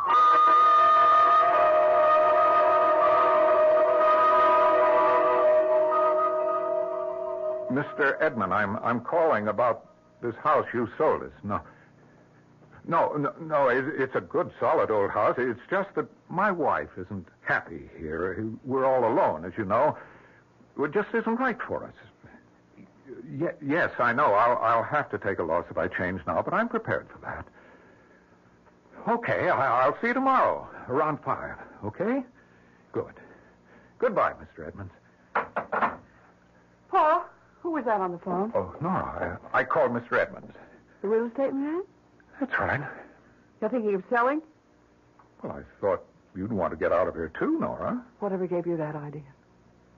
Now, that's a very strange attitude. Don't you know what this all means? No, I don't understand it. Frankly, it scares me. Ruth is trying to reach us. What are you talking about? It was just 2 days ago. I was lying in bed. You were sound asleep. I heard the clock chime 3. I felt something urging me to leave the bedroom and go down into the cellar. Nora, I've got to take you to a doctor. Paul, I'm not out of my mind. I tell you, our daughter is calling to me. She's trying to get me. Darling, Nora, listen to me. What you're saying doesn't make sense. Our child is dead, Nora. Burned to death. I spoke to her. I spoke to her through the crack in the cellar wall. You what? I spoke to our Ruth, and she spoke to me.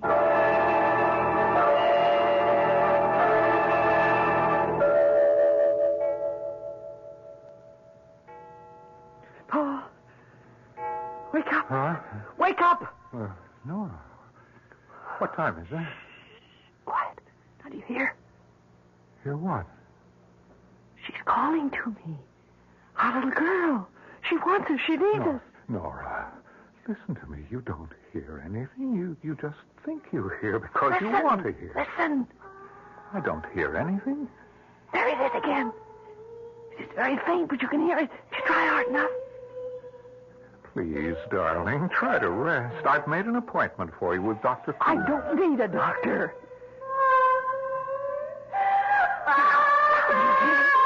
Who's calling me? Yes. Sounds like it's coming from... The cellar. I must go to her. No, don't. You mustn't. My little girl is calling. I must go to her.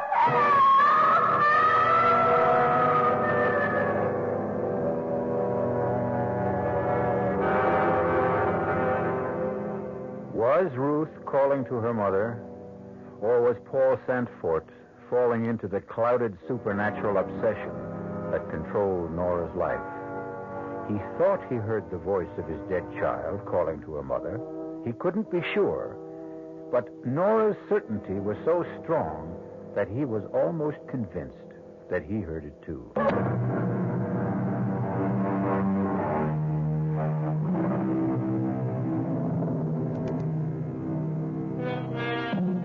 Everything that Paul and Ruth Sandfort believed in is being drained away.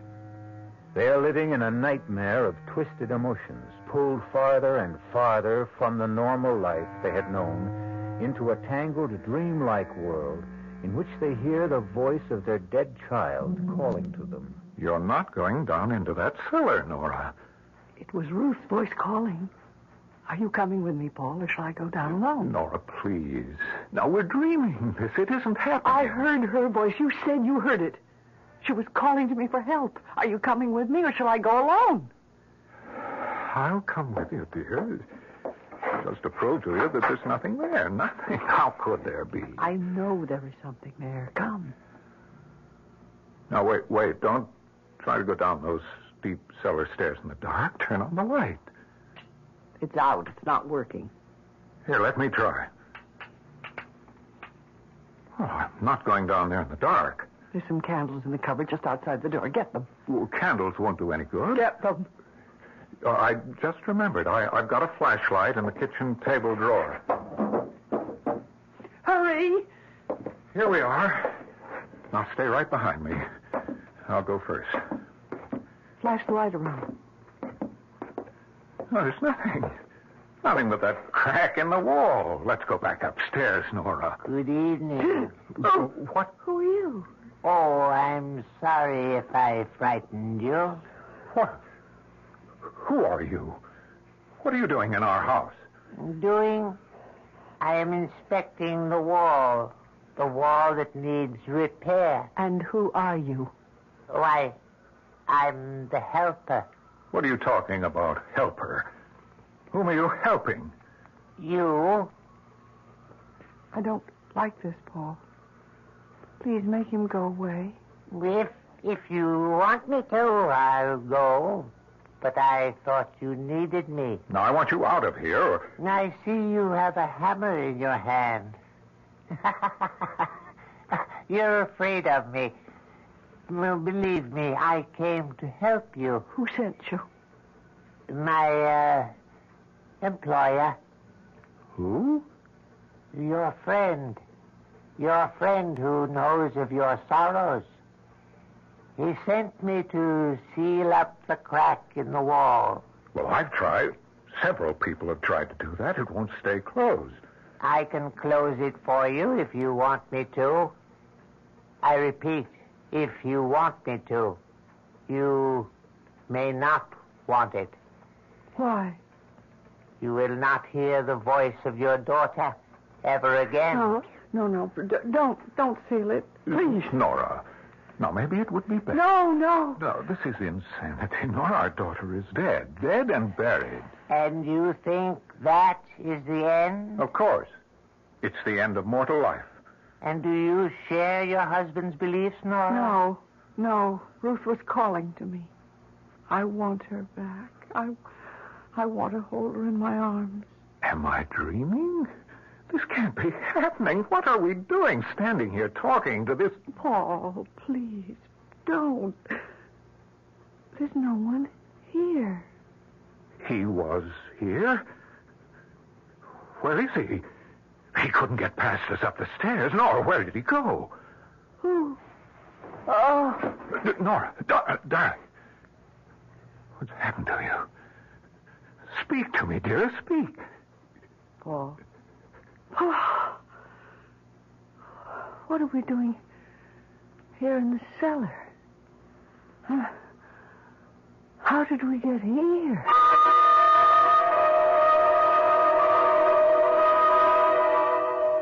And you say, Mr. Sanford, that you think you saw this creature in the cellar of your house? No, it wasn't what you say. No, not a creature. It was a man. Small, dwarf-like. He said he'd come to repair the wall. At 3 o'clock in the morning? You saw this man too, Mrs. Sanford? No. I don't know what Paul's talking about. I didn't see anything. I was fast asleep. Paul woke me and told the story. I see. Your daughter's death was a terrible shock to you both. It's preying on your thoughts. Your grief pushed the normal day-to-day living from your minds. You began to I heard imagine... her voice, Doctor. I heard Ruth's voice calling to me. Of course you did. But try to think rationally, Mrs. Sanford. You know it's impossible for you to have actually heard the voice of your dead daughter. Seriously, you can't believe you did, But can you? Seriously, can you believe that? I don't know.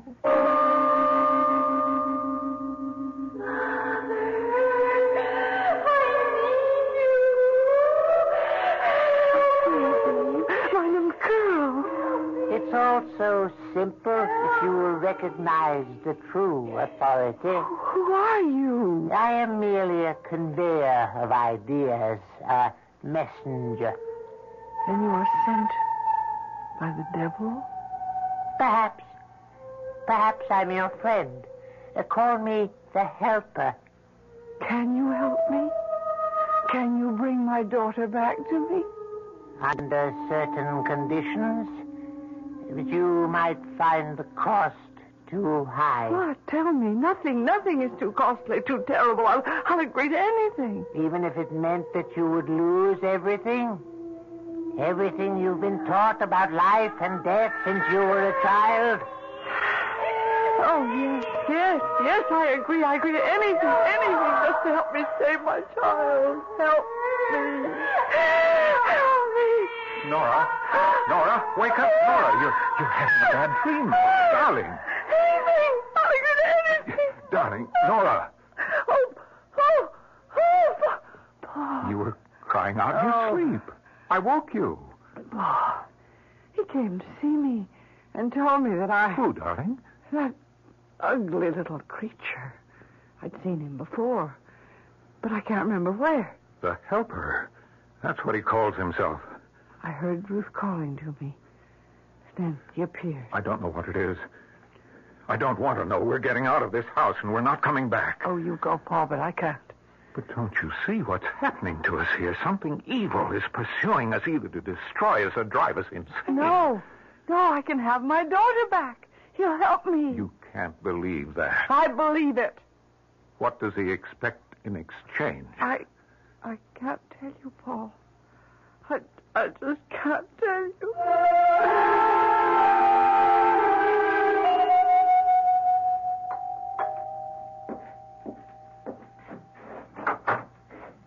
Oh, Dr. Fowler, right on time. Is Mrs. Sanford home? No. No, I called her sister and got her to make a date with Nora so she wouldn't be here. My work is suffering. We're not sleeping well. Nora's had terrible dreams, nightmares. You told your physician, Dr. Coombs? If anyone can help us, it's God. Dr. Fowler, we have seen the evil one. What? We have seen him. We have spoken with him. It's either the devil or one of his emissaries. He calls himself the Helper. My good man, in this enlightened age, when we speak of Satan, it is usually, what I mean to say is we think of the devil as the embodiment of all evil, but not as an actual being. I see. Well, Dr. Fowler, if you can't help us, we may have to go to someone who can. There are groups where they believe in the devil. Mr. Sanford, Paul, please understand. I cannot believe in the devil as being other than an abstract name for evil. If I can show him to you, will you believe me then? I saw him. I have seen the devil and the devil's work, and I'm frightened to death.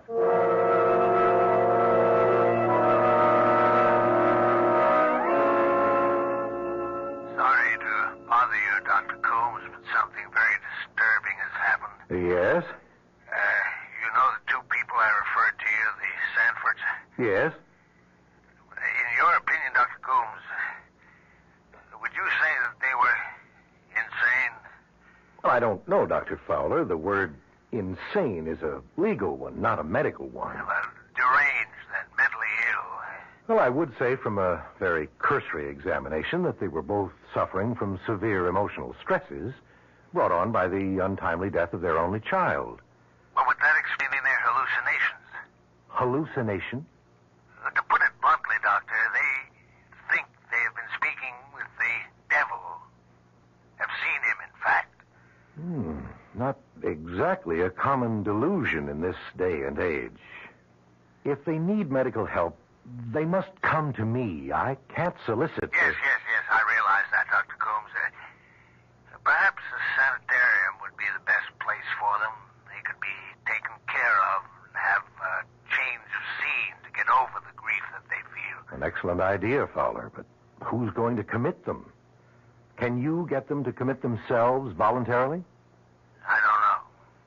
I'll try.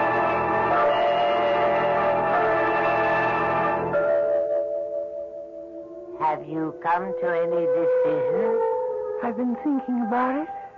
I've heard you say you would do anything to have your daughter back. You had made up your mind. Yes.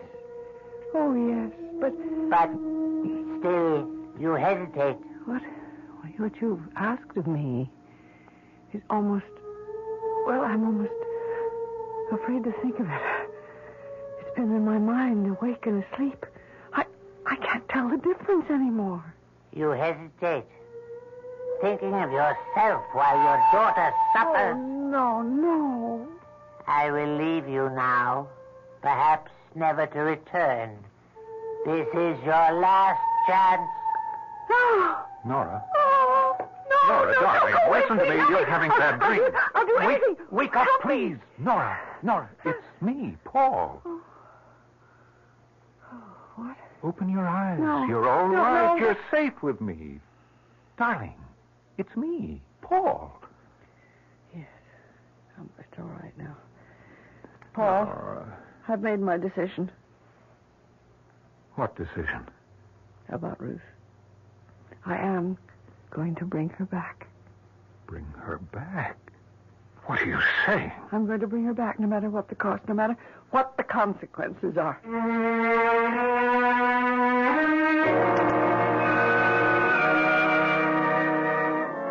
Nora and Paul have come far along a tortuous, a frightening path. Now Nora is determined to see the matter to the end, despite the consequences.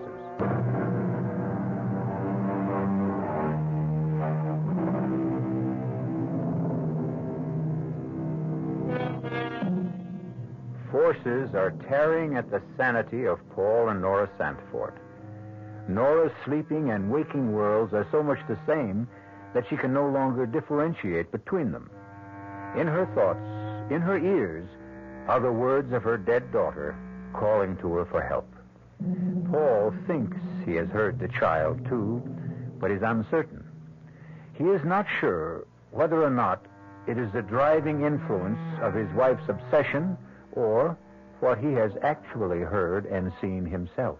I don't know, Doctor. I don't know anymore. Everything is so confused.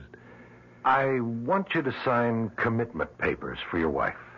You mean put her in a good sanitarium, in a place where she'll be safe and receive the proper treatment for her problems. I don't know. I don't think she's crazy. You're not in any condition to judge her mental health, Mr. Sanford. What do you mean? Oh, well, I mean, I'm asking you to make a difficult decision. I'm also asking you to commit yourself.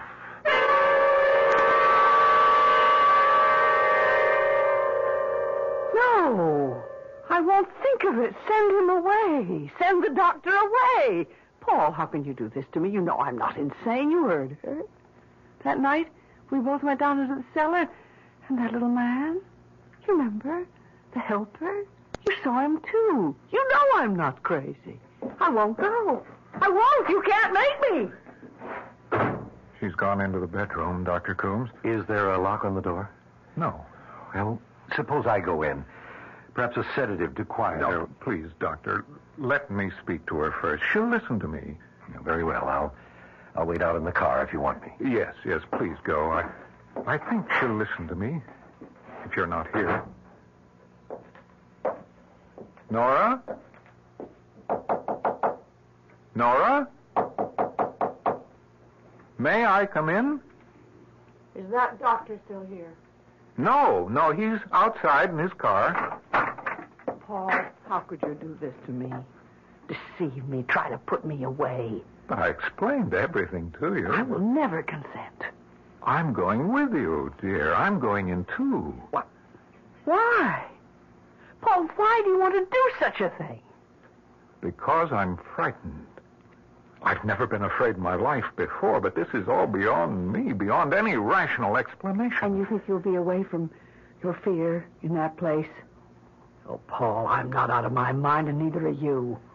How much longer can we stand this? Listen to me. What? I can tell you. Only you. What? I've made a pact with the Helper. Oh, Nora. He has given me the power to bring Ruth back. You don't know what you're saying. Oh, yes, I do. That's impossible. Now, don't be foolish. Don't tell anyone else what you've told me. Now, you think I'm insane, too, don't you? Well, I don't know what to think. He has given me 2 wishes. 2 wishes? Yes. He said that I would need 2. Actually, all I need is 1. To bring my dear child back. Yes. Yes, Nora, of course. Now, I want you to do something for me. What? Don't fight me now. Go along with me for a little while. Perhaps this nightmare will stop. We'll be able to get out when we want to. I have the doctor's promise. Can you trust him? Yes, darling. Since we're committing ourselves, we can get ourselves released merely by asking to be released. And our poor tortured child? Who will be here to hear her call? Who will be here to comfort her, Paul? We're running away. Deserting her. Darling Nora, our Ruth will be with us always, no matter where we are.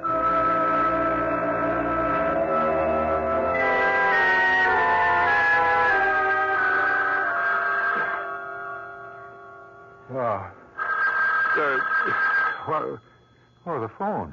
Oh. Hello? Hello, Mr. Sanford? Yes, Dr. Coombe? I'm calling from the sanitarium. Is there anything wrong? Yes, your wife has disappeared. You mean walked out? Nobody saw her leave. As a matter of fact, it's a bit of a mystery. Her room was locked. Perhaps one of the attendants or nurses unlocked the door for her. No, we've questioned the entire staff. At 1 o'clock, the nurse assigned to that section entered her room to administer a mild sedative. Your wife had complained she was worried because you weren't there. Well, I was just cleaning up a few urgent matters here. I was coming to commit myself tomorrow morning. I told her that, but it didn't seem to have any effect. When was Nora last seen? Not more than 10 minutes before 1 a.m. Another nurse on the floor answered her ring. She told the nurse about her anxiety and her inability to sleep. She hasn't returned home, has she? No. What do you want me to do, Doctor? Stay where you are. She may come home. It's very likely that she will come there.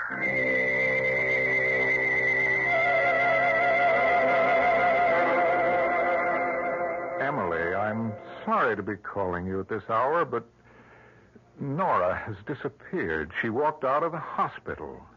The fire, Ruth's death, it's been preying on our minds, and I thought that... Wait, Emily, that's my doorbell. I'll call you back. I just wanted to know if Nora was with you. I'll call you back. Let me know if Nora shows up. Bye. Oh, Dr. Fowler. Come in. Oh, thank you. I got a call from Dr. Coombs about 20 minutes ago. Yes? He asked me to see you. He said you might need me. I came right over. Is there anything I can do to help? Nothing. Unless you can find Nora. She's been missing since about 1:30 a.m. About 3 hours. Where would she go? Where could she go? I don't know. What? What was that? I heard it, too. Do you have a cat, Paul? No. Sounded like a cat. It was Ruth. She's calling Nora. Ruth? My daughter. Oh, yes, your daughter. But she's dead. You hear your dead child's voice calling? You heard it, too.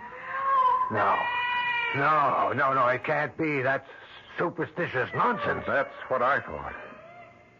But I don't anymore. Ruth is calling to us from the grave.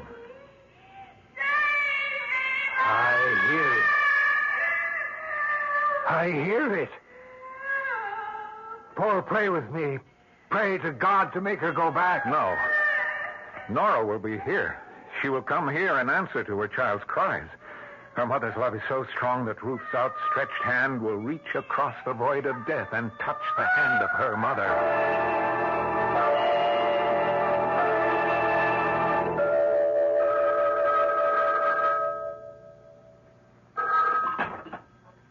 Yes? Fowler? Yes? I thought you were going to report back to me. I've just been through the most shattering experience of my life. You saw Mrs. Sanford? No. I'm not a superstitious man, Dr. Coombs, but I heard the voice of Ruth Sanford calling to her mother from the grave.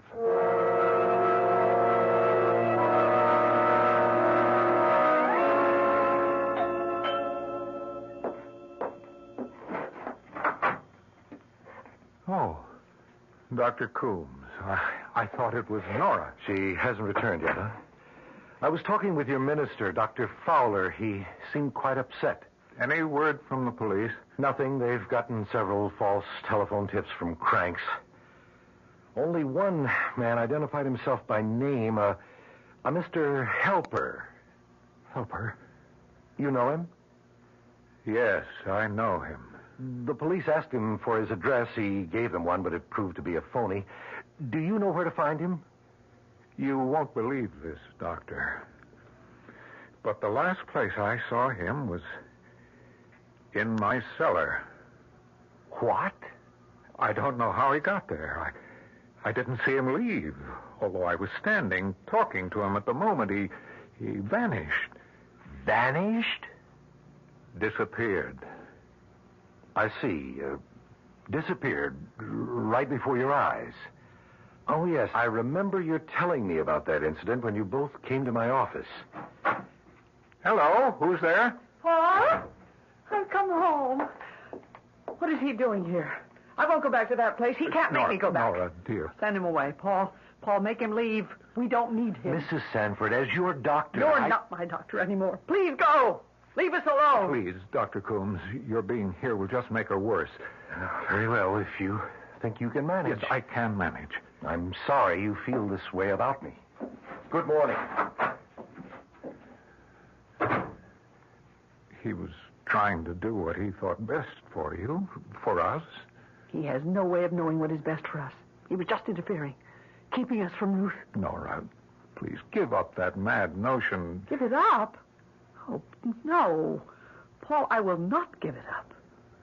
Tonight, this morning, before dawn, we will bring our child back to us. Nora, think what you're saying. I've thought, and I've made up my mind. Before daylight, he said. What time is it now?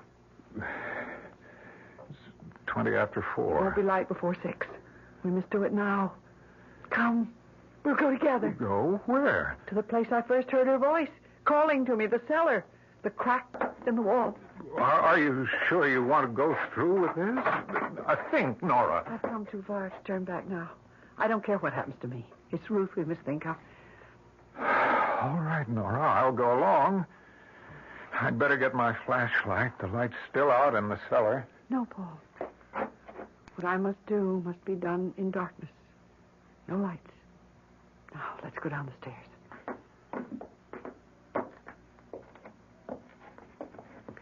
Now, Paul, don't say anything. I must ask for her life from the Master. Oh, Master, listen to my plea. I have paid dearly for this doing. Heed my request and grant it to me in payment. I fear your presence, Master, but I implore you, grant my wish. I wish my daughter were alive and with me now. My daughter, please give me back my daughter. Ruth, where are you? Come to me.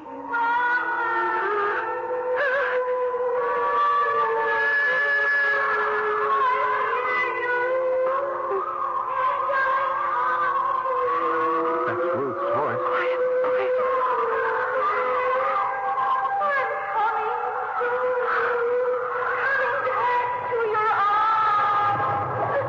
Laura's coming. I see her. Nora, I see. Oh, my God. Oh, no. No. Nora, stop this. Make her go back. Oh, Nora, she's burned. Her face is... Nora, please. Stop. Nora, send her back. Send her back.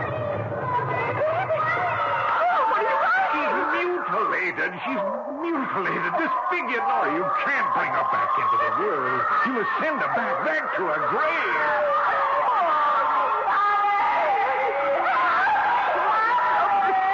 It would be too cruel to bring her back. Too terrible. How can I do it? He gave you 2 wishes. He said that you'd need the second. Now I know what he wants. Send her back, Nora. Yes.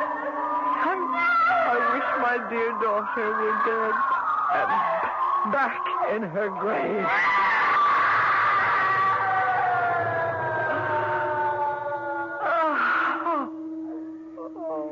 Nora. It's over. It's all over. Our child is gone. Forever. Oh, Paul. May our dear child rest in eternal peace.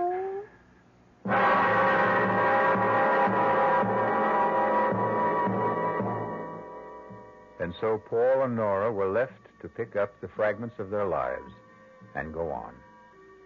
Strangely enough, the crack in the cellar wall was finally closed, and no human hand had a part in its repair. Our cast included Celeste Holm, Wes Addy, Robert Maxwell, Robert Dryden, and Ann Costello. The entire production was under the direction of Hyman Brown. This is E.G. Marshall inviting you to return to our Mystery Theater for another adventure in the macabre. Until next time, pleasant dreams.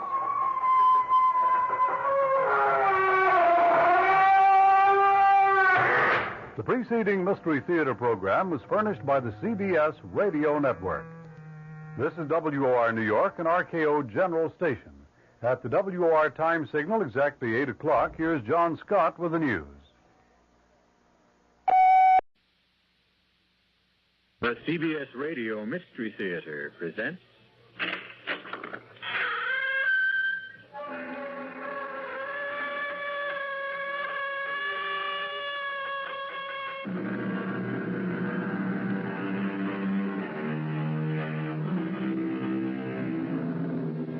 Come in. Welcome. I'm E.G. Marshall. Once again, be my guest on a strange journey. A weird, wild trip through a mysterious, uncharted terrain. Bounded only by your imagination. There's an expression, the night of the long knives. And it has come to mean an orgy of murder. And it usually follows a rebellion or a civil war. It's a time when many of those on the winning side take the opportunity to settle some personal scores. Why are you leaving, Roberto? It isn't obvious. Who can live here any longer? There is another woman. Oh, Pilar, there never was. There never will be another woman. You are going to her. There is nothing here for me any longer. That's a lie. Pilar, won't you understand? Yes, I understand one thing. You are tired of me. Pilar, one day, as soon as... If I cannot have you, no one will. But I tell you, there is no one else. Oh, Roberto, don't leave me. Goodbye, Pilar. Oh. Patriot! Patriot! After him! That man running down the street, after him! He is a traitor!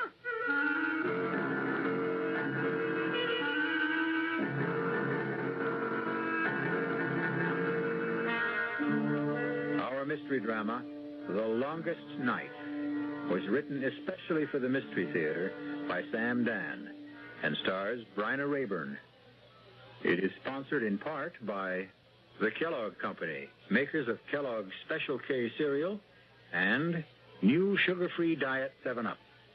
I'll be back shortly with Act One.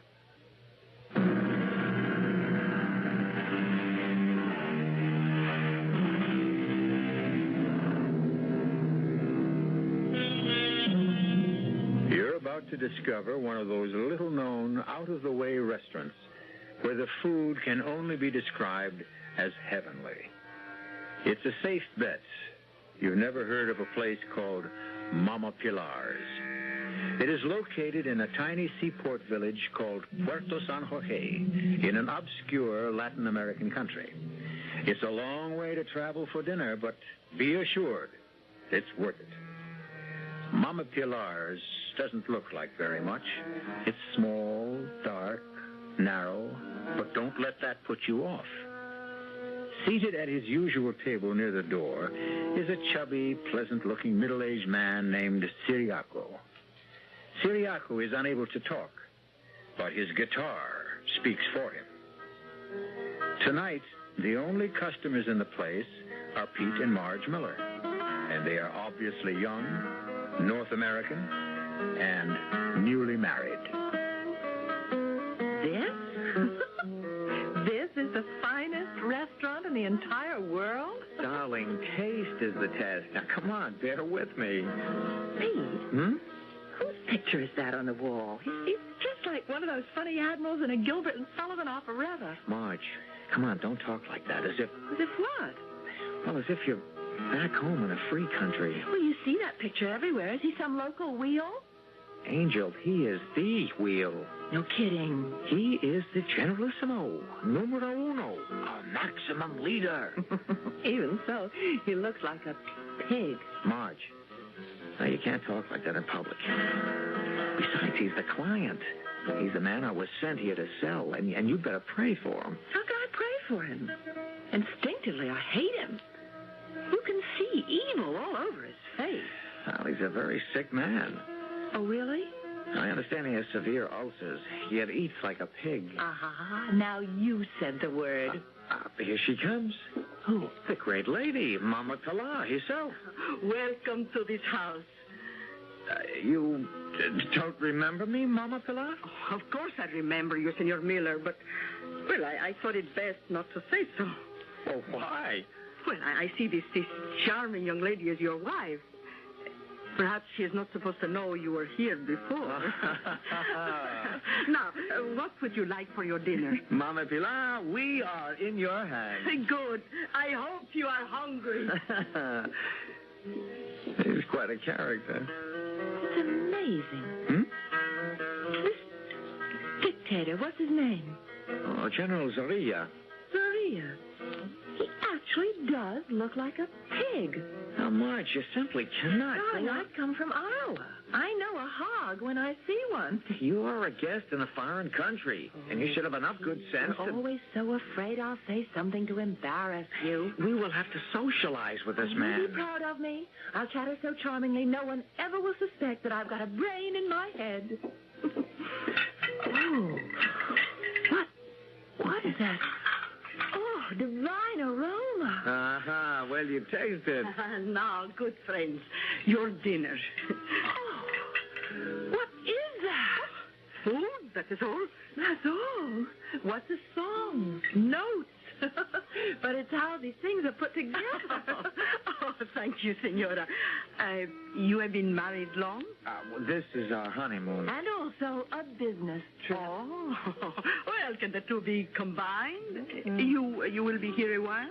My company is working on a development plan with General Zorilla. Ah, yes. The leader will make us into a great nation. One day we will all be rich. Oh, sure. He promised. Well, don't bet on it. You think he lies? At least, I think. Marge. No. Tell me, Senora.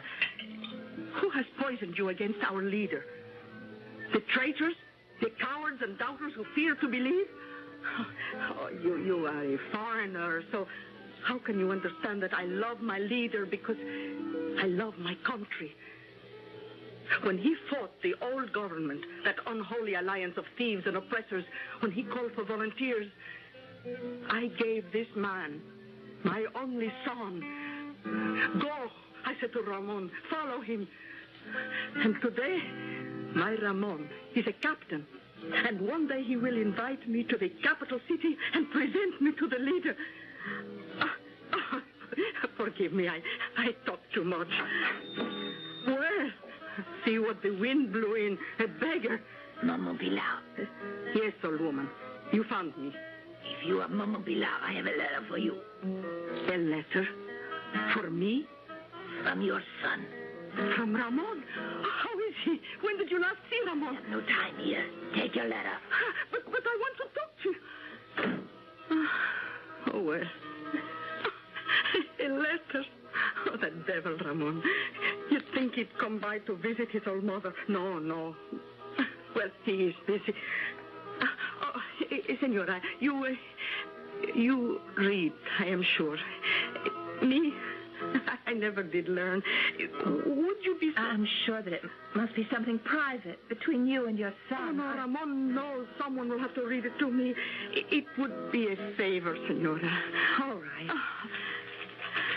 Well, what does he say? His letters are always so amusing. My dearest little mother, when you receive this letter, I will be dead. Read. Our leader has betrayed us. We thought we fought for freedom, but he has made slaves of us all.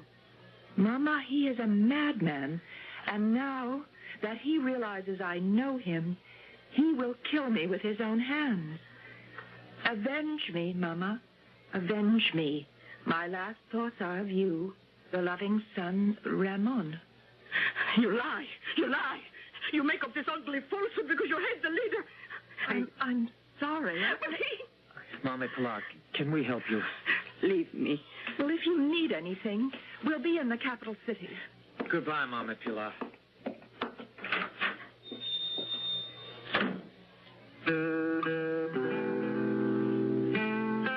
Siriaco, you see that face? The face that looks down upon us from the wall? I will kill him, Siriaco. I will kill him with my own hands. And after I have killed him, I will weep for Ramon.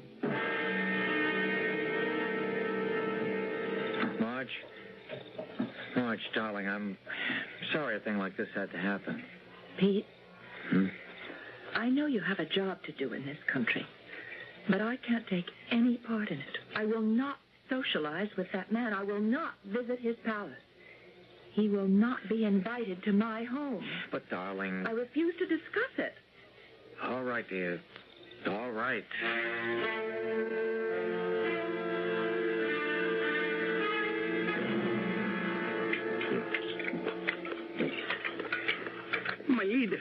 My leader, you are breaking your diet. Oh, shut up.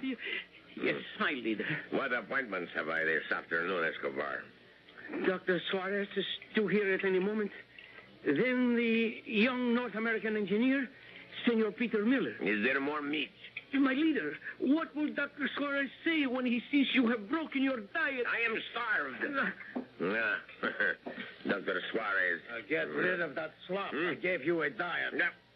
What are you doing? I must eat. I'm not a bird. I'm a man. You are a self-indulgent fat slob. See, Escobar. See how he talks to me. Dare you address our leader? Be quiet, you obscene little rodent. You, open your shirt. I don't care if the man is a doctor. He must have respect Dr. Suarez, why don't you like me? Roll up your sleeve. I will take your blood pressure. I tolerate you because you are the best doctor in the country. But take care now how you provoke me.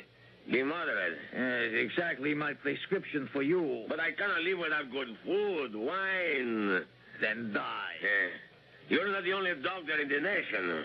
Indeed not. Fetch some quack, some boot-licking flatterer. Tell him what to prescribe. I'm sure the charlatan will oblige you, and in 3 months you will be a dead man. Good day. I will be here tomorrow. He's right. The dog, moderation. I'll see the North American. Sending, Senor Peter Miller. Moderation. Moderation and abstinence. That's the way to live forever. You must keep me to that diet, Escobar. Keep me to that diet, yes. Your Excellency? Yes, sir. I have here the report on all the preliminary studies. Have you, Yes, sir. An overall program to build hospitals, schools, bridges, aqueducts, drain swamps. We can transform the entire country. Can you? Now, if you'll examine these papers. Enough. Sir? Be silent. Mr. Miller, do you know what you are? You, sir, are a barbarian. You enter a man's office, and with absolutely no regard for the amenities, you start slapping your business documents all over his desk. 1,000 pardons, Your Excellency. Is it your impression that you will have me sign these documents and be on an aircraft bound for the United States within the hour? No, sir. I'm completely at your disposal, sir. I understand your lovely wife is with you. How is she? Fine. We shall hold a reception in her honor tonight at the palace. I'm afraid she's not feeling well. It's been a long trip. She's not a good traveler. Oh, I am sorry. Perhaps tomorrow. Yes, sir. Or the day after. Now, be sure to convey my warmest personal regards to your lovely bride and let us know when she will find it convenient to honor us with her presence. Yes, sir. Good day. Good day, sir. Now, what remains to be done today, Escobar? Ramon. Ah, yes. Ramon. He waits in his cell. We shall miss Ramon. He was a fine boy. He was a traitor, a criminal. Is there a family? He never spoke of anyone. These ambitious country boys. They get big ideas. And soon they grow ashamed of the old peasant mama back on the farm. Whoever she is, wherever she may be, let her believe her boy died a hero. Just say something nice on the radio, Escobar.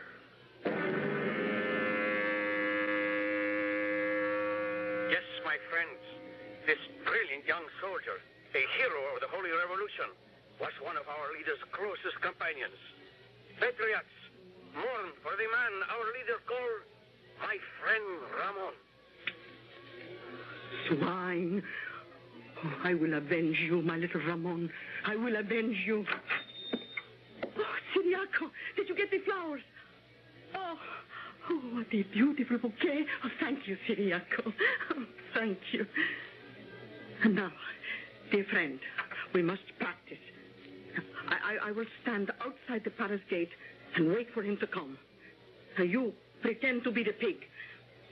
Now, you are leaving the palace. Start walking toward me.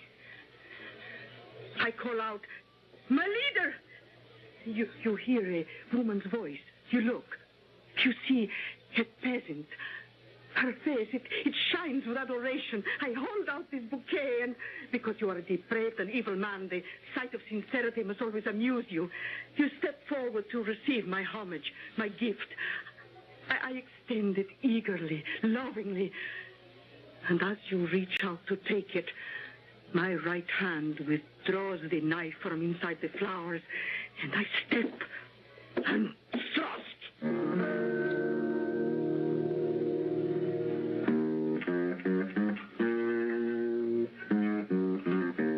Mama Pilar has prepared many a peppery plate in her lifetime. But now she is assembling the ingredients for the most pungent dish of all, revenge. The recipe will come to a boil when I return shortly with Act 2.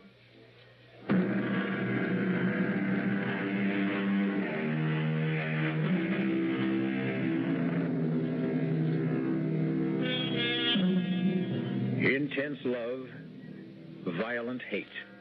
These can be two sides of the very same coin. And just as a coin can be flipped, so can the human emotions. Mama Pilar worshipped General Zaria, the dictator of her country, until he murdered her only son. Now she regards him as a pig to be slaughtered. And with this object in mind, she approaches the presidential palace. In her hand is a beautiful bouquet of flowers. Hidden among the stems is a knife. Clutching the bouquet, Mama Pilar addresses the soldier who stands guard at the gate. Senor, I beg your pardon. Can you tell me if our leader will be leaving the palace today? Why do you want to know? Well, I want to give him this lovely bouquet of flowers. How do I know there is not a bomb hidden inside those rose buds? I know. You better beat it. But why? It's going to get very rough around here. Sweetheart, go home. Take your hands off me. You can't get near him. He's surrounded by his personal bodyguard. I want to give him Nobody ever gets within 50 yards of him. Move back. Move back, sweetheart. I have a gift for my leader. Run, sweetheart. They love to hit.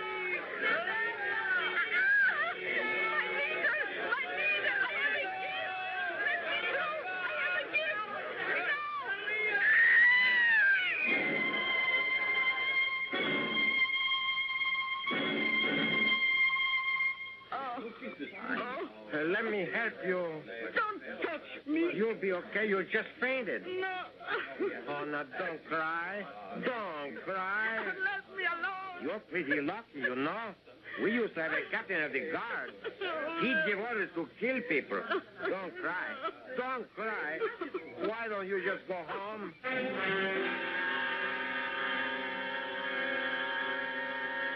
You must sign these death sentences, my leader. How much longer must I wait for food? Till 2:30. It's 3/4 of an hour. What can I have, eh? A carrot. A carrot. Don't let me cheat. I warn you. Don't let me cheat. Yes? It's Senor Peter Miller. Admit him. Let him in. Dr. Suarez, a swine. But he's right. You must not let me cheat. Your Excellency? Sit. Thank you. I hear the reports of a field. Tell me, Mr. Miller, why doesn't your wife like me? Oh, sir. Now, you may ask, why should it matter to me if the spouse of some machinery peddler, which is all you really are, dislikes me? Well, but sir... I have feelings. I dislike being snubbed. I am entitled to courtesy. I deserve consideration. I have the right to be taken seriously as a human being. Who is your wife, anyhow? Now, sir... Now, sir. But, sir. It won't do. For 2 weeks now, you have refused all my invitations. My wife is still somewhat indisposed. May I send her our own physician, a man of international repute? Well, I think it's just a matter of getting, used to the climate. Yeah, of course. You must remember to give her my regards. Yes, sir. I have some reports here. Reports? Business? On such a glorious day? Well, Your Excellency, the time grows short. Time, my dear boy, grows neither short nor long. She maintains her own steady rhythm despite all our futile efforts to hurry or delay her. Until tomorrow. Yes, sir. And if your lovely bride is sufficiently recovered, bring her with you for cocktails. I mean tea. Good day. Good day, sir. How much longer, Escobar? Exactly 37 minutes. See to it. It must be a very large carrot.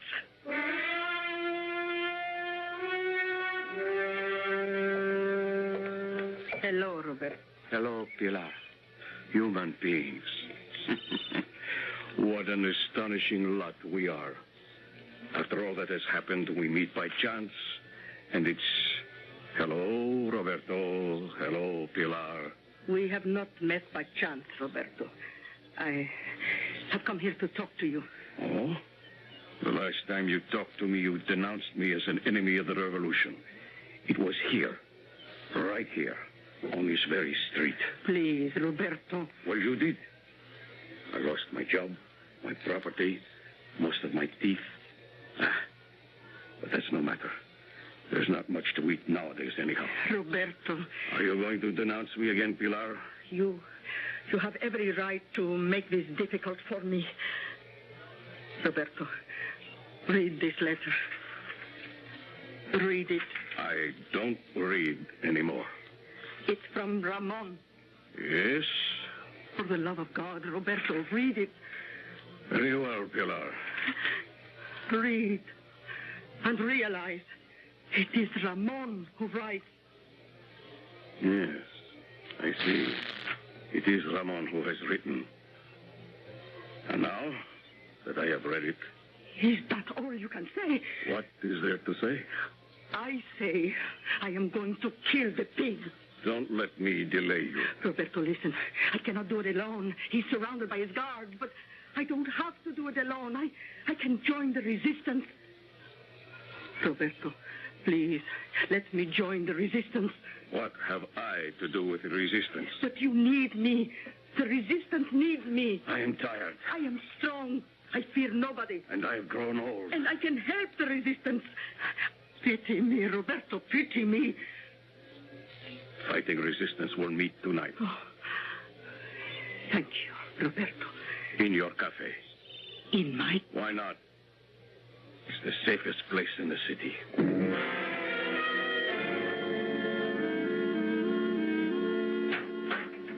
Is that you, Pete? Yeah, Marge, it's me. Oh, what about dinner? We'll have to send out. Oh, I see. I'm still being punished. Well, how can we be seen anywhere? I said you were indisposed. Why'd you say that? What else could I tell him? The truth. I don't care for his company. Yeah. Yeah, indeed. Another cozy evening at home with the Millers. Pete, Marge. Oh, you got a call from New York. Mr. Lowry. Oh, they're getting nervous. I don't have result number 1 as yet. You just won't understand why I refuse to see that man. Marge, it's okay to have principles. As long as you don't practice them. Listen, we can really help these people. We'll drain swamps, cut down disease, raise food, create industry. Give them the strength to rise up and fight him. That's how to destroy Zaria. Well, Honey, I'm right. You know I'm right. Okay. Now you're finally doing the right thing. You really do believe that my only mission is to keep you happy.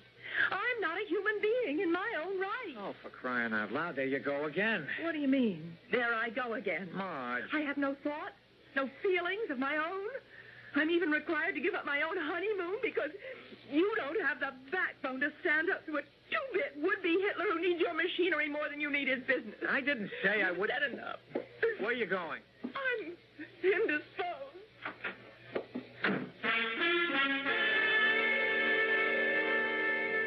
Roberto, will it be all right if I say a few words? Yes. I will tell everyone who comes here tonight. Never despair. Never give up. Can I say this at the meeting? Of course. You told everyone about the meeting to come here? Yes. Good. Well, when will the meeting begin? Now. I call the meeting to order. Who wishes the floor? But where is everyone? Here. You lied to me. You didn't tell the others. I couldn't tell the others. They are dead. But you said the resistance would meet tonight. The only organized resistance to Eduardo Guillermo Carlos Vicente Zorrilla, known as the Pig, is assembled in this room. My precious Pilar, the strong and the quick are now the weak and the dead. You stood by while that obscene swine destroyed the resistance. Now you call on it to avenge your son. Our son. I would have acknowledged him. I would have married you. What kind of man marries a woman out of pity? What kind of woman denounces a man out of hate? Is there any new business? Any proposals? I propose we kill the pig. There has already been violence enough. Other resolutions? None? Unless the chair hears to the contrary, this meeting stands adjourned. Good night, Pilar. Good night, Roberto. Good night, Ciriaco.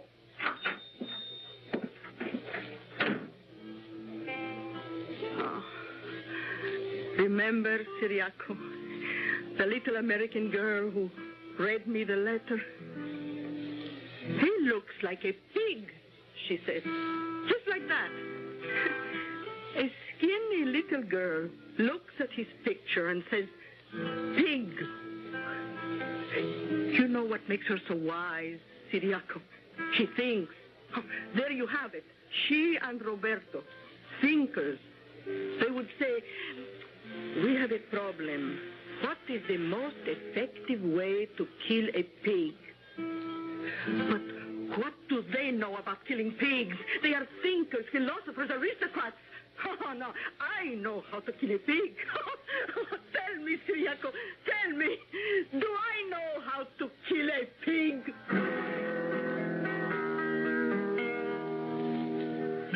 There are probably many ways to kill a pig, but all of them have one basic requirement for success.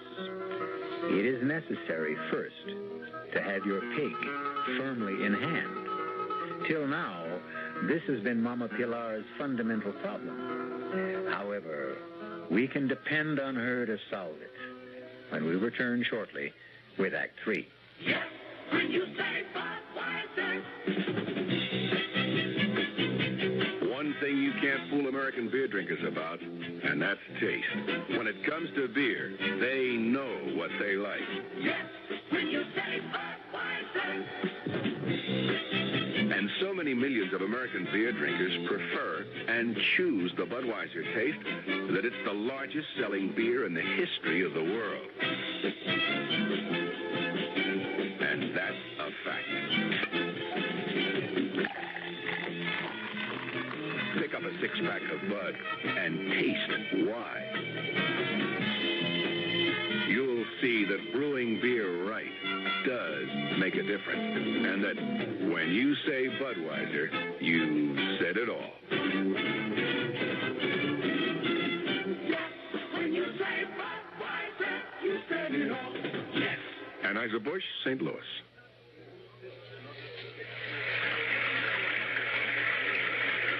Sometimes a gentle rain in one place adds up to a raging torrent in another. A torrent that can uproot lives as well as trees. To remedy the things that can be remedied in a disaster, America has a unique emergency force, the American Red Cross, America's good neighbor. Red Cross is on call 24 hours a day, every day, to cope with emergencies, whether they're on the next block or a continent away. Most of the help that's given is from volunteers. The money's from volunteers, too. Volunteers like you. If you need help, join us. If you can give help, join us. The American Red Cross. Help us help people just like you.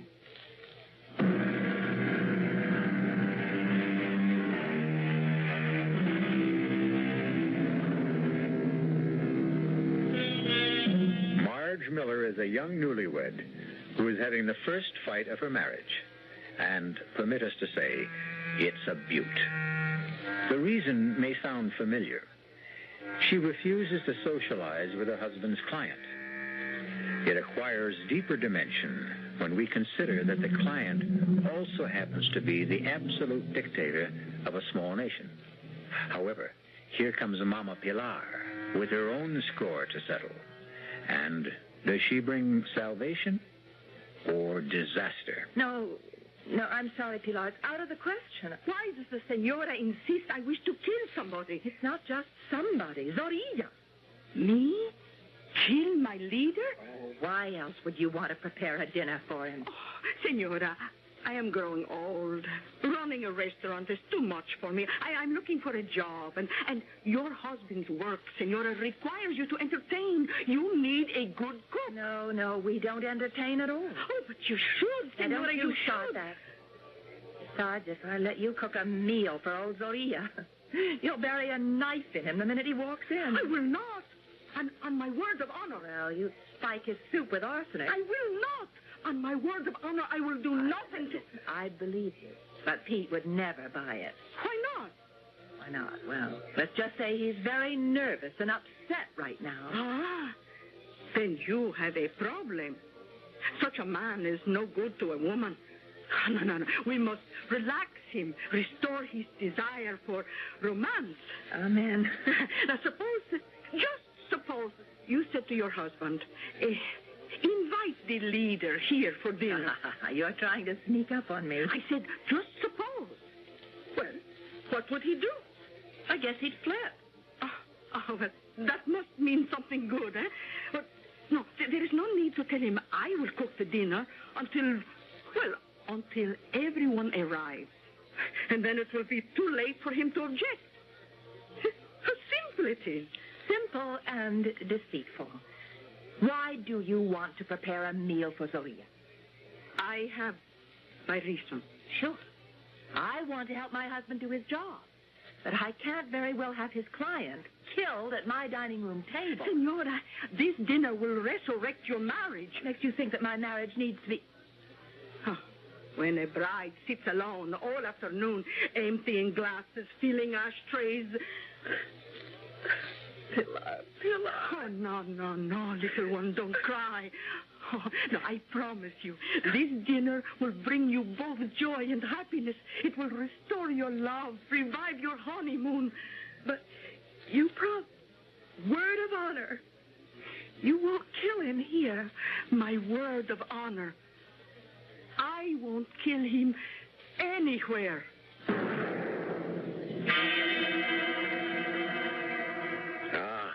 Mr. Miller, now I understand. If my wife were as charming as yours, I would also keep her hidden. Oh, thank you, Your Excellency. Well, we want you to share an important event with us, Your Excellency. This is to be Marge's first home-cooked meal. Oh, no, dear, I didn't say I would cook the dinner myself. I hired some help. We even have music. Siriaco, play for us, please. Excellency, your eating schedule. Oh, yes. Yes, Escobar.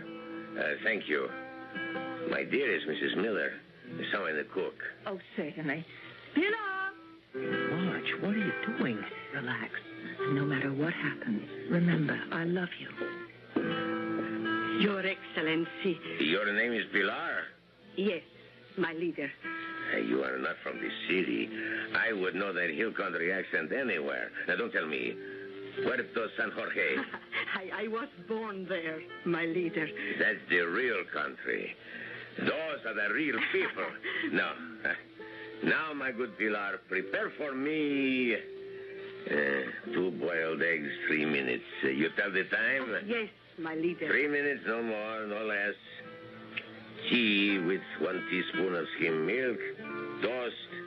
1 dry slice thin. But, Your Excellency, I am on the strictest diet, my dear. Oh, forgive me. Please, forgive me. I didn't know. Pilar, you'll serve all of us eggs, tea, and toast. I forbid it. No, you are so sweet, sympathetic, sensitive, my dear, but I must forbid it. Pilar, you will serve your master, mistress, and Captain Escobar the prepared meal. Yes, my leader. But, Your Excellency, we have no right to enjoy something I must learn to live with. It's for the best. What is food? Merely a fuel. And with me, it was once a passion. Now that passion is spent, it is burned out completely. May I serve now, Senora? Well, yes, I suppose so. The true passion stuck, that one.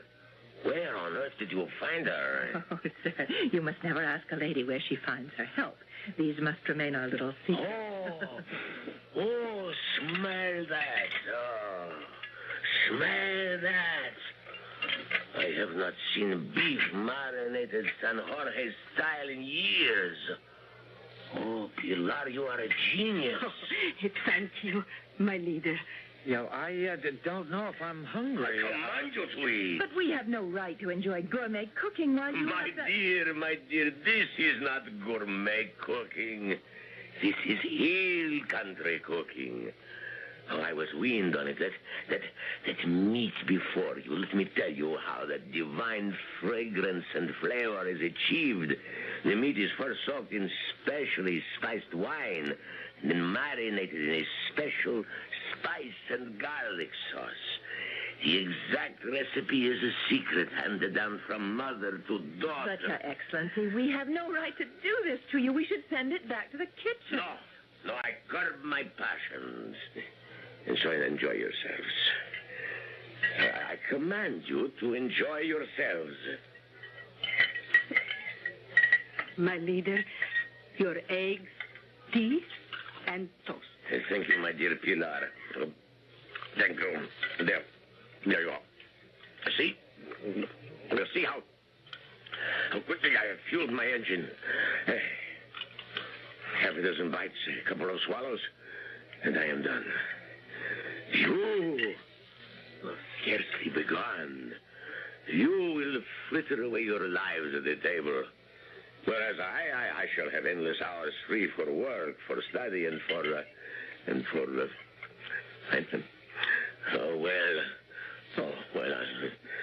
I don't see how just perhaps the tiniest piece of that meat could do me any real harm. Pilar. Yes, my leader.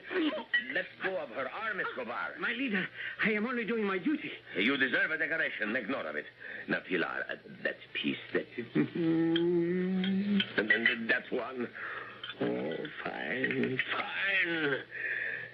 Splendid.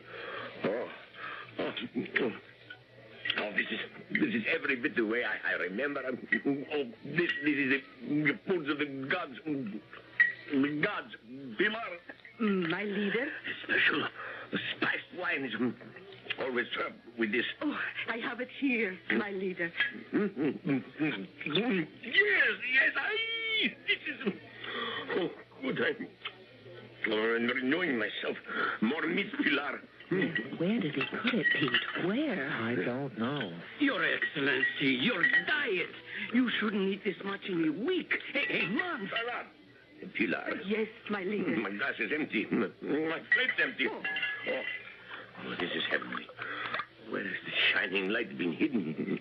Pilar, more meat, more of everything. Oh, you work for these good people, Pilar. Yes, my leader. And when they go home... Oh, well, I must find another place to cook. No. I must eat no more. I have eaten too much. I should have eaten nothing. Take it away, Pilar. Remove everything. I must not eat no more. I must not. My doctor is right. Your doctor lies. Huh? What have you said? Oh, please, my leader, I meant no harm. All my life I have prepared food. It never hurt anyone. How can a doctor blame food? Yes, my kind Pilar. Oh, all the men in my family, my father, my brothers, my son, they always ate what I cooked. Not one was ever sick. My leader, this is food. This is life. It was so good. So good. My leader, who ever heard of doctors at the hill country? My father died at 95. My father was drowned at 86. He was trying to swim the San Jorge River to visit the most beautiful widow in the province. Mr. Miller, Mrs. Miller. Yes, sir. You have made me aware of something I seem to have forgotten. My roots. I lost them. But I find them here, just in time. Yes, I shall be nourished by the food of my peasant ancestors. Escobar, dismiss that quack, Dr. Suarez. But, Your Excellency... Mr. Miller, why have you come to this country? To make your fortune, eh? Well, your fortune is made. Create, build, construct, send me engineers, teachers, technicians, designers. Have the necessary papers ready for signature in the morning. Sure. Your Excellency. See? You are successful beyond your wildest dreams. Thank you, Your Excellency. Thank me by giving me this woman, Pilar. Would you like to live in the palace? Oh, my leader, What does a peasant woman know of a palace? The kitchen. You shall rule over the kitchen. I? Yes. Me? To cook for my leader? Oh, but I am only a plain peasant woman. Escobar, it was a plot. A plot, Excellency? A clever plan to kill me. How? They would starve me to death. Oh. Pilar, is there more meat? Oh, yes, my leader. Of course, I've learned a lesson, even from my enemies. Moderation. I shall enjoy good food, but in moderation. And what does my leader desire for his breakfast? Woman, do I solicit your advice on the training of troops, the administration of justice? Do not consult me. Prepare what you choose. Is there dessert? Of course, my leader. I'll go and help Pilar serve. Pilar, see? I gave you my word of honor. But you are going to kill him. You see that man. He can't help himself. Neither can a pig. It's the nature of the animal. But Pilar, look at him. A knife, a bullet, a few grains of poison. Much too swift, much too merciful. No, this is better. I have seen swine stuffed like him. They die slowly, badly, in agony. Much better. Oh, be happy, Senora. I have kept my word, and you have won your husband again. Pilar, the dessert. Oh, time once again to stuff the pig. Coming, my leader. We have a simple sweet. A simple sweet? Yes, senor. We call it the Mountain of San Jorge. Whipped cream, ice cream, chocolate, preserves, not fruit. Oh, Pilar. Dear good friends, you have renewed my life. Your slave, my leader. Escobar, have Dr. Suarez shot at once. There is plenty more in the kitchen, my leader. I can hardly wait for breakfast. What shall we have, Pilar? Oh, you said for me to surprise you. Oh, you will serve me always, Pilar. Say you will serve me always. You are my leader. I will serve you to the death.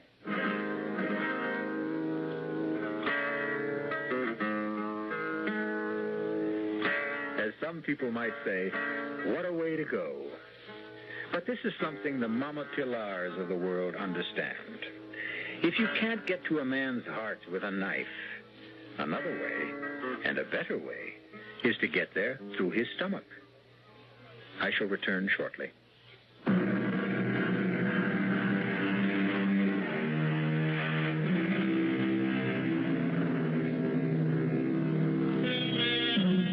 You may have heard it said, the pen is mightier than the sword. This sentiment was written by a man and can be dismissed as male chauvinist propaganda. What every woman knows is that mightier than the pen or the sword is the knife and the fork. If you don't believe it, just ask Mama Pilar. Our cast included Bryna Rayburn, Marion Seldes, Jack Grimes, Leon Janney, and Gil Mack. The entire production was under the direction of Hyman Brown. Radio Mystery Theater was sponsored in part by Sinoff, the Sinus Medicines, Buick Motor Division, and Anheuser-Busch Incorporated, Brewers of Budweiser. This is E.G. Marshall inviting you to return to our Mystery Theater for another adventure in the macabre. Until next time, pleasant dreams.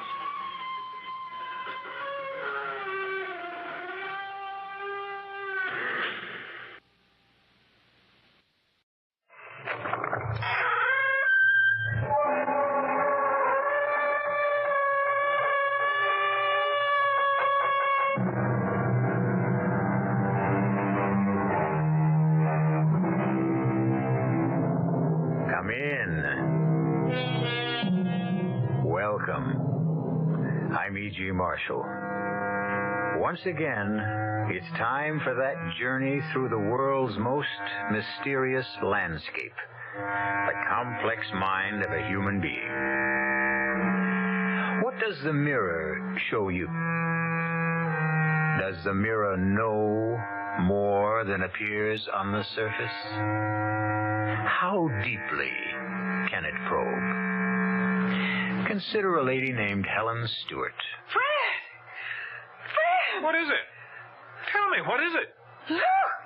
Look at what? Look at the mirror. What about the mirror? Well, can't you see? I'm not in it. I'm not in the mirror. I've lost my reflection. Fred, do you know what this means? Please, Helen. It means I no longer exist. It means I've disappeared.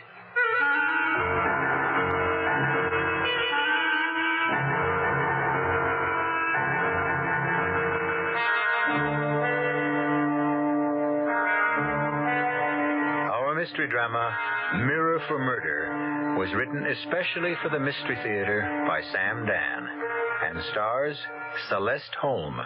It is sponsored in part by Anheuser-Busch Incorporated, brewers of Budweiser, and by the Kellogg Company, makers of Kellogg's Special K cereal.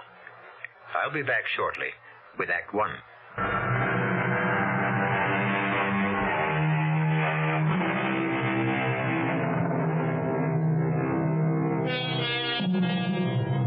Future historians will look back on our times, and they will, of course, give them a name. It's fairly safe to assume that our era will probably be called the Age of Women. Women are no longer content merely to cook and clean and care for a man. Some women are quite vocal about it. However, these are not the ones to cause us concern. Men should worry about those quiet ones. For instance, today it's breakfast as usual at the home of Fred and Helen Stewart. This means that, although it's not even 8 o'clock, Fred has already been on the phone for the better part of an hour.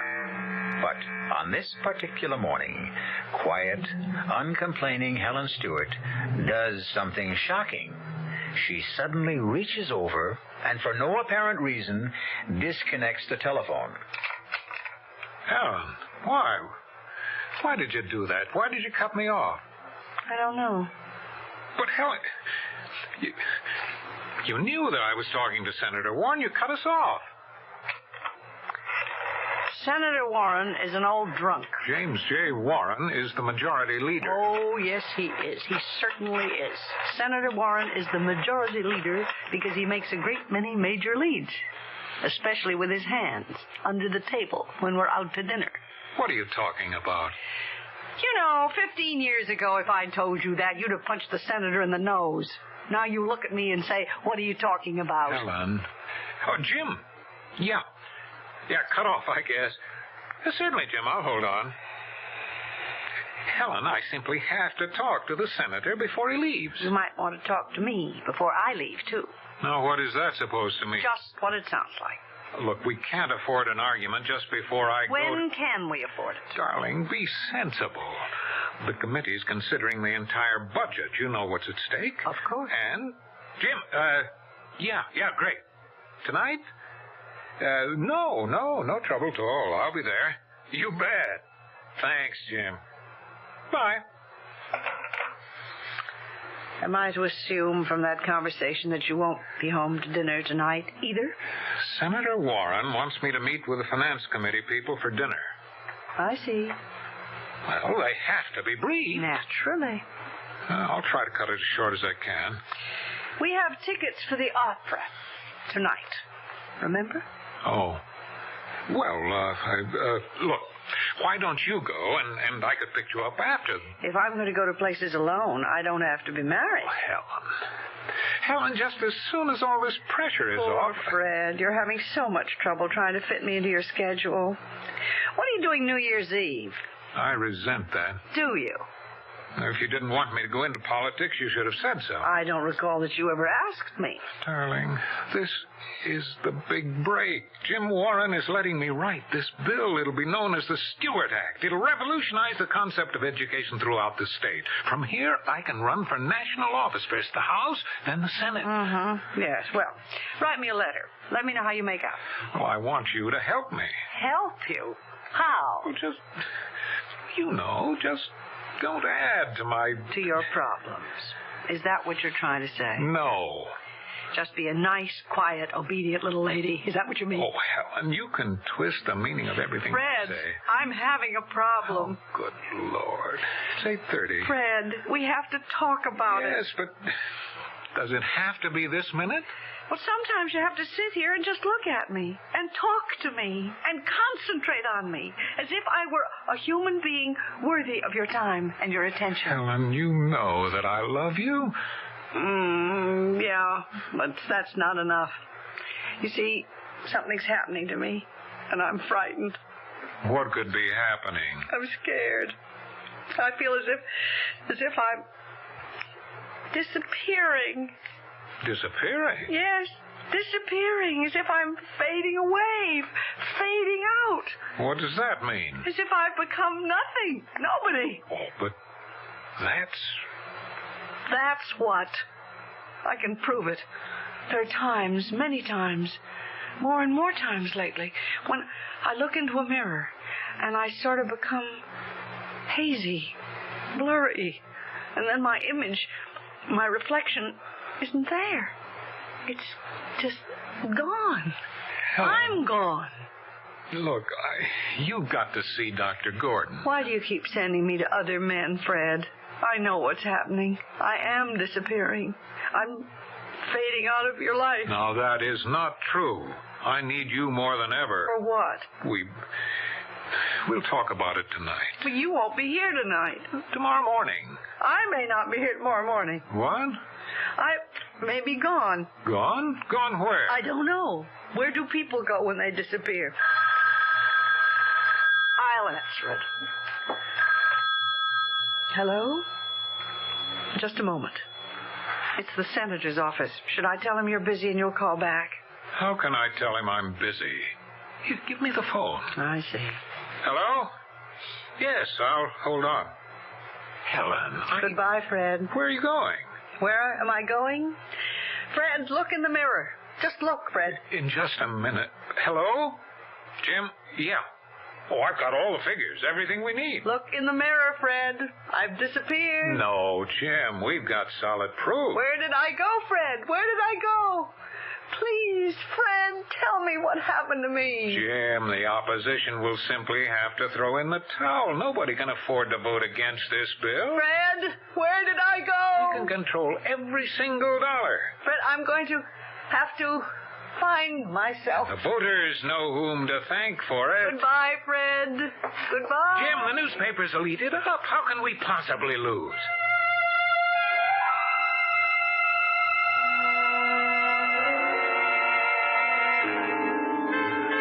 Key to 247, please. Here you are, Miss Craig.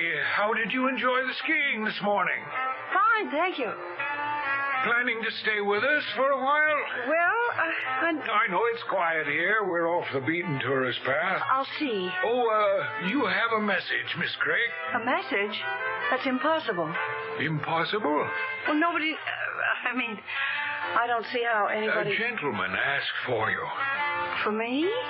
Yes, for Miss Helen Craig. That's you, isn't it? Yes. He said to tell you that he'd be waiting for you in the coffee shop. Oh, well, thank you. Hello, Helen. How did you know my name is Helen? Well, I've been waiting for you the past couple of days. I didn't know for sure when you'd show, what name you'd use. So I sneaked a peek at the register. Helen Craig, huh? Well, that's as good a name as any. What do you mean you're waiting for me? I don't know you. Of course not. Let me introduce myself. Mike Perry. Please tell me what this is about, Mr. Perry. You know, I never believed the contact would be a dame. This woman slip thing, it's running wild. Although, a dame is smart, but who'd figure a dame? You obviously have me mistaken for someone else. There's no mistake. You know it, and I know it. But you're playing it right. Cool, okay. We're ready to deal. Once again, Mr. Perry, there seems to be some mistake. Yeah. See, we gotta set up a meet between you and my boss. He's due in tomorrow. He's got the dough and the details. Mr. Perry, please, excuse me. Sure. I may want to talk to you later. You'll be around, won't you? Mr. Perry, please, whoever you are, do be good enough to excuse me. Just a minute. Who is it? Room service. Well, I'm afraid there's a mistake. I mean, I didn't order Compliments anything. to the house. Oh. Let me set this down. Well, thank you. My name is Farrell. Yes? I've been assigned as your contact. My what? Your contact. What's going on? It's safe to talk. I've checked the room out. There aren't any bugs. I don't understand. I'll call you Helen. How did you do it? How did I do what? Helen, I'm on your side. How did you get them to think you had all those diamonds? Mr. Farrell, there's something very wrong here. Okay. There's certain things I'm not required to know. I was just curious. Mr. Farrell. Did Mike Perry set up the meeting yet? Mr. Farrell. Why don't you call me Jerry? You're making a big mistake. You never relax, do you? Well, that's probably the secret of your success. I simply don't know why you both think... You'll have to tip us off as to where the rendezvous is so we can move in and make the arrest. Oh, sure, I'll do that. Look, what's that? Look. Look at what? The mirror. What about the mirror? Are you okay? Oh, yes. I'm fine. I'm all right. Yeah, well, why don't you get some rest, huh? I'll see you later.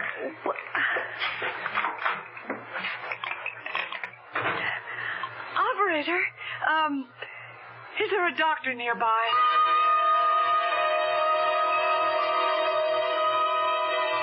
Well, I'm not a psychiatrist. I'm just an ordinary old country doctor, you know. What do you think about the mirror? I mean, the mirror, Dr. Bellows. Well, now tell me again. Back at home, you disappeared from the mirror. Right. It could be a symbol of how unimportant you think you've become. That I'm some sort of an agent. An agent? A double agent. What do you mean? That I'm some sort of secret operative, and I'm posing as a member of some powerful gang. I mean, I realize this must sound... No, that's all right. It's all right. Keep...